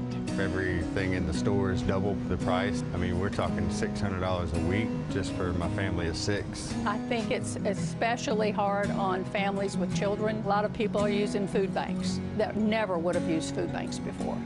Living on Social Security or just disability, it's very difficult to be able to maintain the expenses. I have several elderly friends. They can't even get their medicine some months because they're paying so much for gas and groceries. When you check out, it's shocking. It's shocking what the increase is. Everything. Joe Biden's policy, Kamala's policies, they're killing us. But since Biden's come in, I gotta say it's gotten worse, and they don't even care. I served this country, and I've seen the biggest change in my entire life in these last 3.5 years. If you want to save this country, you need to vote for President Trump.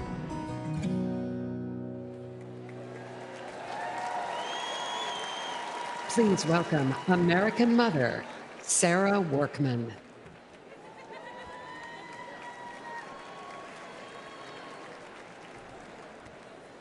Good evening. I'm Sarah Workman from the great state of Arizona.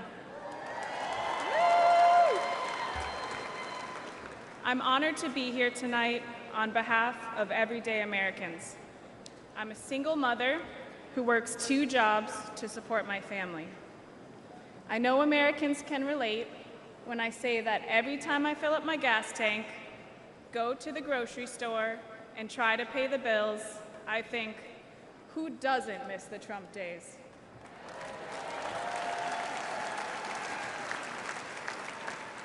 But it's not just the economic pain we're all feeling under Joe Biden. It's how they're destroying the American spirit. Everywhere we look, there's pain, chaos, and crisis. Inflation, open borders, woke indoctrination in our schools, violence in our cities, and unjust rulings in our courts. All of it is eroding one of America's greatest strengths, our optimism.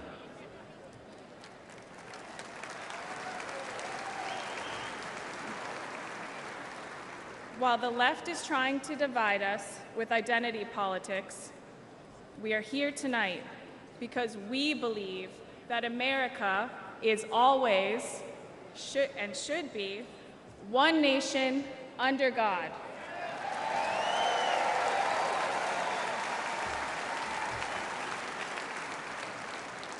In addition to the economic pain, the Democrats' open border policies have shattered my family.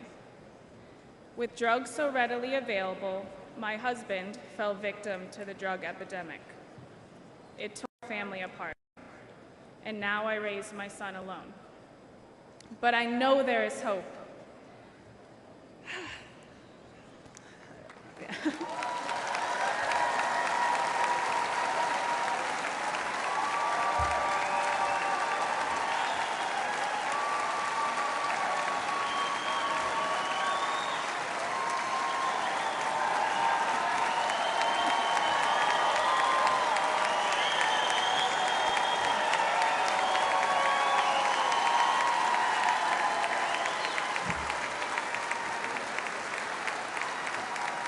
That is what this election represents for all of us who have been forgotten over the last 4 years.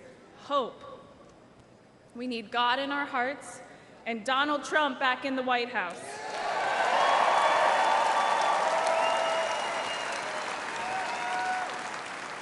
If you're watching tonight and you hear your own story and mine, Donald Trump put me on this stage to show that he hears us, he sees us, and we are forgotten no more.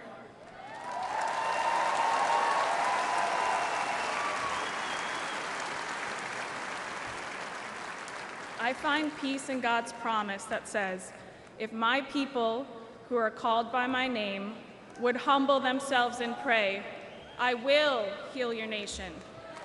Amen.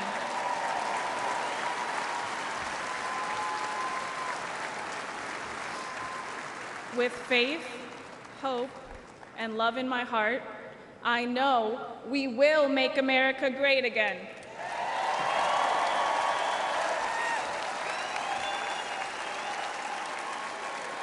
Please welcome United States Senator Katie Britt of Alabama.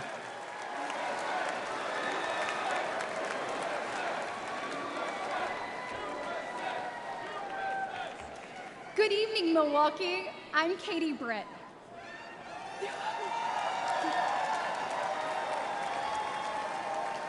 We are all here tonight for one reason. We need to change the direction of our nation. And Donald Trump is the change we need. To my fellow moms and dads across America, I think we all know that raising a family is hard. Add in smartphones and social media, and we already had plenty to worry about. But then Joe Biden and Kamala Harris came around. Now our lives are that much more difficult and way more expensive. Under Biden-Harris, prices are high, and expectations, well, they're low. Grocery prices are up more than 21%. Electricity is up 31%. Gas is up 48%. Mortgage rates have more than doubled, and rent is skyrocketing. To me, these aren't just numbers. This is pain for millions of Americans.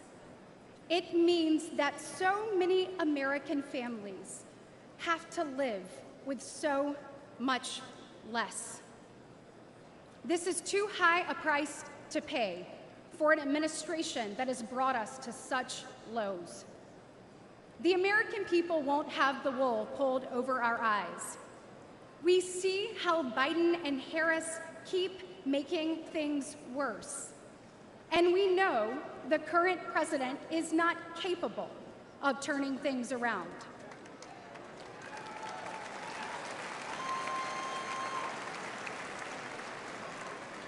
His weakness is costing us our opportunity, our prosperity, our security, our safety. Each diminished, all in decline, just like the man in the Oval Office.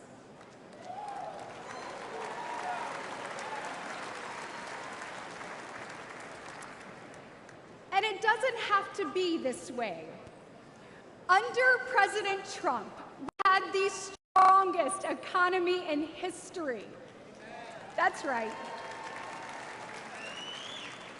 You didn't need to go into debt just to make ends meet. Energy dominant, stable prices, secure borders, safe streets, strong families and communities. That's what Donald Trump will deliver.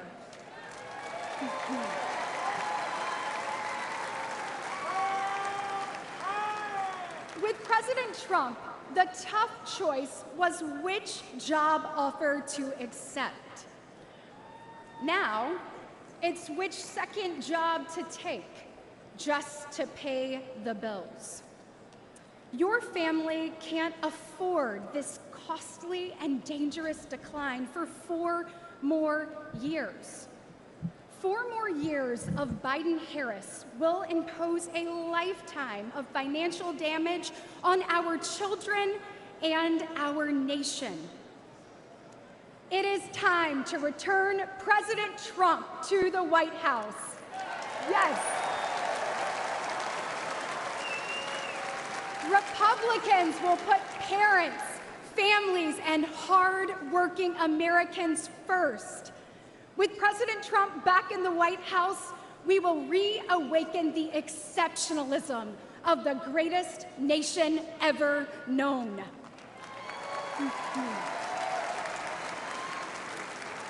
We will defeat decline, dust off our dreams, and forge our future. Because families across our nation deserve better. Once again, America will be the land of limitless opportunity for all. And paving that path starts today. So let's roll up our sleeves, send President Trump back to the White House, and get America back on track. God bless.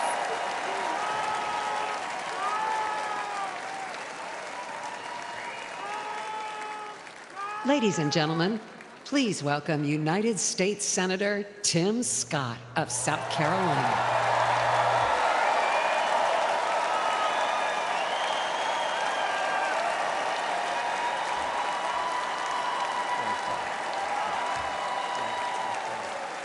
Wow. Wow. Wow. Wow. Thank you so much. Thank you. Hello, Milwaukee! Are you ready for 4 more years of Donald Trump? Oh, me too.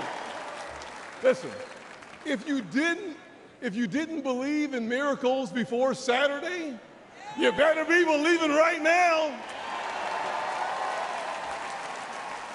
Thank God Almighty that we live in a country that still believes in the King of Kings and the Lord of Lords, the Alpha and the Omega. And our God still saves, He still delivers, and He still sets free. Because on Saturday, the devil came to Pennsylvania holding a rifle. But an American lion got back up on his feet and he roared. Oh yeah, he roared.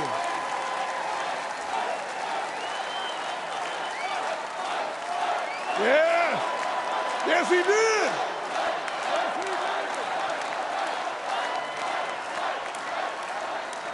You see, America, this is a difficult time for our nation.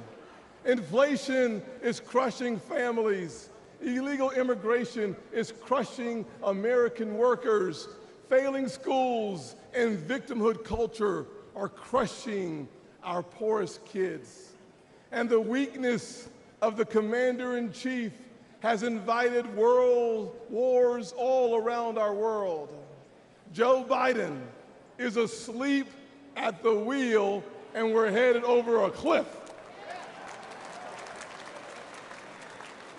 We hear despair in the voices of a millennial couple raising 2 kids in a 1-bedroom apartment because they can't afford a house. We see pain on the faces of Gold Star parents because their commander-in-chief, Joe Biden, literally forgets their son died in uniform on his watch. America, we deserve better.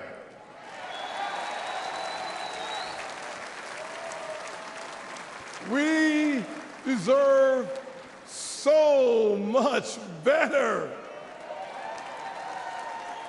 I was raised by a single mom in poverty. We had plastic spoons, not silver spoons. But she taught me to work hard, to take responsibility, and reject victimhood. Thank God for my wonderful mama.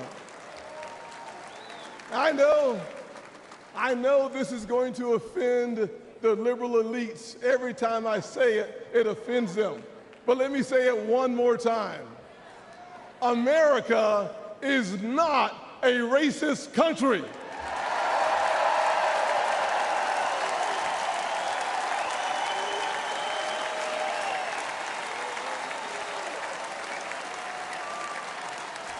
No, we're not.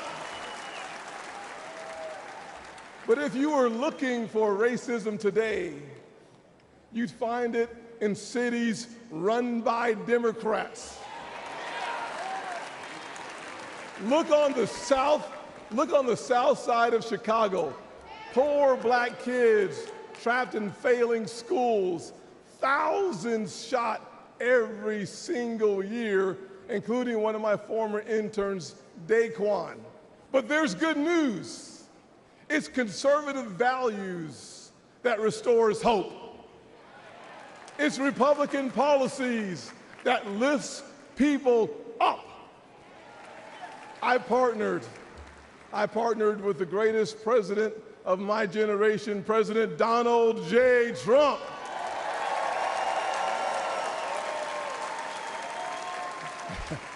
On the biggest tax cuts ever for working people and single moms, and opportunity zones for neighborhoods that need them most. But Joe Biden and Kamala Harris, they give illegal immigrants free hotel rooms while our veterans sleep on the streets. Disgusting, disgusting. Trump secured our border once, and Donald Trump will secure it again.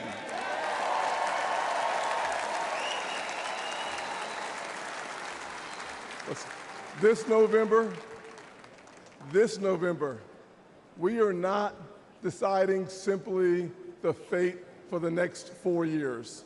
We're setting a course for the next 40 years.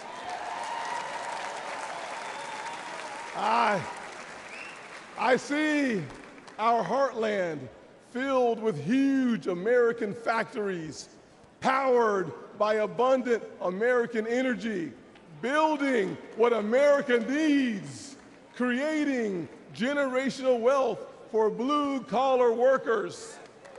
You see,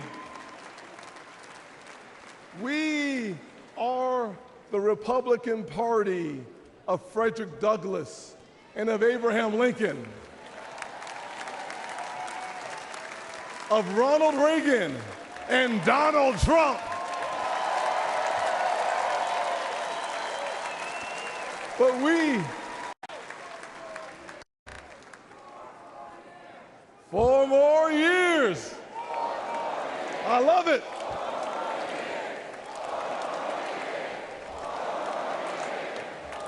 Awesome. We are not simply the party of our leaders. We are also the party of a young woman in Wisconsin taking over her family farm, an Hispanic father working 16-hour days in Nevada, and a black teenager in Philly starving for opportunity. We're not just the grand old party of the past. We are the great opportunity party of America's future.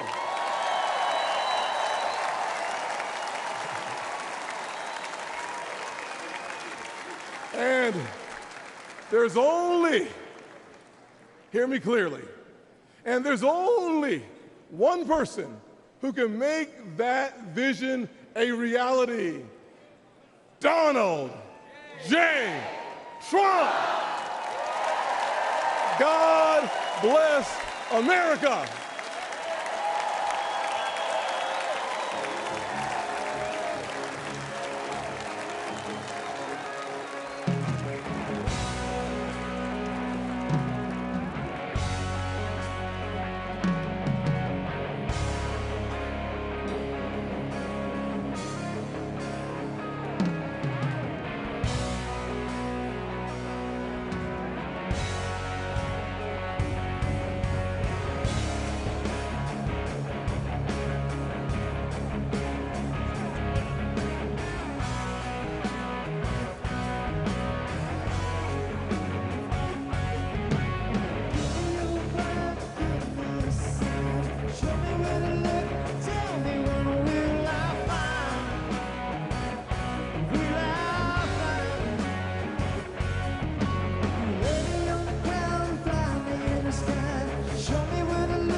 This is the man responsible for your family's home economy. He can't even walk up steps or put on his own coat. Biden's incompetence is financially crushing Americans. One of Biden's first acts as president was to raise taxes, then create a new army of IRS agents to go get the money. Biden's inflation tax costs American families more than $11,000 a year. Under Biden, the highest inflation in 40 years, sickening grocery prices, highest gas prices in history, while Americans' incomes have fallen 3 straight years. Now, Biden's proposing a new $4.9 trillion tax hike, the largest ever, $36,000 per American family, and an end to the Trump tax cuts. It's obvious Biden must be fired. President Trump didn't just give us the strongest economy in the world, he gave us the largest tax cuts in history. And he'll do it again, including bringing back the Trump tax cuts for your family. President Trump's also going to provide economic relief for millions of American service workers who have been ignored by Biden.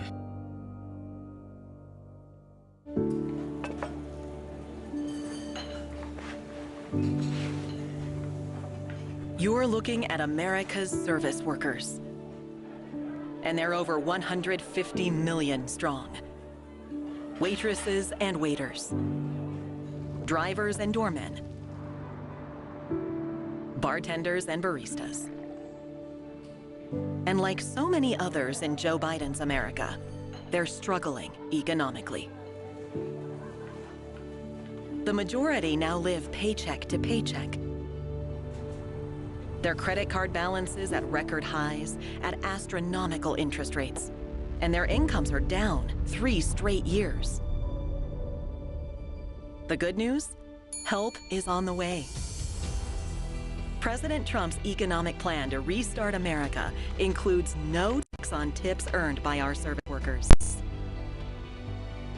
A huge financial shot in the arm. You see, unlike Biden, President Trump doesn't want these Americans to just survive. He wants them to thrive. President Trump, he'll make America affordable again. Please welcome the Governor of the Commonwealth of Virginia, Glenn Youngkin.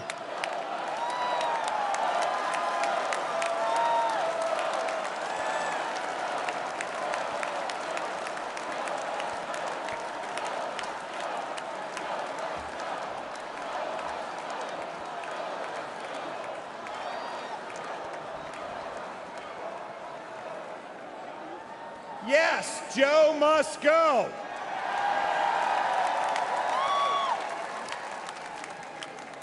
Good evening.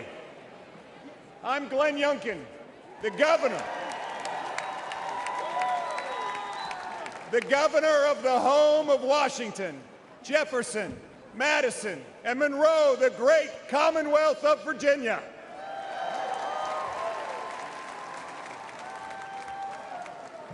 Tonight, we stop for a moment.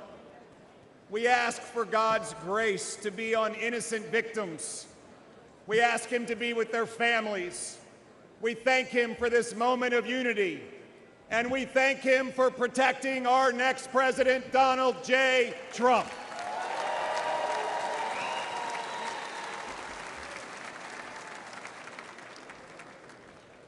And tonight, our nation can have the conversation that so many families have at their kitchen tables. Yes, those tough conversations. How do we make it all work? The conversation young families from Midlothian, Virginia till Milwaukee, Wisconsin, whose dreams of buying a home have been shattered by 7.5% mortgage rates. The veterans from Fredericksburg, Virginia to Phoenix, Arizona, whose raises can't keep up with 30% increases in grocery prices and 40% increases in gas. The retirees from Roanoke, Virginia to Reno, Nevada, whose fixed income has been crushed by the silent thief of inflation unleashed by Joe Biden and Kamala Harris. Tonight, America, the land of opportunity, just doesn't feel like that anymore.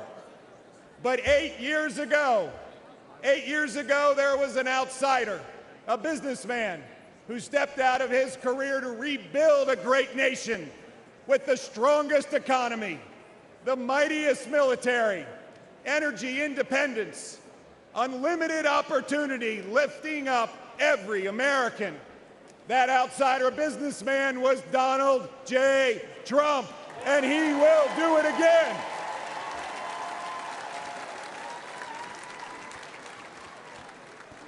I'm proud to be a homegrown Virginian, from a family like a lot of families, with ups and downs and highs and lows. My mom was a nurse, and she was my hero. She pulled our family together after my dad lost his job. At 15, washing dishes and flipping eggs, I learned that there is dignity in work.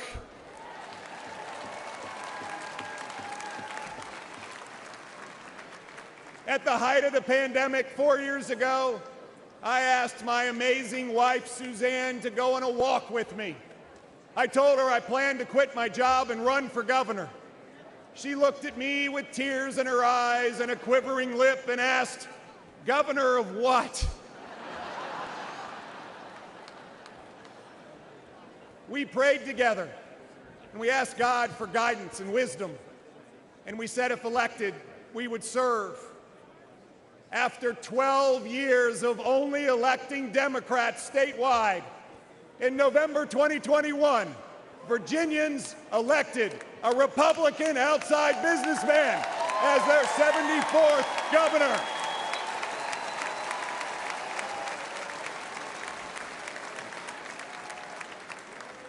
And I believe this year, Virginia will elect another Republican outside businessman as President of the United States.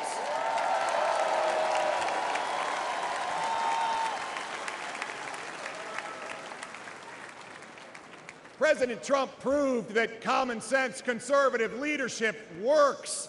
It works for America, and we're proving it in Virginia too. $5 billion of tax relief, backing the blue. Slashing red tape, declaring loudly that yes, parents matter. And creating jobs, lots of jobs. Virginia now has record job growth, and we were just named America's top state for business.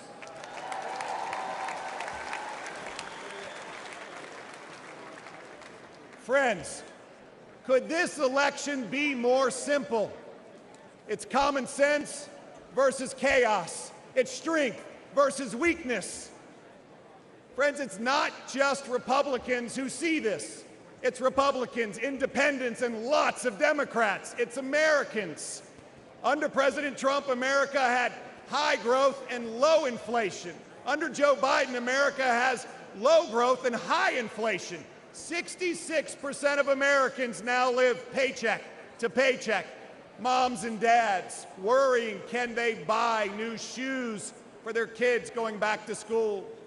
Can they write the tuition check for college? Will they ever be able to retire? Under President Trump, 2.4 million Americans were lifted out of poverty.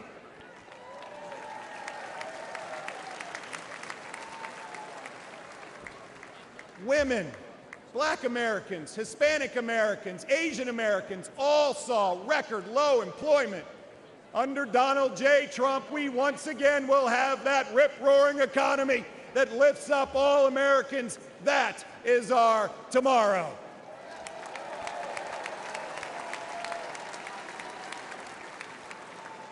A tomorrow where work is celebrated, where taxes are cut, and inflation is slashed, where we cut red tape, where we unleash American energy dominance, where businesses proudly say, "Made in America."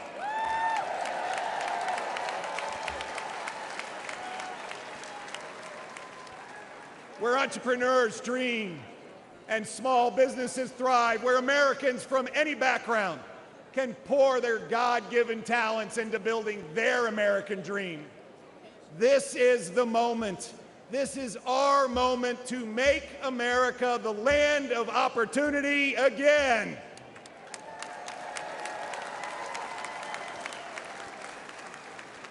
A nation built on a basic truth, that we are granted certain unalienable rights, not by a king, but by an almighty creator, and that among these are life, liberty, and the pursuit of happiness.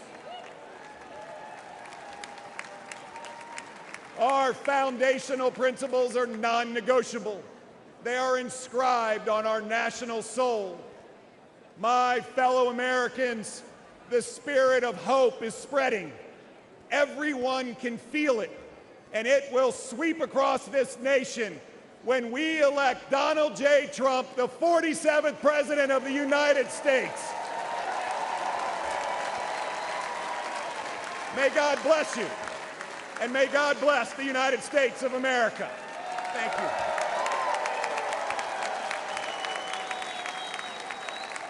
Please welcome the CEO of Goya Foods, America First Policy Institute board member, and chairman of the Hispanic Leadership Coalition, Mr. Bob Unanue.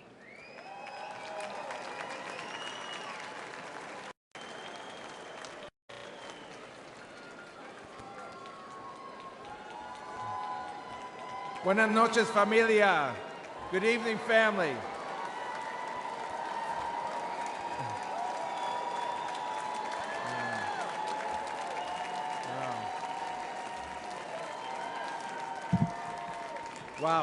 Wow. Gracias. 4 years ago, I dared to say that we were blessed by Donald J. Trump, a builder. Got into trouble for that. But more than a builder, he's a courageous leader. And he will bring this nation closer to God. He will bring strength to America. And he will bring prosperity back to America. And that's what my grandfather did as a 17-year-old in 1903. He packed his clothes and his dreams in a suitcase, and he got aboard a steamship. Like millions of other immigrants, he sought nothing more than a chance to build a better life. His American dream began when he opened a small grocery store in Manhattan. With love and determination, he built it into the largest Hispanic-owned food company in the United States. Thank you. Goya Foods grew as the Latino community flourished. The Latino community is diverse, but we are united in our values, values that include an unwavering faith in God, and an abiding love of family, and a fierce work ethic. We want the freedom to worship, to love, and to work in a way that gives us purpose, gives us a reason to get up every day. The Biden-Harris administration disrespects our values and has abused our community. They buried our businesses with inflation and government red tape. They even used the FBI to go after traditional Catholics as if we were terrorists. They put out the welcome mat for drug cartels.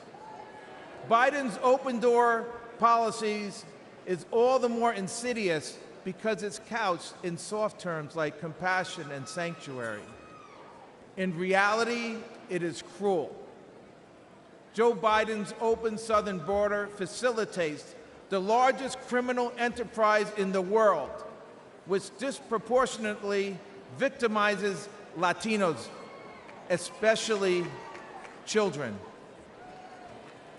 Last year, an HHS whistleblower testified that the United States was the middleman in a large-scale child trafficking operation that has lost track of 85,000 children, a number too large for most football stadiums.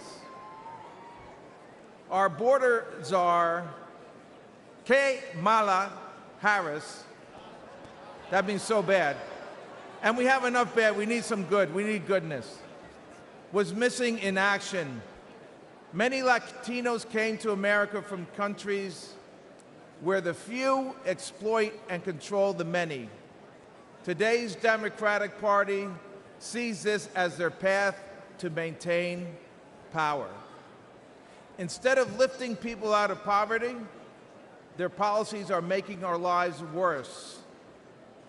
For many Latinos, it's déjà vu, although even though that's French. I don't know how to say that in Spanish, I'm sorry. The Cuban philosopher Jose Marti said, mankind is composed of two sorts of men, those who love and create and destroy.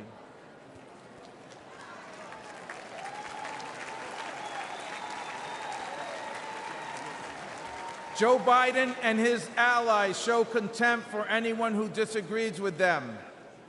Their hatred of Donald Trump knows no bounds. Their radical policies are wrecking our economy and destroying our lives. On the other hand, Donald Trump loves this country.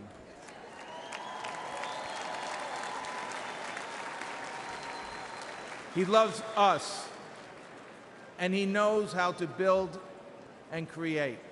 He understands that lasting prosperity is built on a foundation of family, faith, work, and freedom. And not the quicksand of government handouts. He believes we are blessed by God, and with a firm belief that with God, all things are possible, he will make America great again. Love you guys. Love you guys.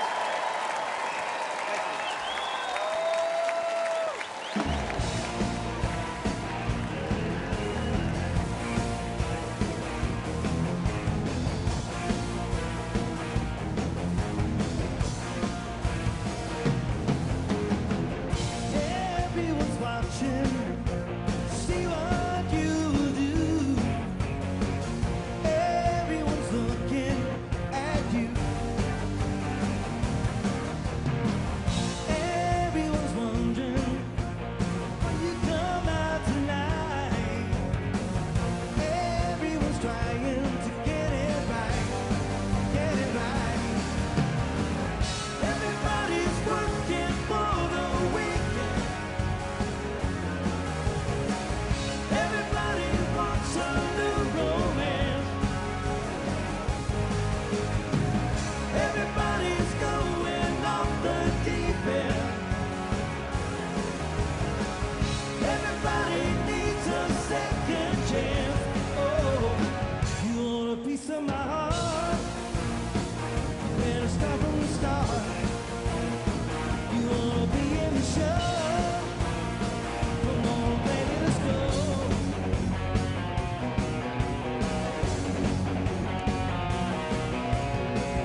Ladies and gentlemen, please welcome Governor Kristi Noem of South Dakota.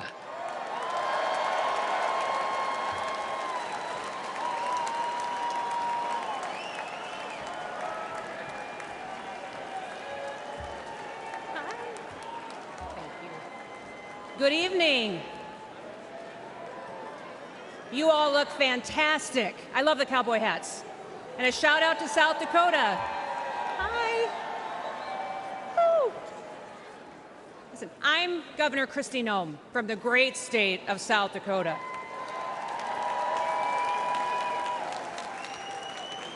Leadership has consequences. It matters who's in the White House. Now, I've been governor under both President Trump and Joe Biden. And people ask me all the time, what's the biggest difference? And I tell them that President Trump honored the Constitution. He let me do my job. And he let me keep my people free.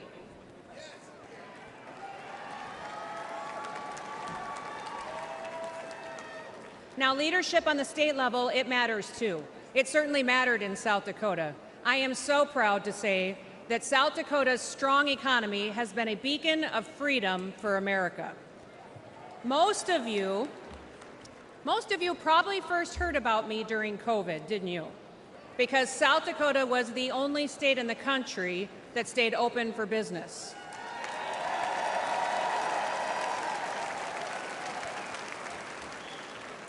We didn't mandate anything. We never ordered a single business or a church to close. I never even defined what an essential business was, because I don't believe that the government has the authority to tell you that your business isn't essential.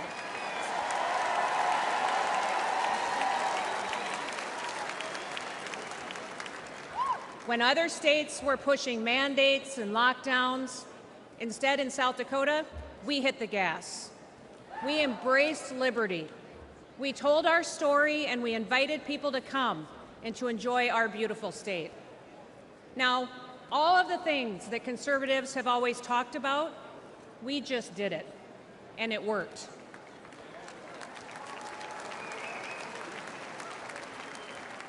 Our economy took off, and since I've been governor, we broke the national record for the lowest unemployment rate in American history at 1.8%. In South Dakota, everybody works. We paid off state debts and bonds. We fixed dams and bridges. We built roads. We have a fully funded pension plan and a AAA credit rating. We broke records for surpluses, and we balance our budget every single year.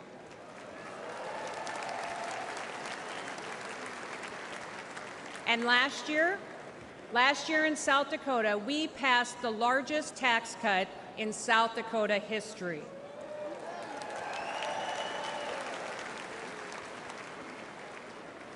Under my administration, incomes in our state have gone up 36%. Women-owned businesses are thriving. We also have the highest birth rate in the nation. People are having babies because they're happy.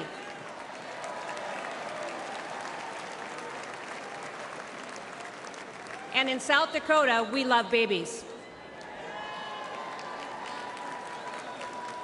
Our mental health challenges have gone down, our suicide rates are declining, and we are the #1 state in the country for a decline in overdoses because people have hope.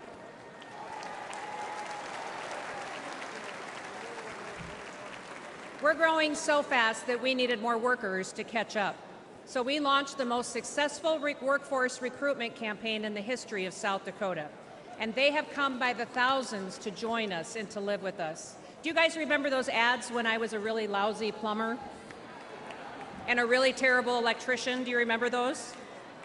Well, since we started those ads, we have seen a 78% increase in licensed plumbers in the state of South Dakota. We've seen a 44% increase in electricians in our state. Now, people aren't moving to South Dakota for our beaches or for our beautiful January weather. They are moving to our state for opportunity and for freedom. And all of this happened because our people were bold. We took action, and I was strong. Now, South Dakota proved that freedom will make America wealthy again.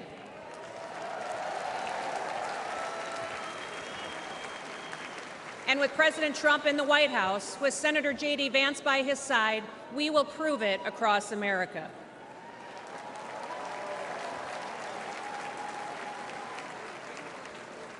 Listen, 2 days ago, the whole world changed. Evil displayed itself in the very worst way, through a cowardly act. An innocent American lost his life, and we will continue to lift his family up in our prayers every single day. Prior to this week, we already knew that President Donald Trump was a fighter. He is the toughest man that I have ever met. Nobody has endured more than what he has gone through. They've attacked his reputation, they impeached him, they tried to bankrupt him, and they unjustly prosecuted him. But even in the most perilous moment this week, his instinct was to stand and to fight.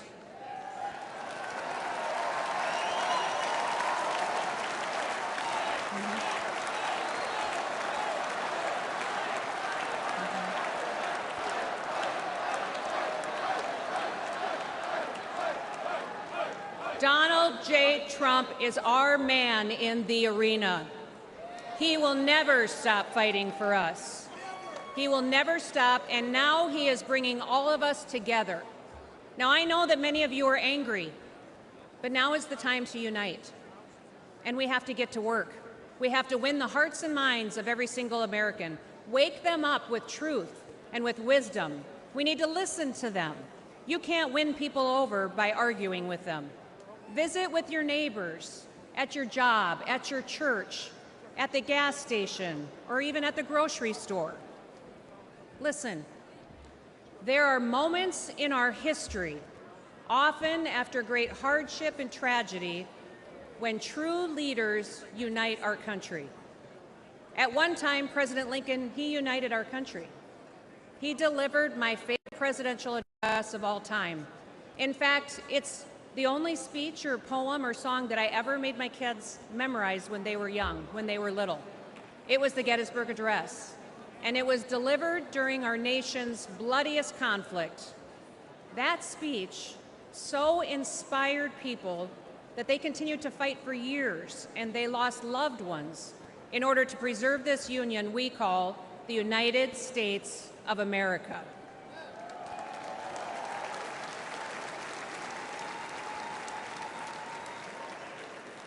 Now, at that time, President Lincoln encouraged us to take increased devotion, that this nation, under God, shall have a new birth of freedom, and that a government of the people, by the people, and for the people shall not perish from this earth.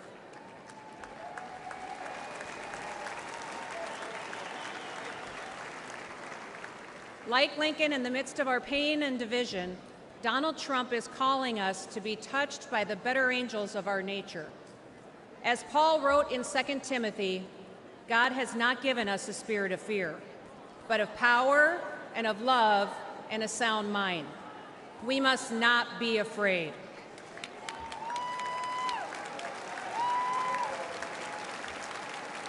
Even in our darkest days, we have never once given up hope.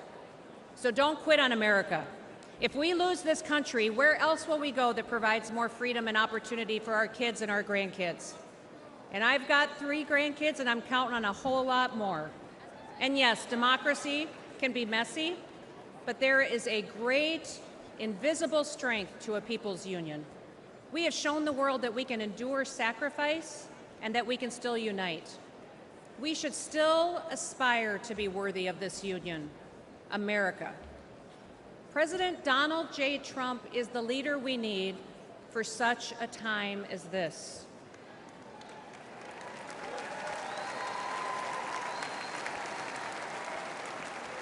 So now, I need you to get to work. Get out there, go do it. Don't quit. Keep fighting, keep uniting, keep talking to people, win the hearts and minds, and may God bless you, and may God continue to bless the great United States of America. Thank you. Donald Trump's surprise visit to a construction site. Hundreds of cheering union members turned out to meet the former president. It was quite a scene. These are hardworking New Yorkers, okay, union members who have been working on this big construction site here in Midtown Manhattan near Trump Tower. USA, USA, USA. I think these maybe were Democrats, but for me, they're a Republican. We built a lot of great buildings in this city with these people, and they've given me great support. They're very, very talented people. They don't get the credit for it. They have very few people can do what they do. These union workers who are here to talk to the president are paying the price of failed economic policies currently in the country. And you heard in New York City chants of "We want Trump." We love Trump. We love Trump. We love Trump. A lot of people are talking about how unusual it is to see so many Trump supporters in Manhattan at 4, 5, 6 in the morning. Does that surprise you? No, absolutely not. President Trump is leading Joe Biden 3-1 on my presidential poll out of my 9,000 members.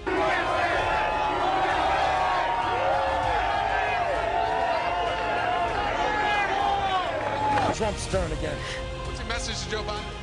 You. We're a very patriotic group, and we love our country, and we want the best for America.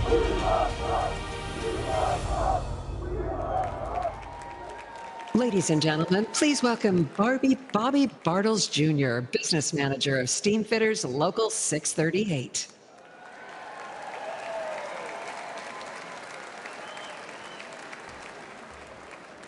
Good evening, everyone. My name is Bobby Bartels. I'm a proud member of Steamfitters Local Union 638, and like many of my fellow union members, I've been a Democrat my whole life. And like so many of my fellow union members, we have come to expect empty promises from Democratic politicians.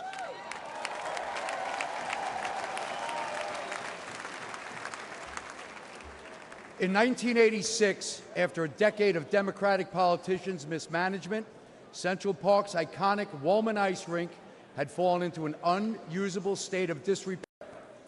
Politicians made promise after promise to fix the rink, and yet they did nothing. That's when Donald Trump stepped up.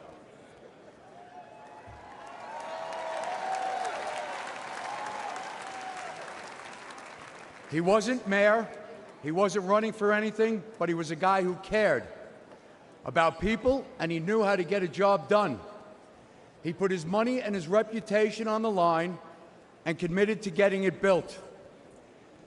He did it using skilled local union labor like the men of Local 638.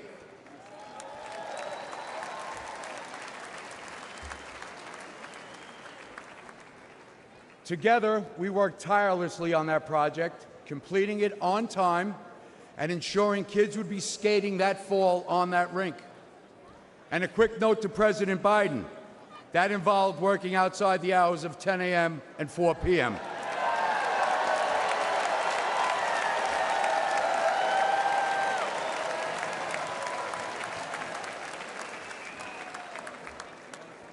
Early one hot summer morning on that job, I saw Donald Trump visiting the site. I yelled out, "Are you here to buy us coffee?" President walked right over. He wasn't the president at the time, but he walked right over, grinning, and handed me some cash and told us it was too hot for coffee. Go buy sandwiches and drinks for everyone.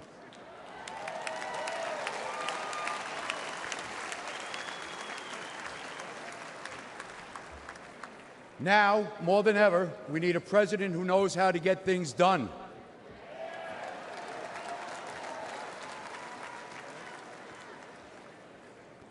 We have an open border inviting illegal immigrants to take our American jobs and lower our wages. Out-of-control inflation is squeezing budgets, and both violent crime and drug epidemic are pushing people out of our cities, all while Democrats do nothing.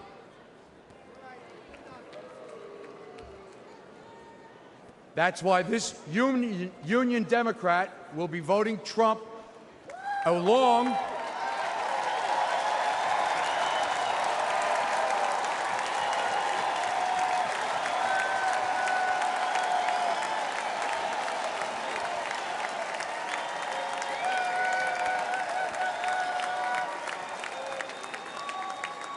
So that's why this Union Democrat, along with many of my local union members, will be voting Trump this November.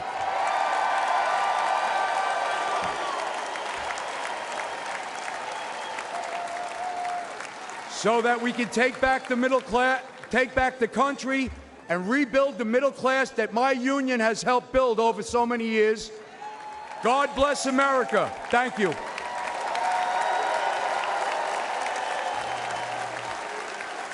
Please welcome Congressman Byron Donalds of Florida.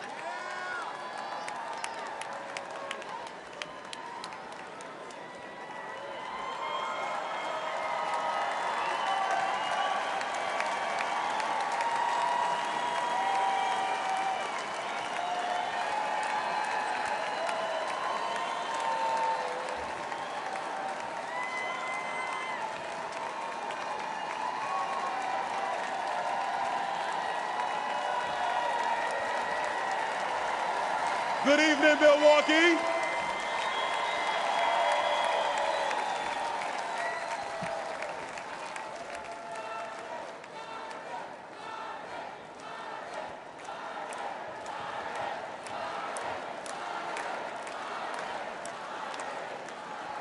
You know, Milwaukee, we're on live television. You gotta let me get to the speech now. Thank you. I'm Byron Donalds, and I come from the great state of Florida. And I proudly represent the people of Southwest Florida. But I was raised by a single mother in Brooklyn, New York. Life was hard, and we struggled. When I was in the first grade, my mother took me out of public school because she could see that public education was failing me. I needed to be challenged, and I needed the opportunity that only a private school could provide. My mother is an educator, and she truly believed in my potential. But Democrat politicians wanted to trap me in a failing school, but my mom fought for me.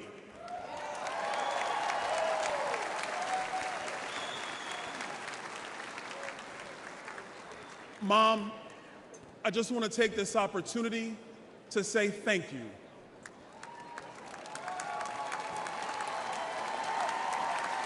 Thank you, Mom. Words cannot describe how deeply grateful I am to be your son. When I was in the 7th grade, my mom lost her job. We went on government assistance, and my grandma helped us pay for private school.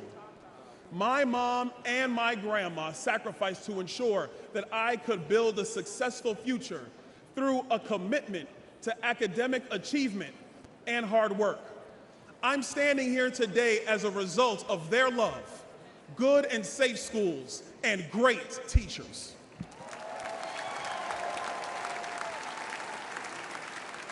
And to the teachers of America who pour your heart and your soul into your students and teach the next generation to love, honor, and serve our great country, we all say thank you.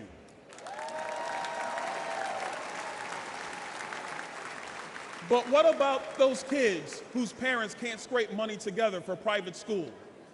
Don't those kids who grew up like I grew up deserve the same chance that I had? Joe Biden and Kamala Harris sent their kids to high-priced private schools.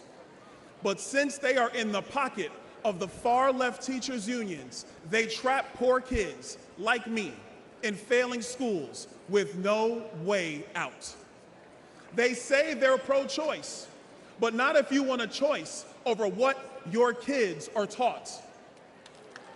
Donald Trump believes every parent deserves a choice, and every child deserves a chance.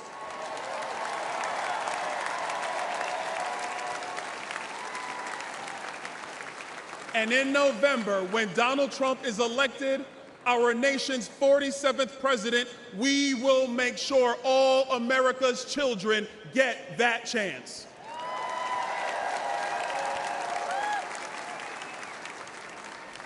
Growing up poor, I know the pain of high food prices, high energy prices, and housing costs.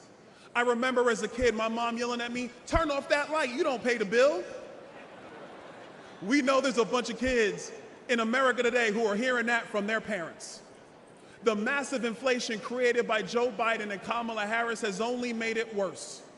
During my first term in Congress, I served on the Budget Committee and the Small Business Committee. We told Joe Biden that his so-called American Rescue Plan was going to cause inflation.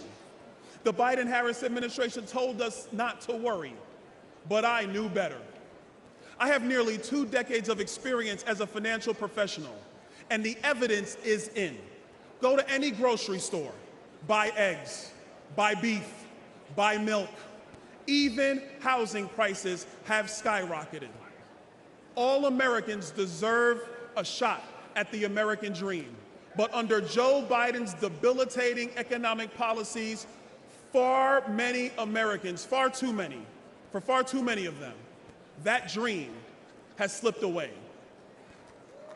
This shows that we were right, that Joe Biden was wrong, and that you, the American people, are paying the price. As Americans, we've all been struggling. The disastrous results of the Biden-Harris agenda transcend race, religion, or income.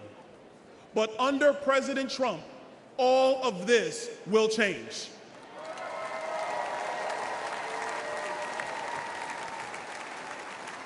And if there was ever a time in our nation to come together, that time is now.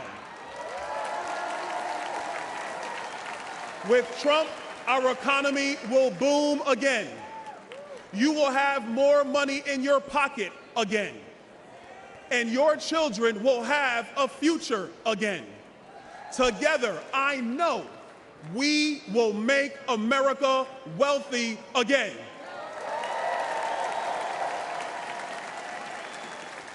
And together, America, we will make America great again. God bless you, Milwaukee. God bless the United States of America.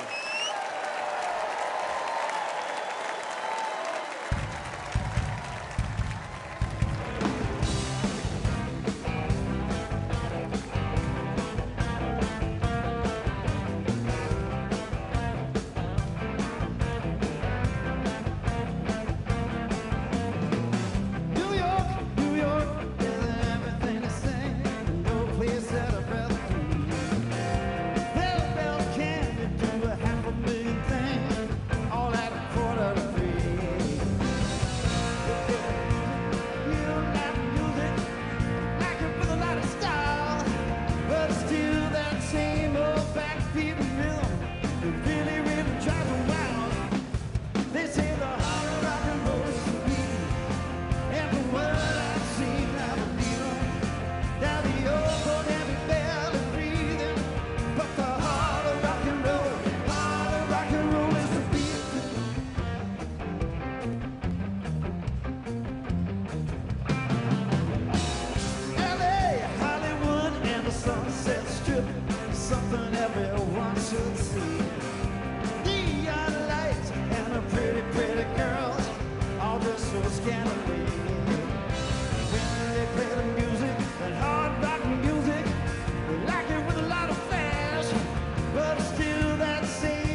Please welcome business leader and host of the All In podcast, David Sachs.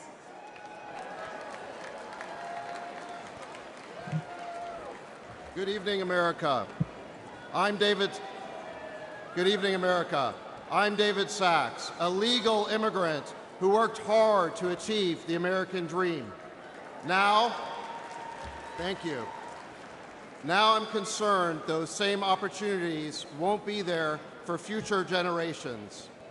As I look out at this convention, I see a party that is strong and unified behind President Donald J. Trump and his pick for Vice President, Senator J.D. Vance. And what about the Democrats? They're in disarray after shielding President Biden from a vigorous primary and gaslighting the entire country about his fitness to serve. We still don't know which puppet Democrat Party bosses will install as their nominee, but we know what their agenda will be. 4 more years of chaos and failure, both at home and abroad.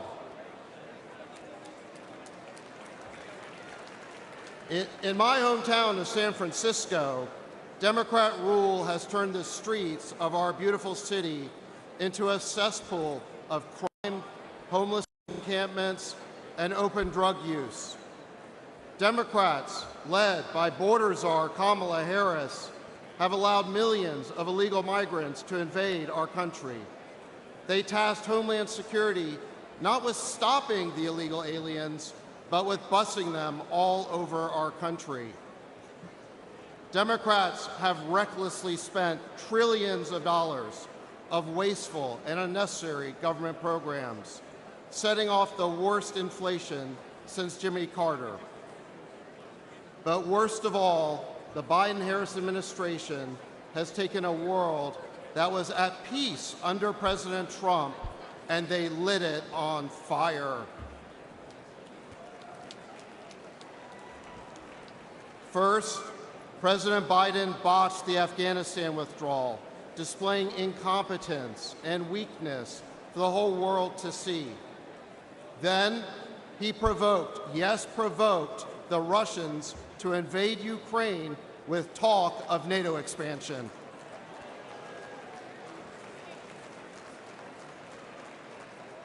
Afterward, he rejected every opportunity for peace in Ukraine, including a deal to end the war just 2 months after it broke out. Now the war is deep into its 3rd year, with no end in sight. Hundreds of thousands of people are dead. Hundreds of billions of our taxpayer dollars have gone up in smoke. President Biden sold us this new forever war by promising it would weaken Russia and strengthen America. Well, how does that look today? Russia's military is bigger than before, while our own stockpiles are dangerously depleted. Every day, there are new calls for escalation, and the world looks on in horror as Joe Biden's demented policy takes us to the brink of World War III. In the Middle East, America is now losing a war with the Houthis. And the administration's policy towards Gaza has been so incoherent that the only thing that pro-Israel and pro-Palestine protesters agree on is the chant, F Joe Biden.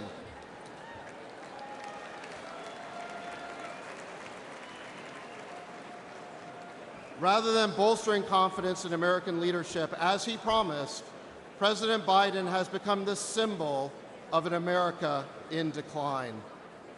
This may be our present, but it does not have to be our future.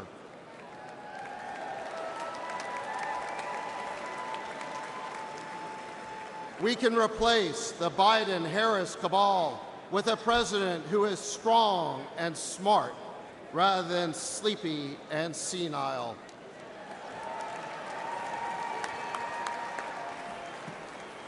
or in her case, clueless and embarrassing. A president who understands that you build the most powerful military in the world to keep America safe, not to play the world's policeman.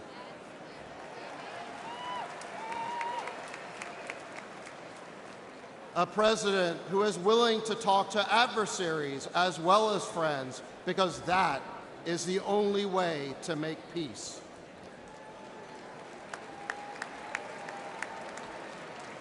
A president who will stand up to the warmongers instead of empowering them. My fellow Americans, we need a leader who commands respect and demands reciprocity from other nations. We need strength and savviness in the White House Situation Room, even if the crisis hits after Biden's bedtime.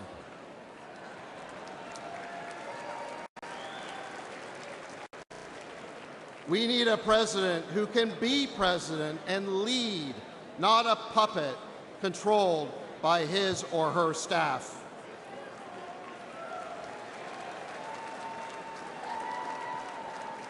We need order in our cities, order at our border, and order restored to a world on fire. My friends, we need President Donald J. Trump back in the White House. Thank you. Please welcome women's advocate Vanessa Fora.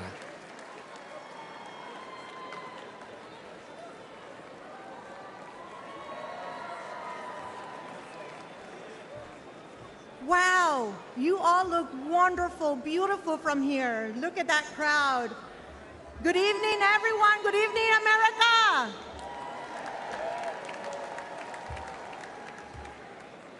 My name is Vanessa Fora. I was born in Peru, and my family migrated legally to the United States when I was 9 years old.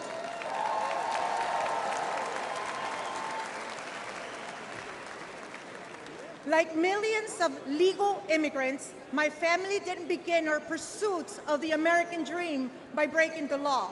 We respected America, and we wanted to earn our citizenship.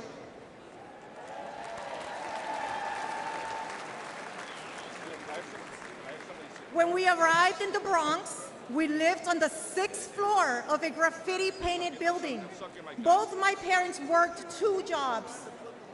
At 18, I achieved one of my greatest aspirations. I became a United States citizen.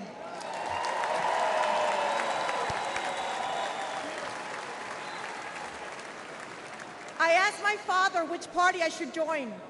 He said that we're Hispanics, we vote Democrat. But the more I learned, the more I saw that the Democratic Party didn't represent my values. Republicans did.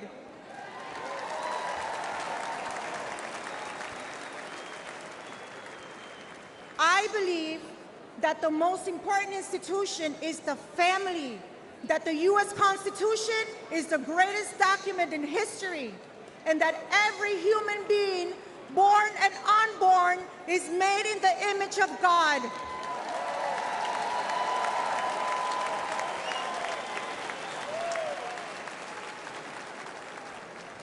Today, I'm proud to be part of an organization that protects the freedoms and opportunities of women across America.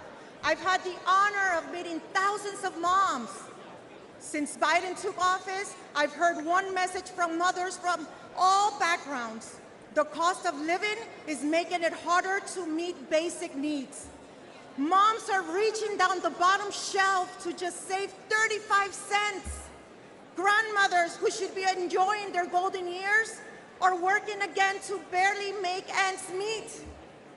Under the Biden-Harris agenda, we're no longer living, we're surviving. It feels more and more like I'm back in Latin America.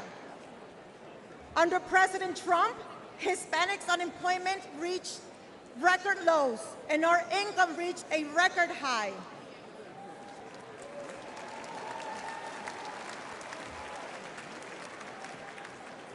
to my fellow Hispanic Americans, and to all Americans. If you believe in faith, family, freedom, financial stability, join me in voting for Donald Trump this November. Thank you, America. Ladies and gentlemen, Charlie Kirk.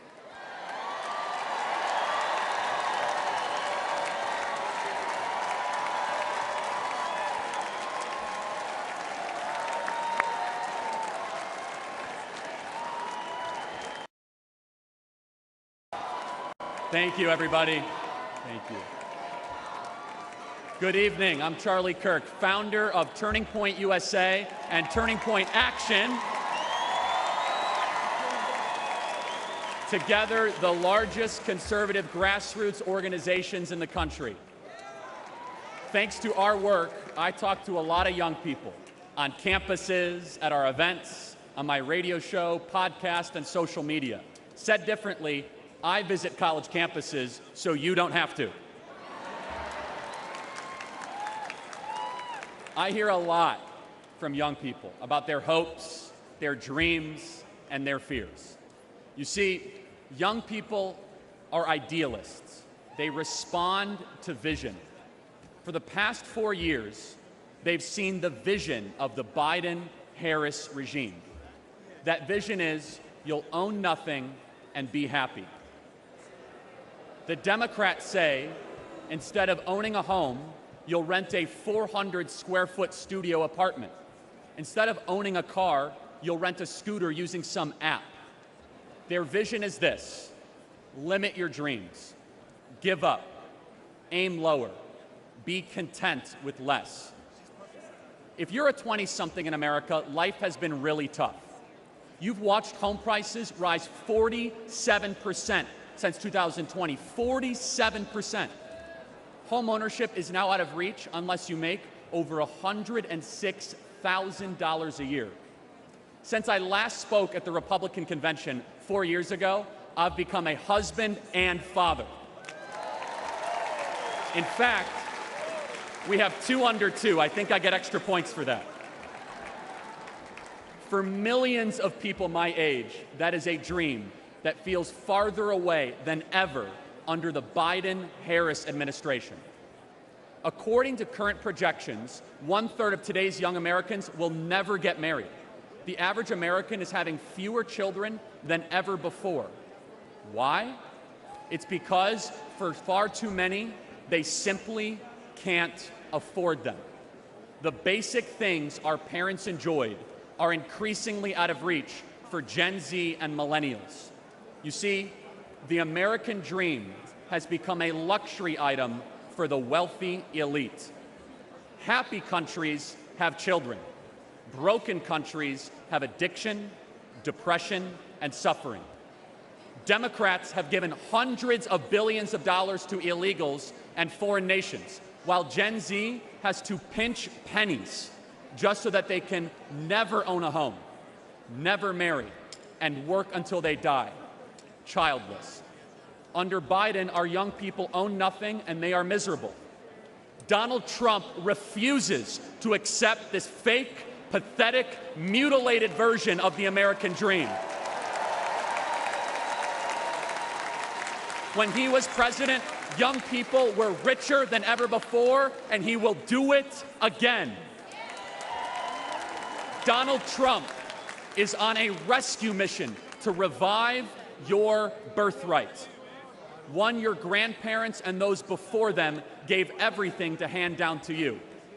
And listen carefully, everybody. This is why young men are the most conservative that they have been in 50 years.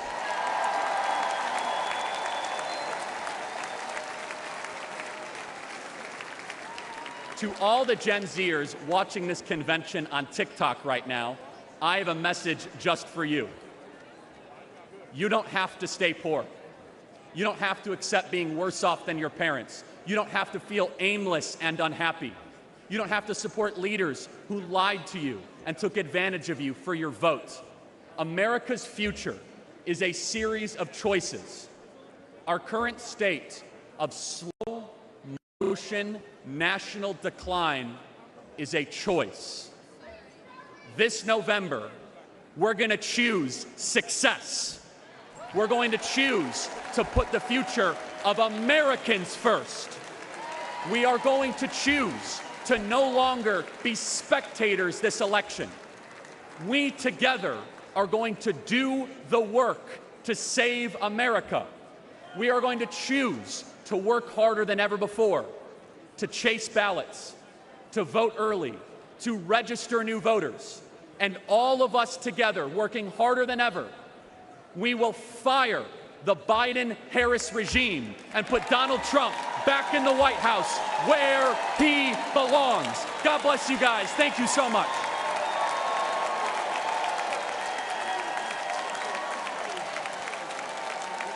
From the very first day that we take back the White House from crooked Joe Biden, the worst president in the history of our country, I believe that we're going to have 4 of the greatest years in the history of our country. I will once and for all secure our elections. We're going to go to paper ballots. We're going to have same-day voting, voter ID.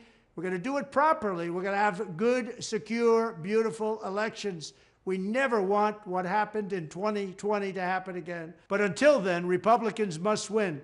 And we must use every appropriate tool available to beat the Democrats. They are destroying our country. Whether you vote early, absentee, by mail, or in person, we are going to protect the vote. That's the most important thing we have to do, is protect the vote. Keep your eyes open, because these people want to cheat, and they do cheat. And frankly, it's the only thing they do well. We will make sure your ballot is secure and your voice is heard. Many Republicans like to vote on Election Day, and we must swamp the radical Democrats with massive turnout on Tuesday, November 5th. The way you win is to swamp them. If we swamp them, they can't cheat. It just doesn't work out. But if you can't make it, you need to make a plan, register, and vote any way possible. We got to get your vote. So with your vote, we will win a victory the likes of which no one has ever seen before. We will evict crooked Joe Biden from the White House, and we will take back our country on November 5th, 2024, the most important day in the history of our country. That's what it's going to go down as. Thank you. Ladies and gentlemen, please welcome the chair of the RNC Committee on the Platform, United States Senator Marsha Blackburn of Tennessee.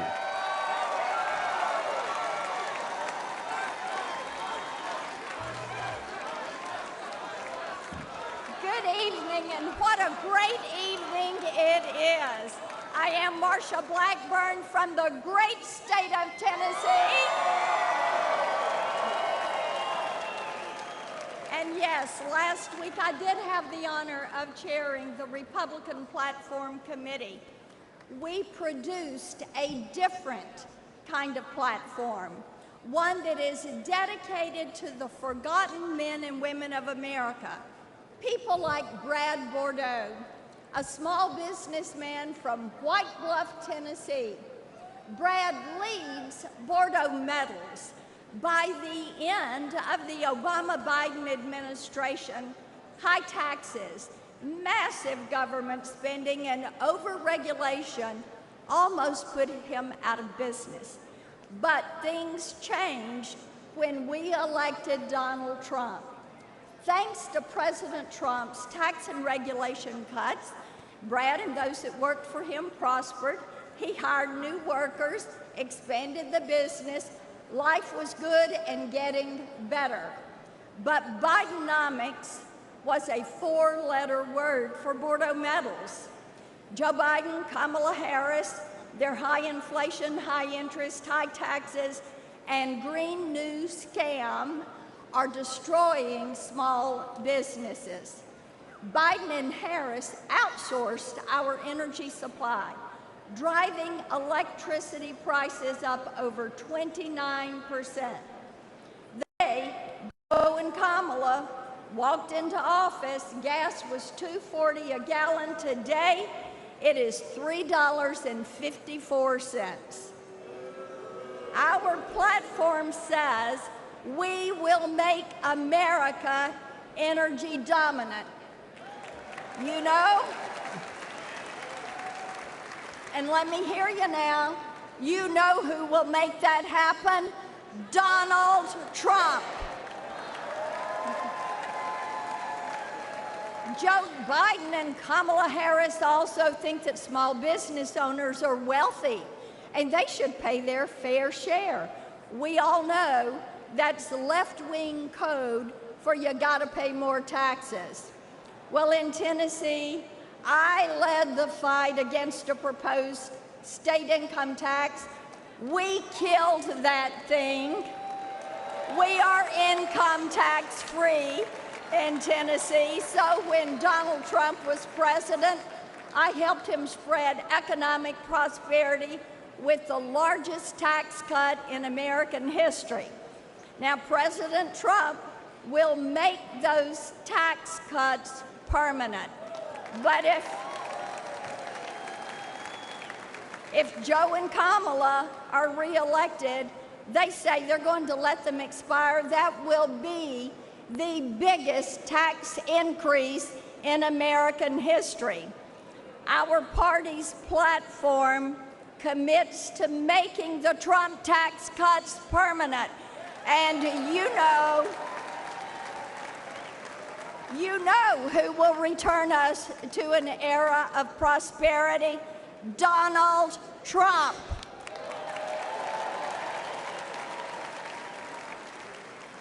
Now, Joe and Kamala, bless their hearts,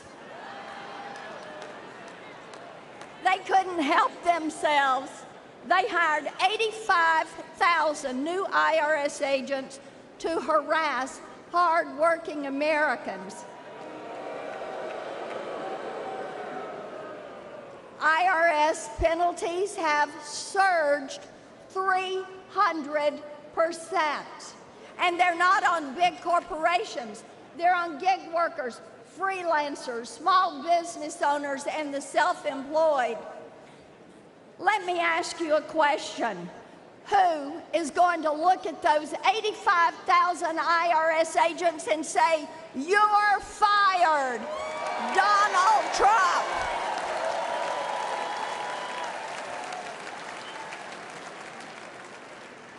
Under Biden and Harris, people are also crushed by more regulations than at any time since Jimmy Carter. Their regulations aren't just burdensome. Often, they include racist DEI requirements. Many small businesses are going bankrupt. Some are throwing up their hands in disgust. Our party's platform pledges 7 times to cut regulations that are killing jobs and costing you thousands of dollars. Now, you know who will slash that red tape and return this country to economic greatness? Donald Trump. The harmful Biden-Harris policies are why so many small business owners, like Shana Gray, she is a black female owner of Great Jet Cafe right here in Milwaukee. She voted for Biden in 2020, and in 24, she is voting for President Donald Trump. Our platform is a promise to people like Shana, people like Brad, and President Trump will keep his promises just like he did the first time. So I've got one more question for you. Who should be the next President of the United States? Donald Trump. God bless you, protect you, and God bless and protect the United States. Thank you.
Ladies and gentlemen, please welcome Lee Greenwood.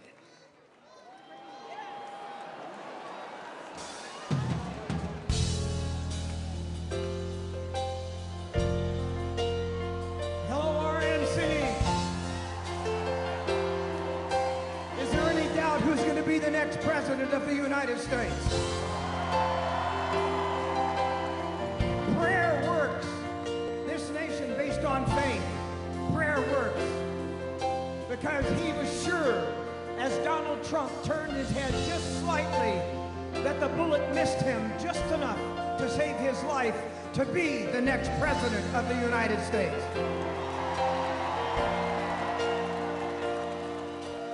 We have believed for so long that God will make some changes in this country, and he's about to make a change in the current administration and send them home.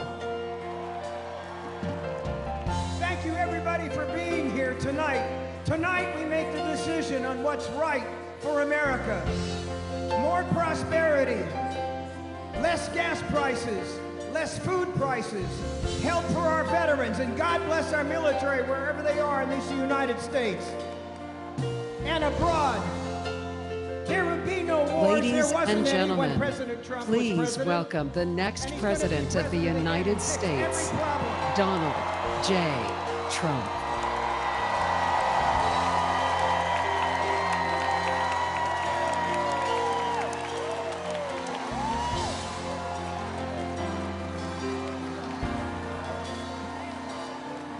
If tomorrow all the things were gone, I'd worked for all my life, and I had to start again, just my children and my wife. Thank my lucky stars to be living here today, 'cause the flag still stands for freedom, and they can't take that away.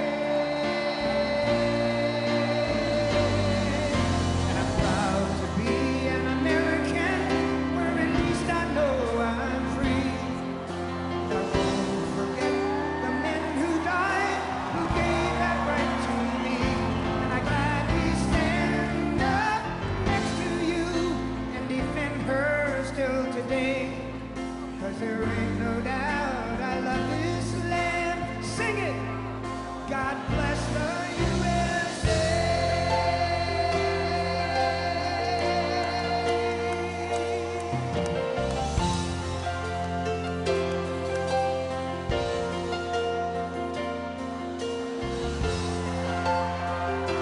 We are here tonight for one purpose, and that is to elect Donald J. Trump as the next president of the United States.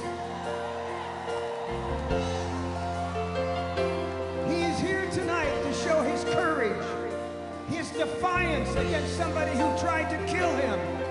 You will not take this man down. He has the courage, the strength, and he will be the next president of the United States.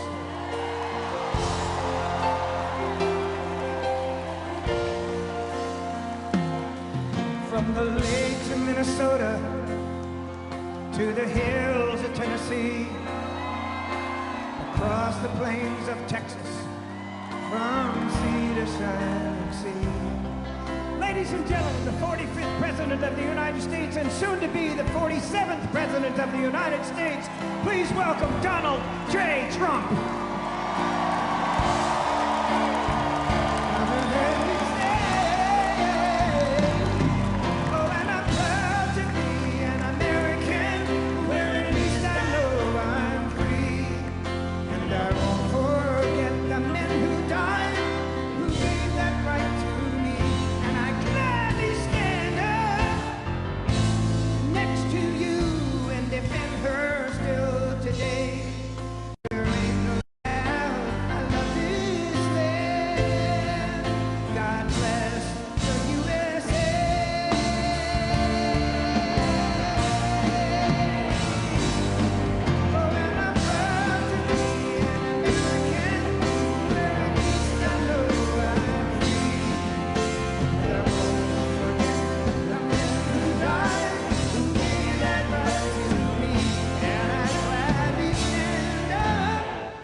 Please welcome Mark Laws from Cedar Springs, Michigan.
Good evening, I'm Mark Laws and I live in Western Michigan. I'm not a senator or a governor or some other politician, but I'm just a regular guy. But to my kids and my grandkids who call me Peepaw, I'm the guy.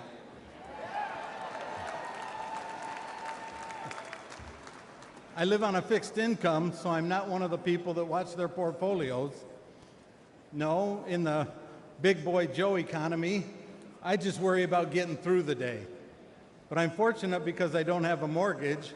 If I did, I'm really not sure how I'd make it. The big boy Joe inflation has turned our dollars into nickels. And in Michigan, we got 180,000 plus people that are in tax lien foreclosure right now. So even though I don't have a mortgage, I still got to pay the government to rent my house. And if I don't, they take it away. When I'm asked how I'm doing, I answer honestly, I say, I'm doing okay. But don't you remember under President Trump, we didn't have to settle for just okay. We were doing great.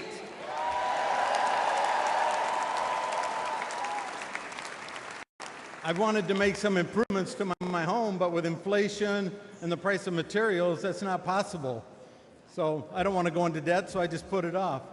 I'd also like to spoil my grandkids with some great Peepaw unique gifts for their birthdays. But with the price of gas and groceries, I don't do that. I settle for a cake and ice cream. Prices keep going up, but my income stays the same. I just keep putting things off, hoping that I'll be able to afford them again someday. It's got me thinking, I've been hoping for better days, but life is happening right now, and we can't waste any more time on the big boy Joe terrible economic policies. We need to bring Donald Trump back right now.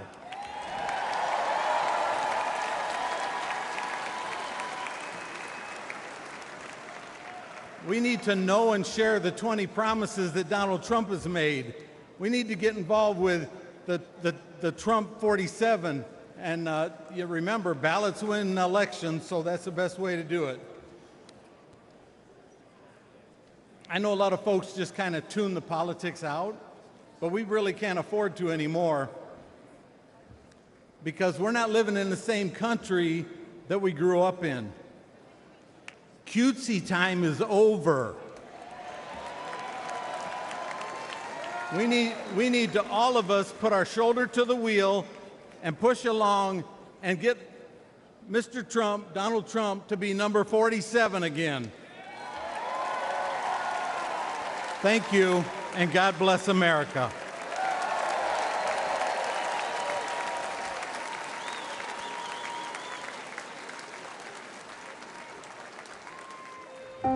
Bidenomics doesn't just have seniors worried. It has them scared to death. Biden's inflation has retirees at risk of running out of money. The cost of groceries is forcing many seniors to choose between food and their prescriptions. Their Social Security isn't keeping up with inflation. And thanks to Biden and Harris's open border disaster, allowing over 10 million illegals in, the whole Social Security system is at risk. And now, many seniors are also struggling to afford their housing. It's no wonder one advocacy group calls this Biden's war on seniors. President Trump has seniors' backs. He got seniors' Medicare Advantage premiums cut 34%. And he'll fix Biden's broken economy and get inflation down, just like he did before. And President Trump has made it crystal clear he will always protect seniors' Social Security and Medicare and oppose any cuts in their benefits. President Trump, he'll make America affordable again.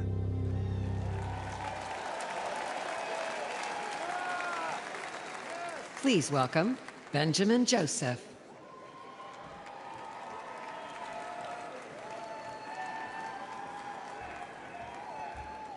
Hello, Michigan. Hello, my fellow patriots. I'm the owner of a home remodeling business that my father Steve started in 1972. During the Trump boom, we were thriving. Under Biden, we are surviving. I know other business owners, like many of you in this room, can relate. With the financial strain caused by the Biden-Harris economy, many clients are tightening their belts, closing their wallets, and cutting back on their home remodeling projects. To keep work coming in, I've had to lower my margins, and I mean lower them. I'm now barely making payroll, and our families just have enough to live on. But we can't build up any savings, and we can't move forward. As parents, we want to provide for our children. But more and more parents like myself have to look their little girl or their little boy in the eye when they're asked for something and say, "We can't afford it." Those 4 words are heartbreaking. We didn't have to say those words under Donald Trump when he was president. That's because Donald Trump is a businessman, not a crooked career politician.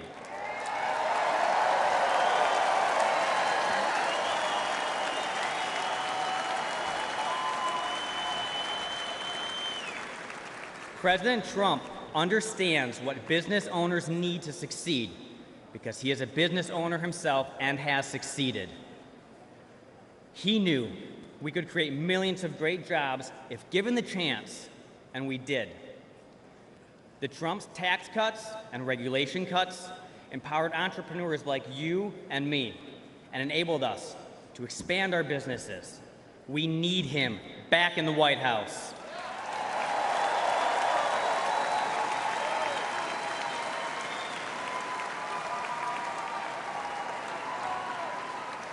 As a representative of Michigan at this convention, I want to give a special Michigander thank you to President Trump for being our champion.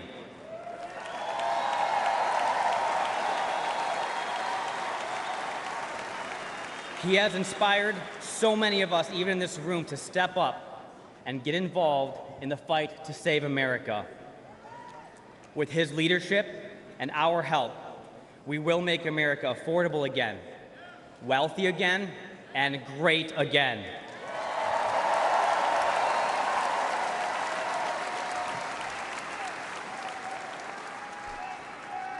May God bless each and every one of you. May God bless and continue to protect President Trump and his family.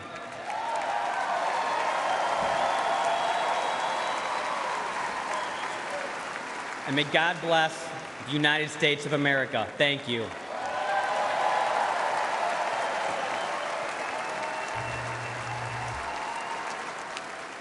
Please welcome Amber Rose from South Philadelphia.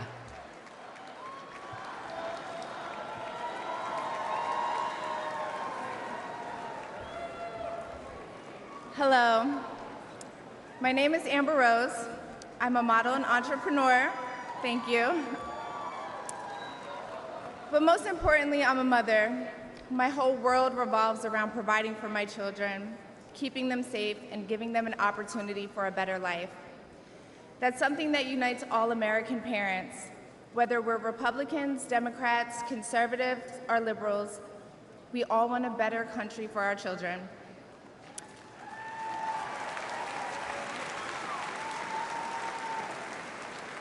But I'm here tonight to tell you, no matter your political background, that the best chance we have to give our babies a better life is to elect Donald Trump President of the United States.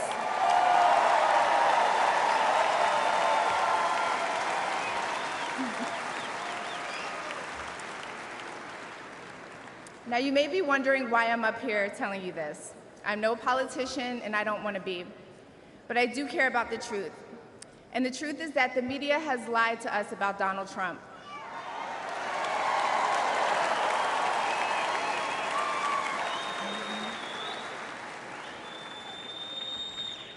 I know this because for a long time I believed those lies, so I'm here to set the record straight. The first person I knew who supported Donald Trump was my father. I was shocked. My entire family is racially diverse, and I believed the left-wing propaganda that Donald Trump was a racist. My father said, "No, he's not, Amber. What are you talking about?" And when I insisted, he said, "Prove it." So to prove my father wrong, I did my research and looked into all things Donald Trump. People have to do their research. I watched all the rallies, and I started meeting so many of you, his red hat wearing supporters.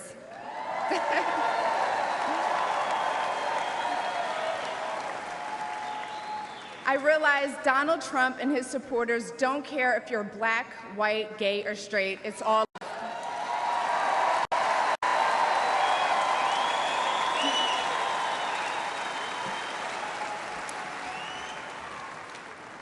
And that's when it hit me.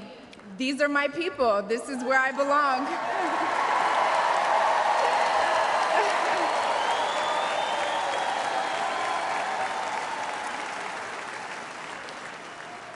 So I let go of my fear of judgment, of being misunderstood, of getting attacked by the left, and I put the red hat on too.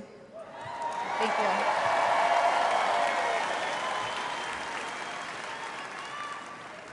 Love you too. I never felt more free and more love for my country than I do now. I want to thank my father, who's in the audience tonight, for opening my eyes. He served over 20 years in the U.S. military. Thank you for your service, Dad. Where's he at? I love you, Dad. I love you. I love you so much. Thank you. When I met the President and Melania for the first time, he was kind and generous and funny as hell. Very funny. The First Lady was gracious and smart with a smile that will brighten up any room. If you're watching this tonight, you know our country is in trouble. Just like me. When you go to the store and buy food for your family, you're shocked. When you fill up your gas tank, you're pissed. I know I am.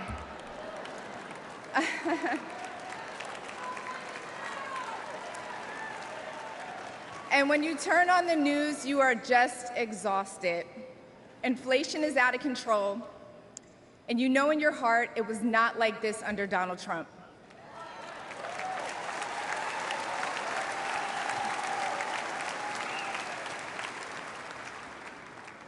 My message to you tonight comes from a humble place. The left told me to hate Trump, and even worse, to hate the other side, the people who support him. When you cut through the lies, you realize the truth. American families were better when Donald Trump was president.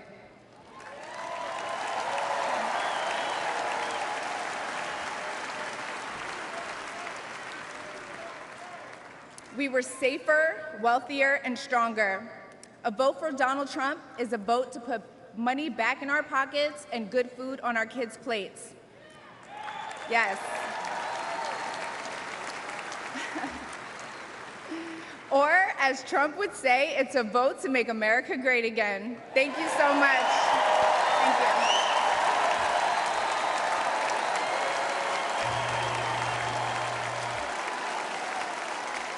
Please welcome Latino American Linda Fornos.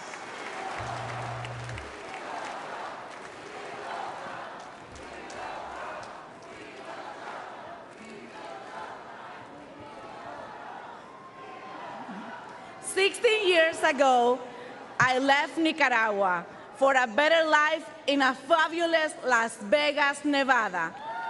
Woo! America welcomed me, and I embraced the values of hard work, learning the language, and respecting the laws. It's the American thing to do. In 2022, my 3 boys and I faced a devastating house fire. We lost everything.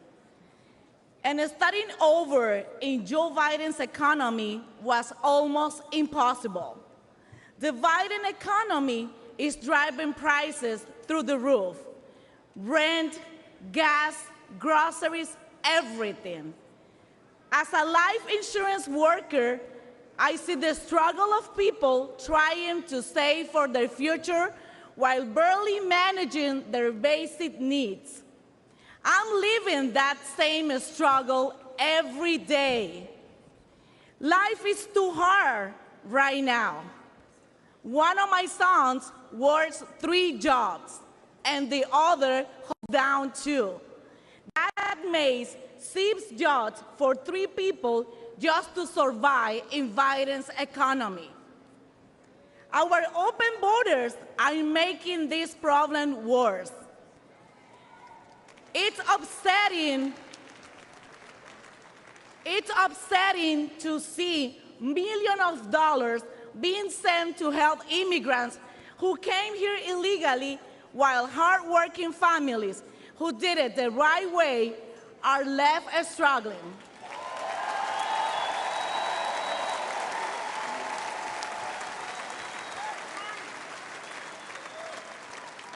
The fact is that illegal immigration hurts legal immigrants the most.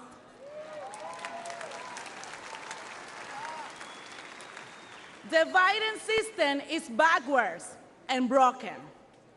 In Biden's America, opportunities to get ahead are dwindling, and our education system is failing our children. What happened to teaching reading, writing, and math?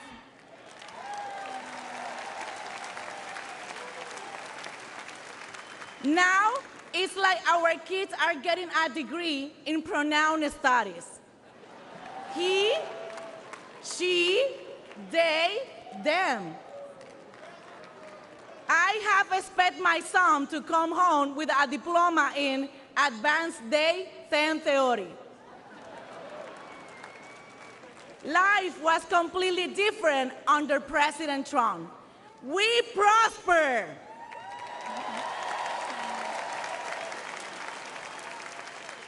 To my beloved Latino community, it's time to wake up and smell the cafecito.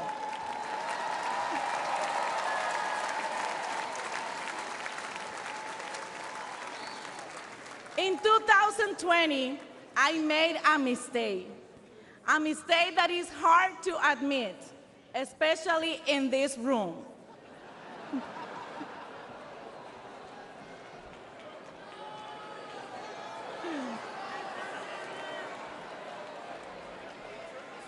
In 2020, I voted for Joe Biden. I'm sorry. He has made me regret it.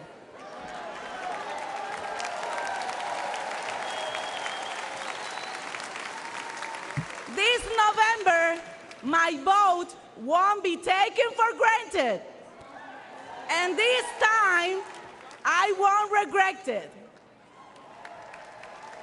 Please join me in voting for Donald J. Trump.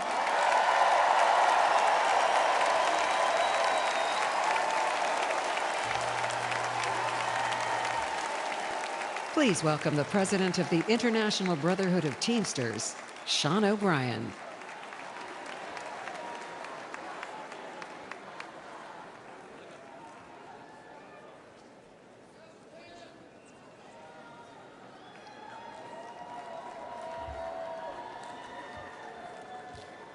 Greetings, delegates and guests. I'm Sean O'Brien, General President of the International Brotherhood of Teamsters.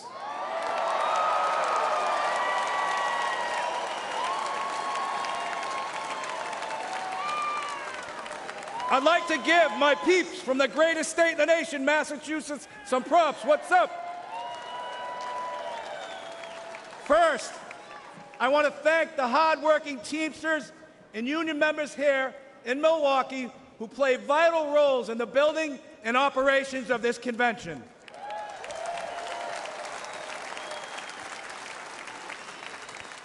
I also want to thank President Donald Trump for opening the RNC's doors to the Teamsters Union and inviting me to speak before you tonight.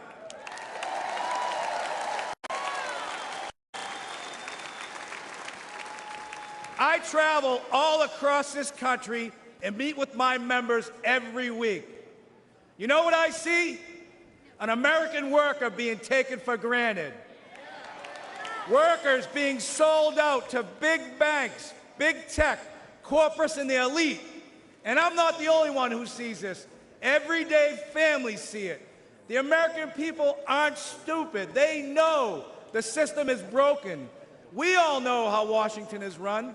Working people have no chance of winning this fight. That's why I'm here today. Because I refuse to keep doing the same things my predecessors did.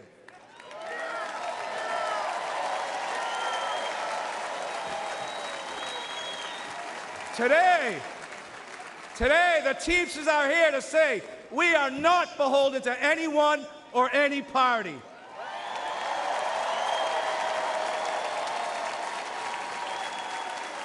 We will create an agenda and work with a bipartisan coalition ready to accomplish something real for the American worker.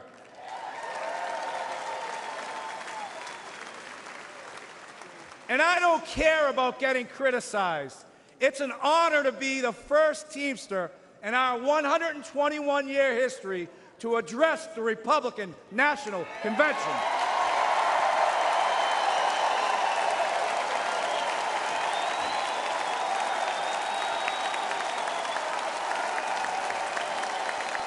Several months ago, I asked the RNC and the DNC for the opportunity to speak. To be frank, when President Trump invited me to speak at this convention, there was political unrest on the left and on the right. Hard to believe.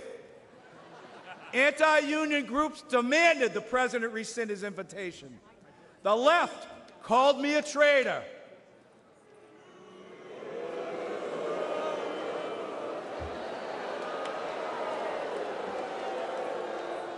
And this is precisely why it's so important for me to be here today.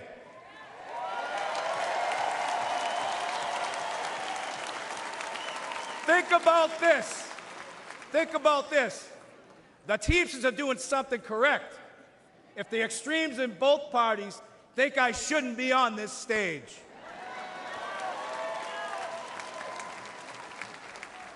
President Trump had the backbone to open the doors to this Republican convention, and that's unprecedented.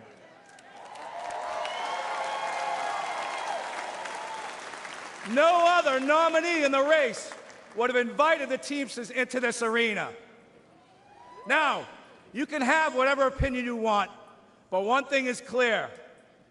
President Trump is a candidate who is not afraid of hearing from new, loud, and often critical voices.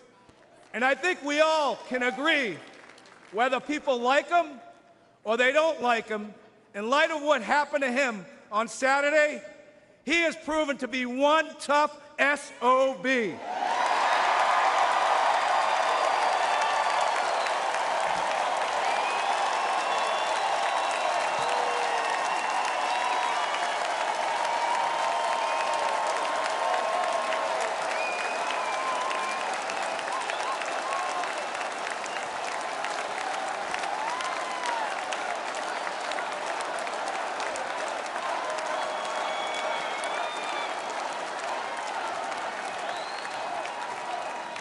Now, when I won the presidency of the Teamsters in a national election 2.5 years ago, we started reaching across the aisle.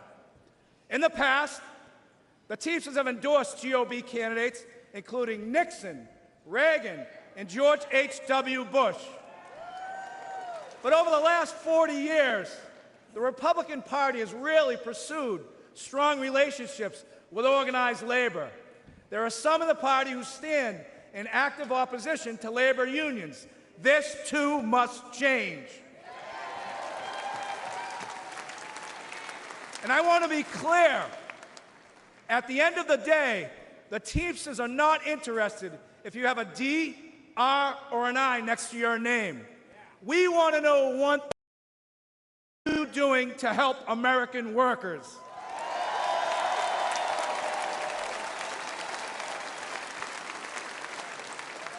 As a negotiator, I know that no window or door should ever be permanently shut. In my administration, the Teamsters reached out to 8 Republican senators who stood up for railroad Teamsters over our fight for paid sick leave. Josh Hawley was one of them.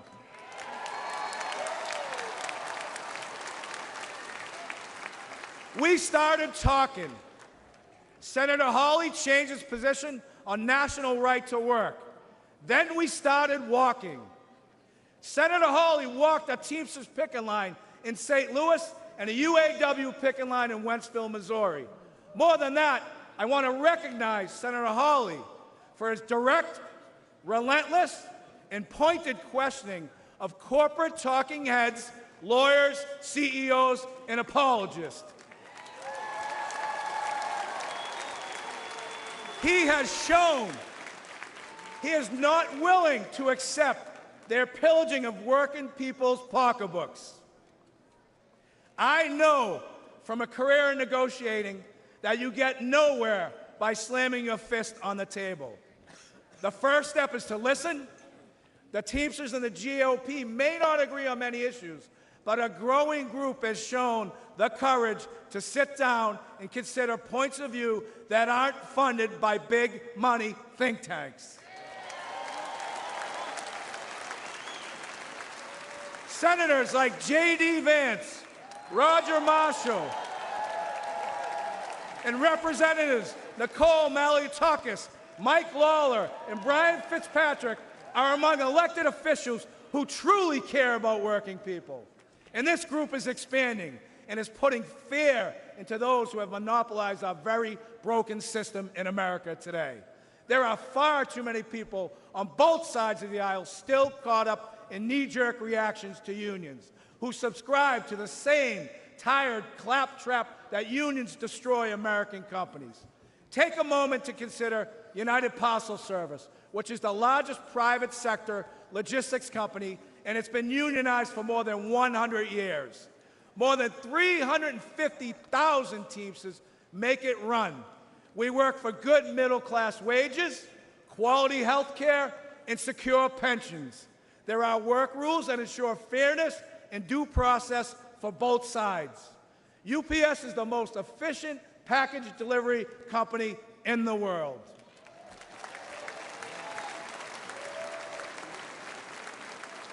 But let's not forget that UPS doesn't provide these great wages and benefits out of the kindness of its heart.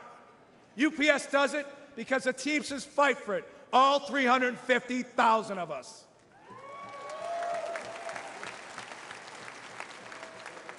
You know, corporatists hate when working people join together to form unions. But for a century, major employers have waged a war against labor by forming corporate unions of their own. We need to call the Chamber of Commerce and the business roundtables what they are. They are unions for big business. And here's another fact.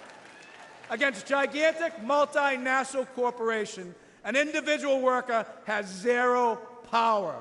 It's only when Americans band together in democratic unions that we win real improvements on wages, benefits, and working conditions. Companies like Amazon are bigger than most national economies. Amazon is valued over $2 trillion. That makes it the 14th largest economy in the world. What is sickening is that Amazon has abandoned any national allegiance. Amazon's sole focus is on lining its own pockets. Remember, elites have no party, elites have no nation. Their loyalty is to the balance sheet and to the stock price at the expense of the American worker.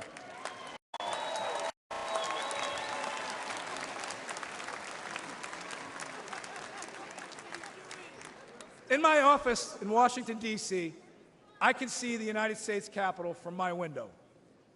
I see well-intentioned people arrive in Washington and get eaten up by an unforgiving system. The responsibility to average Americans takes a back seat. The objective now becomes survival. Fundraiser after fundraiser, corporate consultants hedge every initiative. The Hill crawls with lifers, bouncing from government jobs to corporate jobs and back again. I think we can all agree D.C. is a pretty treacherous area. Most legislation is never meant to go anywhere, and it's all talk. And in America, talk isn't cheap. It's very expensive, and it comes at the cost of our own country. Working people know our system is broken. The elites are not laboring on behalf of workers. There is a political caste system that prevents citizens from accessing their representatives to hold them accountable. For a moment in time, working people in America were seen as essential. Sadly, it took a global pandemic for political and corporate elites to notice this fact. But ask yourself this question. Since the end of the pandemic, when was the last time you heard major news outlets regularly refer to workers as essential? You haven't. The men and women who provide goods and services, deliver packages, stock grocery shelves, care for patients, pick up your trash, and keep our communities safe are taken for granted. All the while, the stock market booms, housing prices hit record highs, and corporate salaries skyrocket. But the income of everyday Americans are shrinking in the face of inflation. At the gas pumps, at the grocery store, with the electrical bill, and with the car insurance. This has got to change.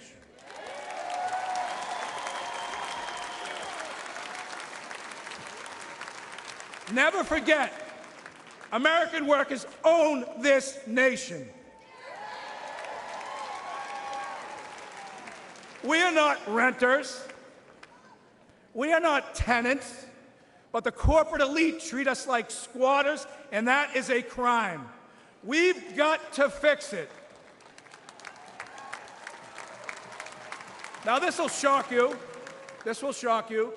To paraphrase Senator Mark Wayne Mullen, it's time for both sides of Congress to stand their butts up. We need trade policies that put American workers first. It needs to be easier for companies to remain in America. We need legal protections that make it safer for workers to get a contract. We must stop corporations from abandoning local communities to inflate their bottom line. We need meaningful bankruptcy reform. Today, corporate vultures buy up companies like Yellow Freight with the intent of driving them into bankruptcy and feasting on their remains. The courts leave workers begging for crumbs as third-tier creditors. Labor law must be reformed. Americans vote for a union but can never get a union contract. Companies fire workers who try to join unions and hide behind toothless laws that are meant to protect working people but are manipulated to benefit corporations. This is economic terrorism at its best. An individual cannot withstand such an assault. A fired worker cannot afford corporate taste, and these greedy employers know it. There are no consequences for the company, only the worker. We need corporate welfare reform. Under our current system, massive companies like Amazon, Uber, Lyft, and Walmart take zero responsibilities for the workers they employ. These companies offer no real health insurance, no retirement benefits, no paid leave, relying on underfunded public assistance. And who foots the bill? The individual taxpayer. The biggest recipients of welfare in this country are corporations, and this is real corruption. We must put workers first. What could be more important to the security of our nation than a long-term investment in the American worker? In 2021, Teamsters nationwide elected me to fight for them, and that's precisely what I'm doing. Something is wrong in this country, and we need to say it out loud. I will always speak for America and the American worker, both union and non-union. I challenge each and every one of you, and especially my friends on the Democratic side, to embrace cooperation, to truly collaborate, to achieve meaningful and productive change, to ensure we make this great nation in this world the bigger, faster, and strongest nation in the entire world. I love this country. The Teamsters love this country. Our 1.3 million members move America on the roads, in the ports, on the rail, and in the air. And at the end of the day, if the powers to be stop me from raising my voice on behalf of American workers, I will not have one single regret. I still carry my commercial driver's license. I still have my place on the union seniority list. You'll find me back in Boston driving a tractor-trailer, delivering equipment for Shaughnessy and Ahern, because I have the protection of a union contract that gives me the freedom to speak my mind and to fight like hell. God bless the greatest nation. Thank you very much.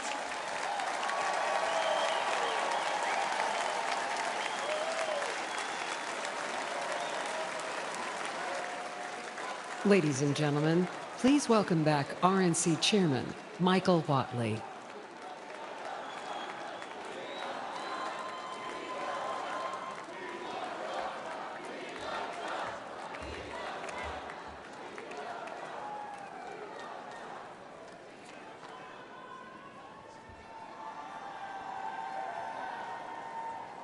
For a benediction, please welcome Pastor James Remke.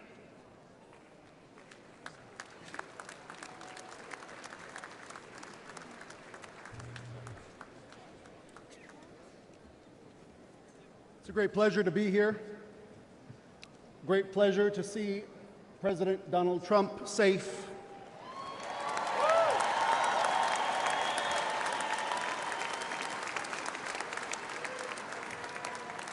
And if I may, before the benediction, give you this promise. You're going to be so blessed. You're going to be tired of being blessed. I guarantee it.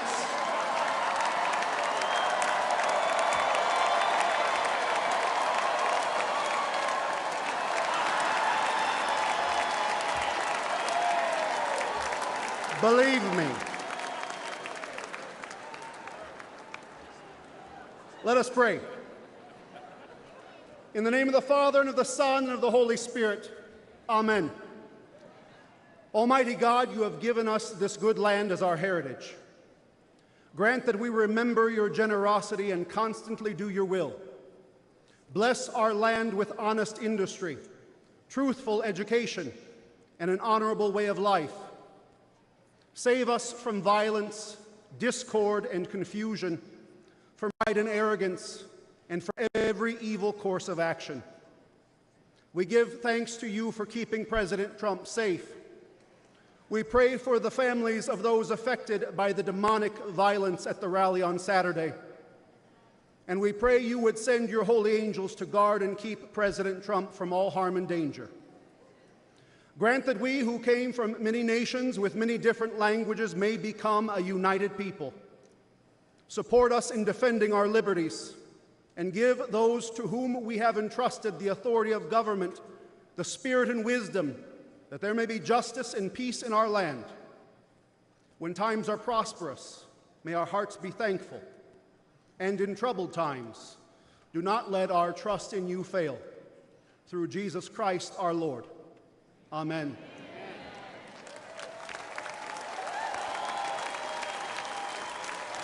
The Lord bless you and keep you. The Lord make his face shine on you and be gracious to you. The Lord look upon you with favor and give you peace.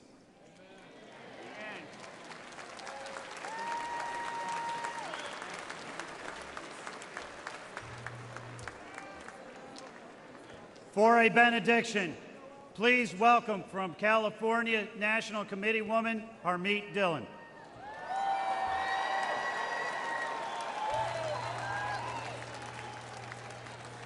Thank you, everyone. These last 48 hours have been some of the most intense, yet most prayerful of our lives. The heinous attack on President Trump and his supporters made all of us pause and seek answers and comfort. From a family of Sikh immigrants, I am honored to share with you, my fellow Republicans and guests tonight, a prayer from my faith tradition practiced by over 25 million worldwide. We recite the Ardas prayer before any new endeavor, giving thanks to God and asking for his protection and help to uphold the values of humility, truth, courage, service, and justice for all. To show respect, we cover our heads when we pray.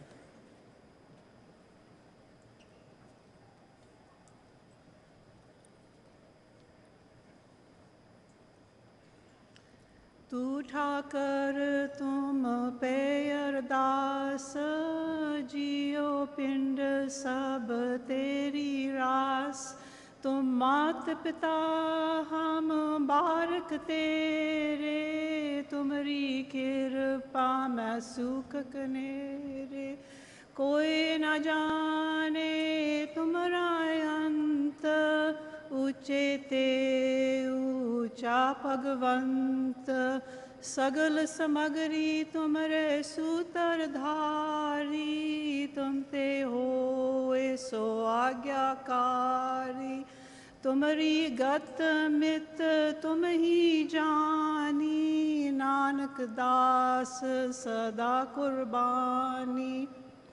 Dear Waheguru, our one true God, we thank you for creating America as a unique haven on this earth where all people are free to worship according to their faith. We seek your blessings and guidance for our beloved country.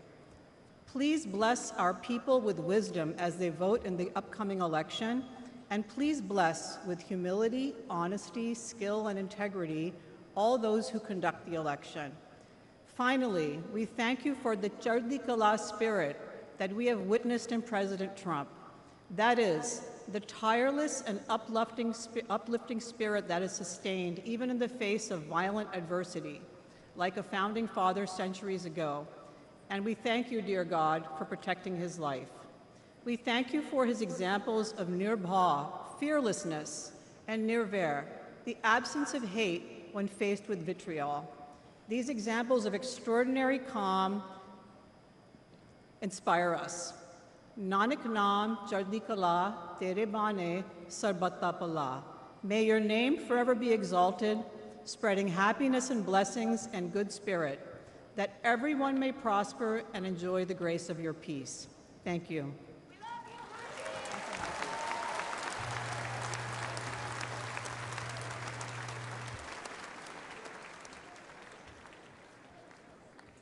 Senator Vance, congratulations.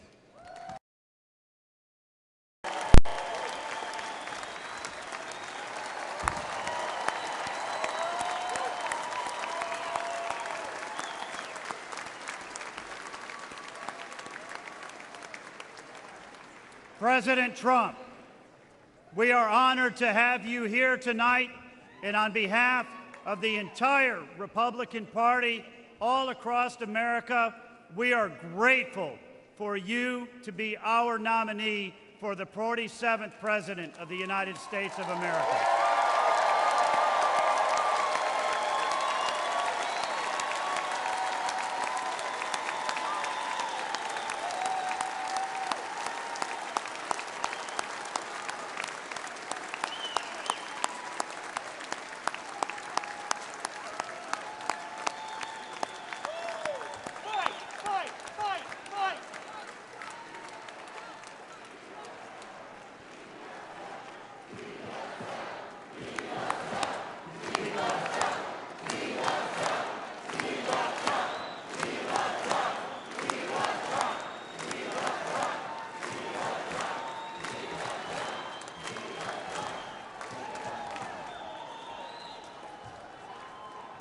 The chair declares that the 2024 Republican National Convention stand in recess until tomorrow at 5 p.m.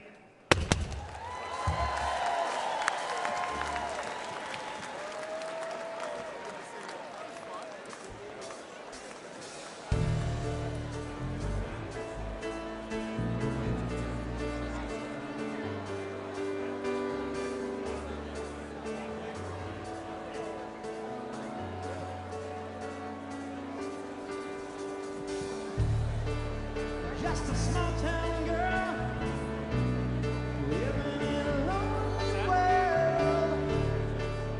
Took the midnight train going anywhere. Just a